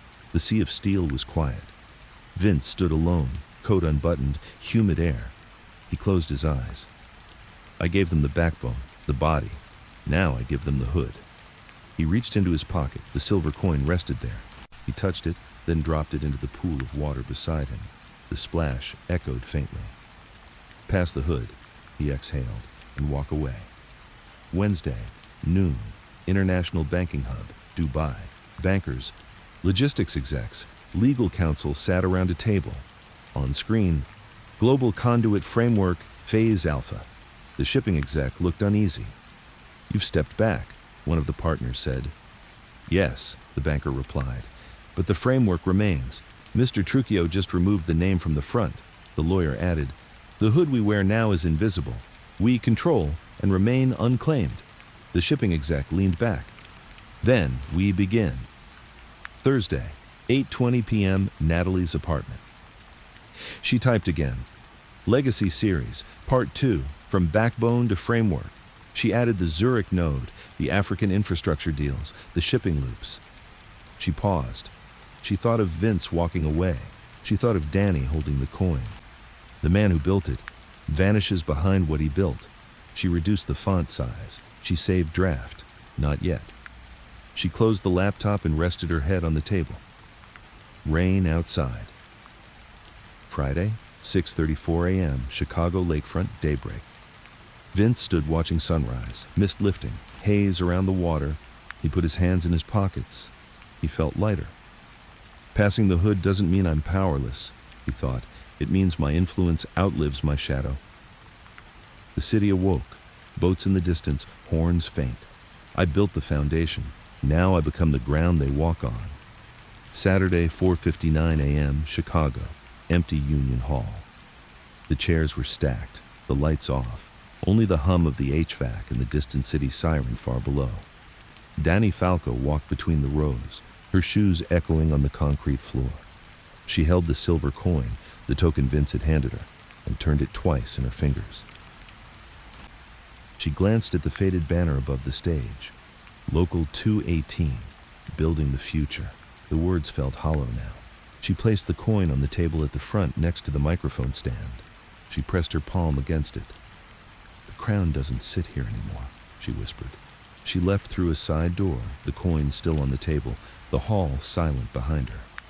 Saturday, 9:17 a.m., London, subterranean underground cafe. Luca sat across a small table from the banker and shipping exec. The table was round. Rain pelted the window. "We begin today," Luca said plainly. The banker nodded. "The framework kicks off in 3 countries this week: Vietnam, Kenya, and Peru." Luca leaned back. "Good, but remember, the hood covers us. That means no name. We are the conduit. Silent, efficient." "Understood." The shipping exec glanced at Luca. "What about Trucchio?" Luca's expression softened for a moment. "He built the chassis. We're driving now." Outside, the rain blurred the lights. Inside, the plan moved quietly. Sunday, 1:03 p.m., Natalie Crane's apartment. Natalie typed. Headline: "The Hood Bearers, How Power Quietly Switched Hands." She read the drafts she'd written: the Chicago backbone, the global conduit, the ledger, the mole, the crown. Now this, the next layer. Her phone buzzed. "Interview request, Pretoria, 48 hours. She raised an eyebrow. This isn't about exposure anymore, she thought. She closed her laptop. It's about influence. She picked up the silver coin Luca had given her the night of publication. She turned it in her fingers, looked at it. What is the price now? She asked herself. Morning light filtered through the blinds. The next chapter had begun. Monday, 3:45 a.m., Geneva Private Vault, Archive Section. Vince Trucchio entered wearing a casual overcoat unbuttoned. The vault was quiet. The only sound, the soft whir of thermostats. He approached a shelf labeled Phase Alpha, Legacy Archives. He removed one box, opened it. Inside, documents, contracts, drives. He took out a small leather journal. He flipped to a page with his handwriting. When the hood is passed, the architect disappears. He closed the journal, placed it carefully. He picked up a drive labeled Hood Bearers 2026 and 2036. He held it, then placed it into a safe. They hold the hood now, he whispered. He walked out. The door clicked shut. The night swung quietly back into motion. Monday, 7:22 a.m., Chicago Riverwalk, early light. Danny jogged slowly, earbuds in, rain-scented air. She paused at the water's edge, looking up at the skyline. Crane towers, glass and steel. She felt the weight of many unseen things. Contracts signed, vendors shifted, union votes turned. She pulled out the coin, held it in her palm. "Hood rehearsed," she said softly. She slipped it into her pocket and jogged on. Tuesday, 10:09 a.m., International Banking Hub, Dubai. The room smelled of polished wood and air conditioning. A half circle of men and women sat around a table. The banker from London was there, along with regional directors. On the screen, Global Conduit Framework, Phase Beta, project leads, Southeast Asia, West Africa, Latin America. The banker rose. "Today we define the first phase of the hood bearers, ownership of the network, invisible to the public eye, accountable only internally." One regional director asked, "What about press exposure?" The banker smiled. "Let illusions distract the masses, the structure stays hidden." Rain rolled past the windows in gray sheets. The plan moved forward. Tuesday, 3:43 p.m., Natalie and Danny, Secure Cafe, Chicago. The cafe was quiet, low hum of espresso machine. Rain drummed outside. Natalie poured coffee. "They're doing it," she said. Danny sipped hers. "Who?" "The hood bearers. They've gone global." Natalie leaned forward. "Then what am I doing?" Danny looked at her. "You're documenting it, exposing it. Then you either join or you withdraw. But you'll never be outside again." Natalie stared at the table. "I'm not sure what I want now." "Then you're in the right place." They sat in silence. Rain on the windows.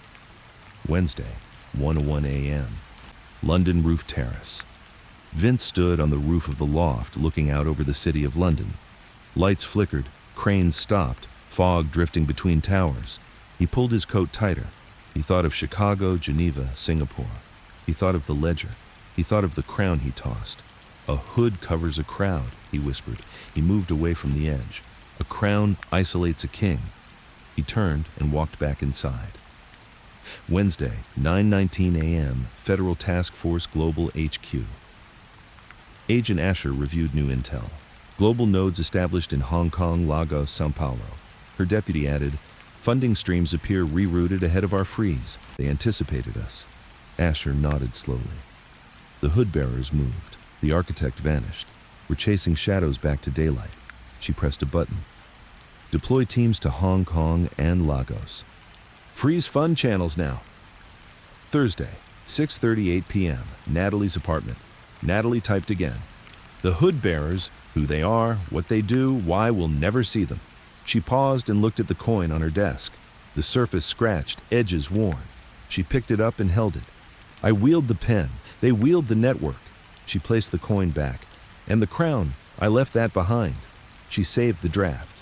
"Tomorrow, I publish the infrastructure beneath the hood." Thursday, 11:32 p.m., Chicago lakefront night. Danny jogged along the water. The city lights glowed in the mist. She pulled her phone out. A notification. Global Conduit share price up 12%. She smiled just a little. "Framework winning," she murmured. She slowed.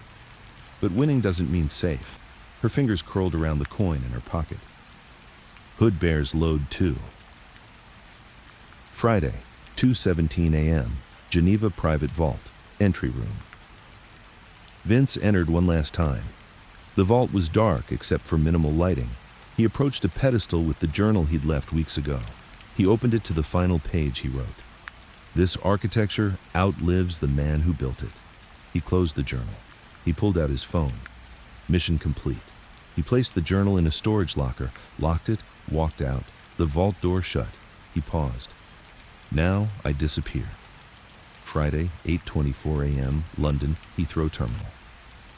Vince stood at an escalator. Carry-on bag, passport, a new name. He looked at the reflection in the glass wall. Suit, scarf, tired eyes. He closed his eyes.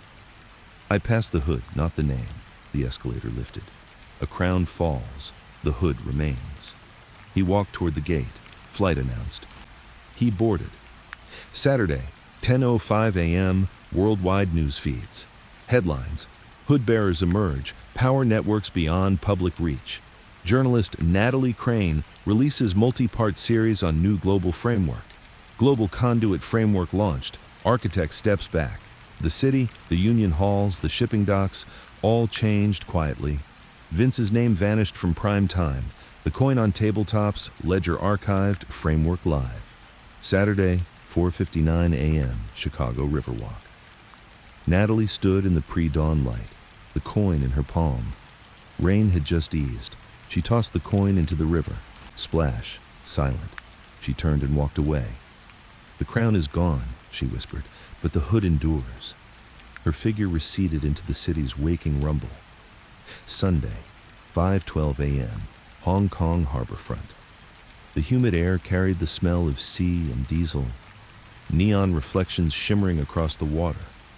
Vince Trucchio walked alone along the promenade, no coat this time, just a linen shirt and trousers. He stopped, looked out at the skyline, cranes, glass towers, the ferry lights across the harbor. The city breathed around him like a living machine. He had no ledger binder in his hands now. The archive back in Geneva held that. He carried instead a small silver coin, the same token passed through Chicago, London, Dubai. It rested in his pocket, whispering, "Wait."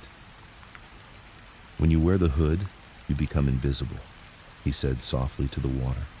He dropped the coin into the harbor. The splash was quiet, lost in waves. "And the threads you pull bind more than you know." He walked on into the dawn. Sunday, 9:28 a.m., Nairobi Startup Hub, a shared workspace on the edge of the city. African startup founders, shipping logistics teams, fintech developers. Danny Falco sat at a long wooden table with code monitors, vendor data streams, contract flags. She tapped a key and smiled. Kenya Node Live, a young local project manager nodded. "Regional distribution center opens next week." Danny watched the group. "Good. Remember, the hood is not the owner, it's the pathway." She closed her laptop. "And pathways are silent." Monday, 2:03 p.m., Chicago, Natalie Crane's office. Natalie sat behind a glass desk in a high-rise building overlooking the lake. Her laptop open, cameras and lights set up for a live interview. She wore a navy blazer, hair pulled back, eyes sharp. "You premiered your series last week," the interviewer said. "Yes," Natalie replied, "but the story doesn't end. It evolves." The cameras flashed. "What's next?" Natalie paused. "The framework behind the framework. What happens when the hood becomes commonplace?" Outside, the wind rattled the windows. Inside, the narrative shifted. Monday, 7:41 p.m., Dubai, Executive Tower. Luca stood in a high-floor office, glass walls showing city lights. Around him, project sheets, shipping schedules, venture leads. He called into a conference line. "Vietnam, Indonesia, Peru. They're synced." There was a silence. "What about the old backbone?" he asked. "Legacy routes still hold," the logistics director said. Luca looked out at the lights. "Good. Because the hood only works when the body remembers." He ended the call, under his breath. "We are the guardians now." Tuesday, 12:14 a.m., Singapore, Marina Bay Sands rooftop. The skyline flickered. Rain again, soft thunder.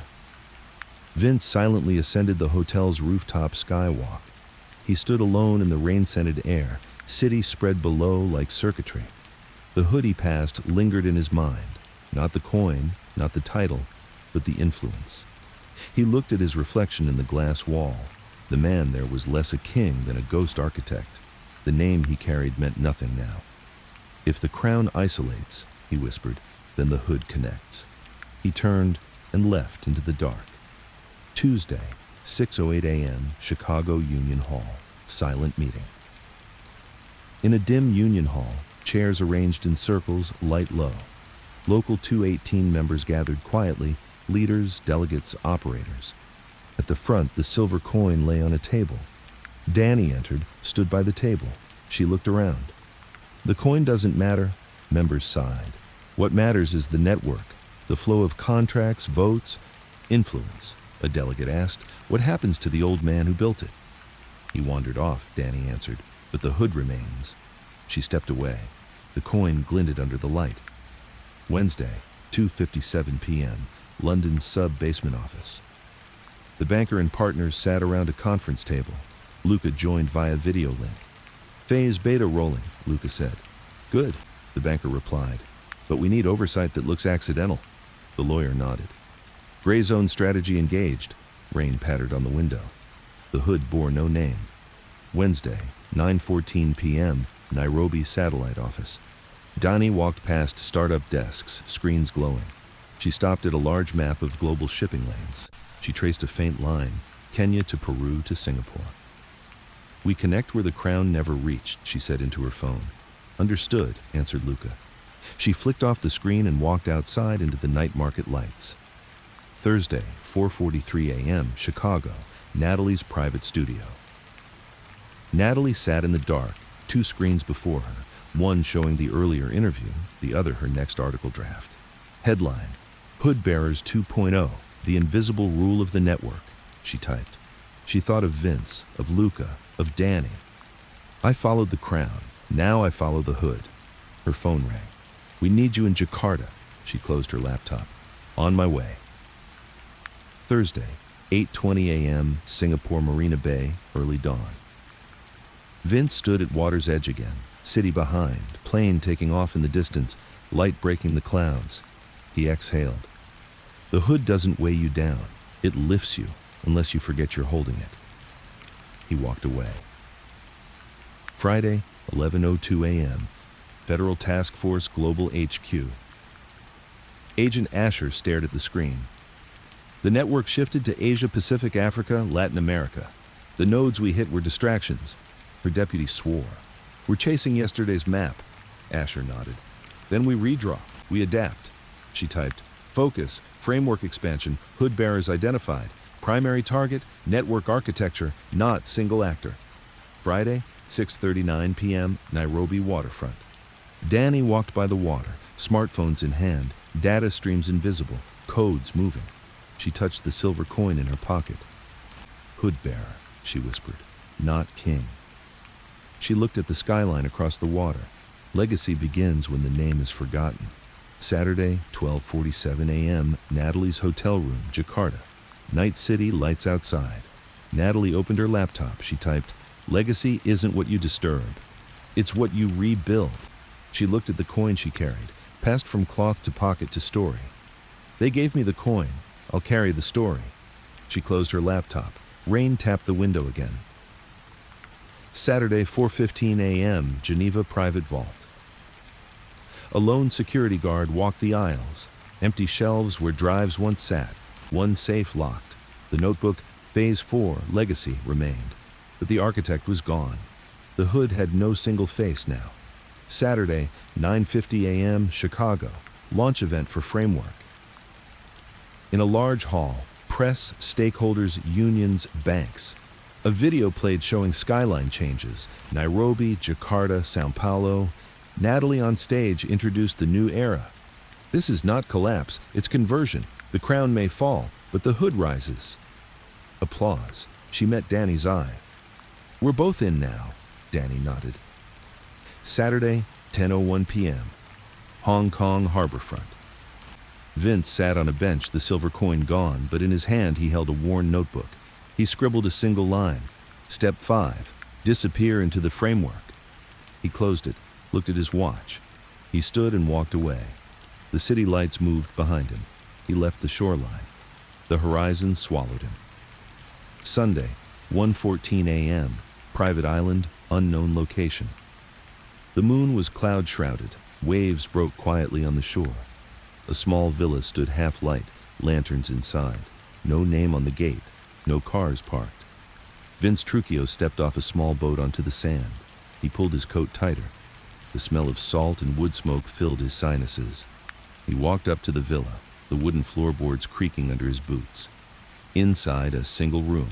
Hardwood, a minimalist couch, a fireplace with low embers.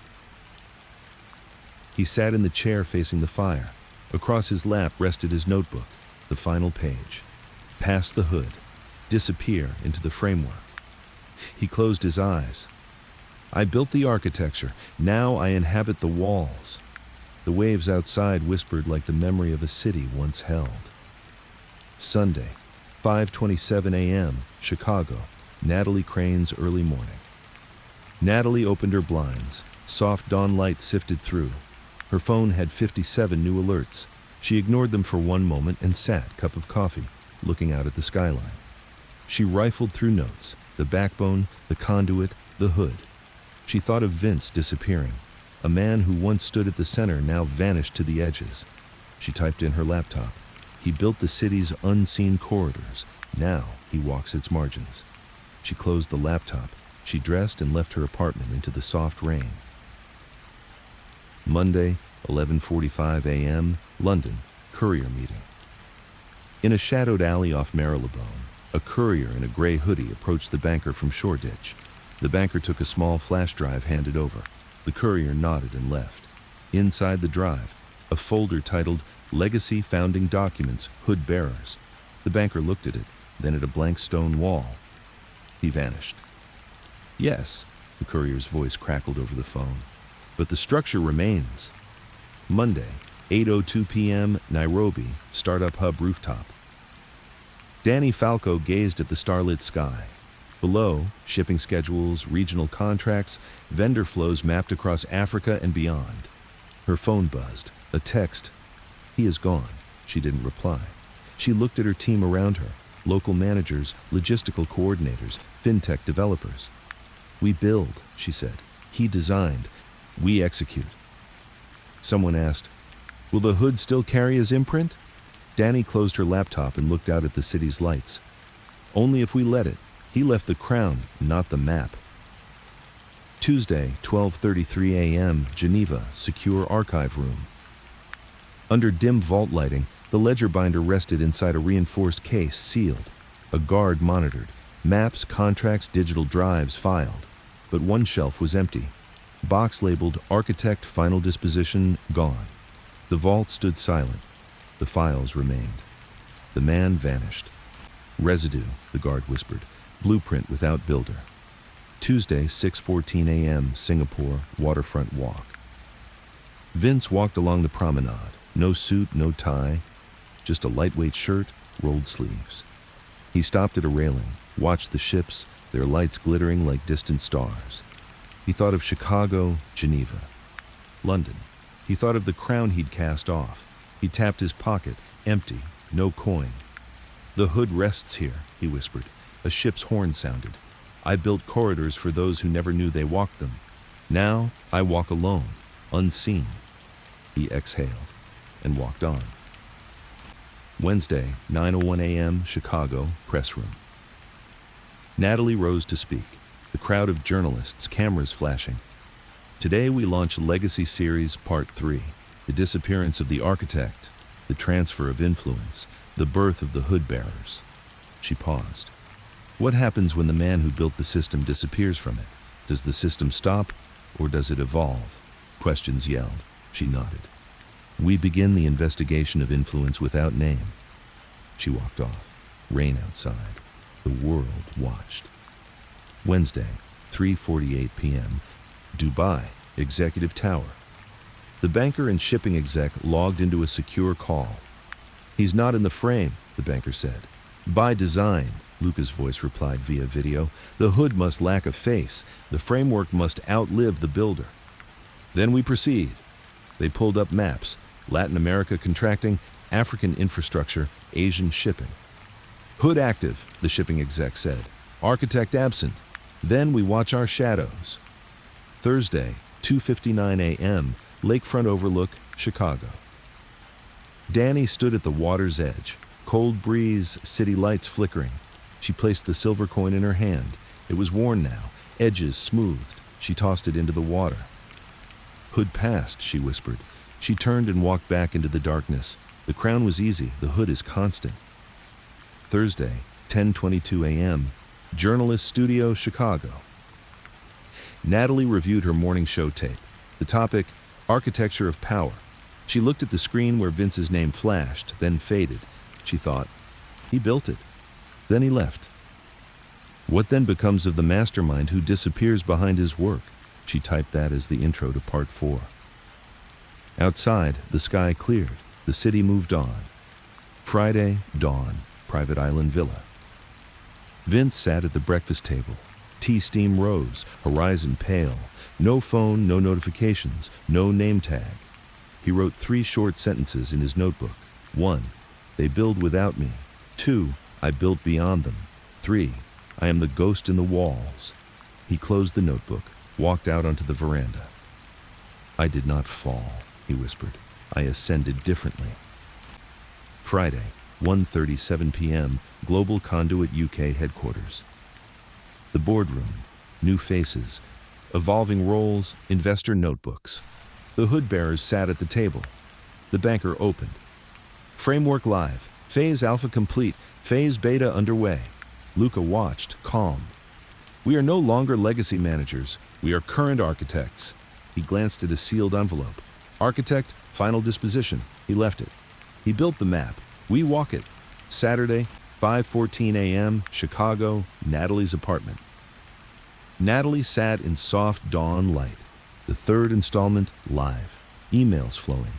She held a photo of the silver coin in her hand. No one sees the hood. They only feel its pull. She looked out the window. I followed the threads, but I no longer chase the crown. She set the photo down. Now I watch what's built. Rain begins again. Saturday, 10:58 p.m., Singapore, Marina Bay Walk. Vince walked past crowds, neon, reflections in water. He faded into the noise. A man among many. I built where they can't see, so I can walk where they will never look. He merged into the crowd. The city lights reflected off his face, but no one recognized him. Sunday, 6:45 a.m., Global Task Force HQ.